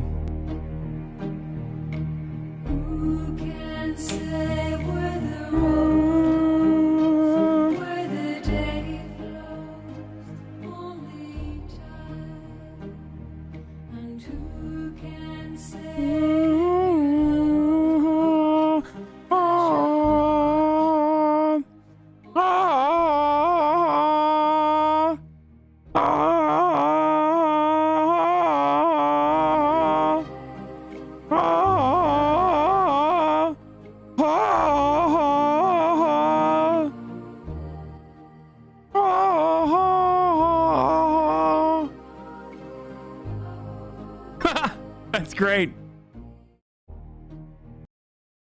Yeah, I think everyone making fun of Neera Tanden getting not getting her well-deserved position by fucking being a dedicated soldier to the Democratic establishment for many years, to the degree where like she literally attacked people that she didn't even need to. You know what I mean? In ways that she certainly shouldn't have done. It's misogyny. What? No. Fuck Neera Tanden. Shut the fuck up. I hope that person was being sarcastic. Hold on, I gotta check. Stop! It's misogyny. Oh, never mind. Okay, you fucking anyone who uses grug, both ironically or unironically, is not using misogyny in a serious manner.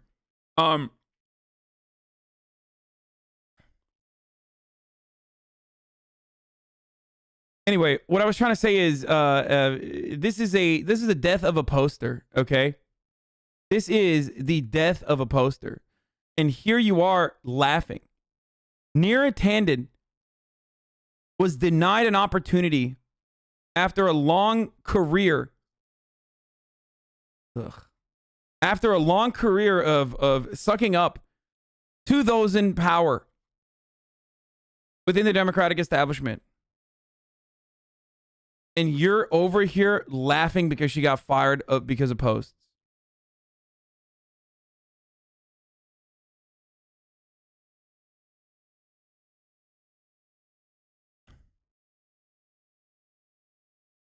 It's cancel culture. It's cancel culture, Sweaty. It is literally cancel culture. Actually, I'm going to tweet some shit like that. Hold on.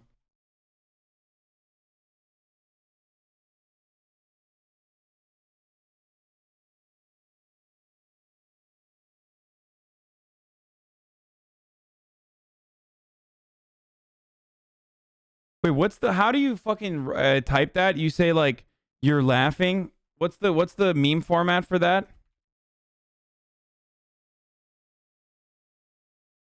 Is it like that?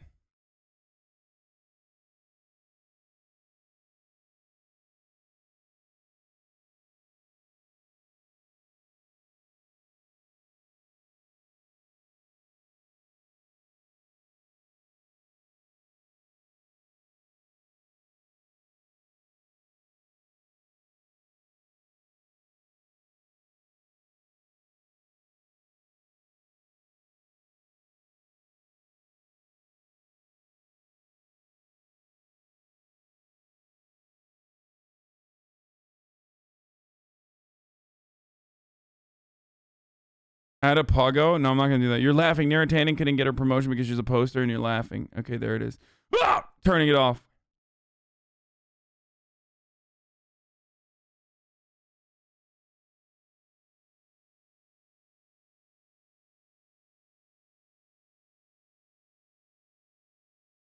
Okay. Low engagement? Dude, fuck you, dude. 310 tweet? Really? Oh, you guys fucking suck, dude. You know that? I'm not getting... Dude, me not getting fucking Twitter engagement off of that is literal cancel culture. And it's fucked up, dude. You are literally George Orwelling me right now. I want to see what level of simps and stans I have. Judging by the metrics that I get, I'm going to find out if I have the appropriate amount of simps and stans or not. Oh my god, fucking React frogs. Shut the fuck up. Like,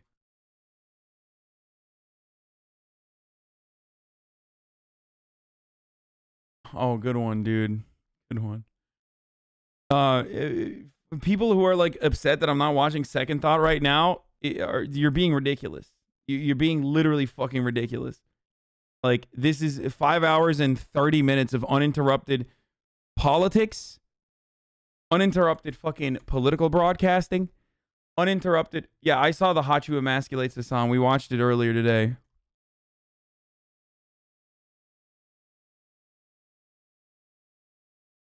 He didn't get away with it, Pagman. They like that in Korea, though. She's talking about his other head Sag. He got away. Those big manly arms swinging around. That face one. This is a compliment in Korea. hasMods. Nah, small head is not good. Koreans like people with a small face. Charlie Kirk booking his flight as we speak. Okay. These posts that feature me are just literally only exclusively you guys in my chat. And then another streamers community probably. Wait, oh no, never mind. I was gonna look for all the bad ones. Let's see. Aju1. That's actually a huge insult to Ginny in Korea. This is the top of LSF. This chick never once had a good clip. If I thought Asian broken English was funny, I would drive an hour to Sydney. What the fuck? Australian reactionaries, boys. I love that. You love to see it.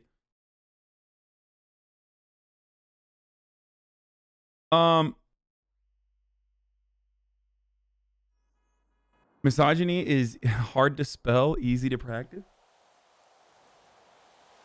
Okay, boys. Okay, boys. We're back. Okay, we're fucking back, and we're better than ever. All right, we're fucking back, and we're better than ever. I gotta hit the track though, and I don't know what the song. I couldn't find it. I was gonna run it, but I couldn't find the fucking song. Australian reactionary eat a kangaroo. The Donnie theme. Wait, there's a new theme just for me, or is it Clean Boys? Hey, look at that. I had some receipts on me. Nice. The government man gave me $271 fucking dollars over here. Hold on. I'm going to hide my sexy fucking face. Don't worry about it. We got $0 in the Nest savings account. We got $23,000 in my fucking personal bank account. The Rooster's Rest is still over almost $200,000. We're doing all right, boys. We're doing fucking all right. Modon, we're doing fucking all right.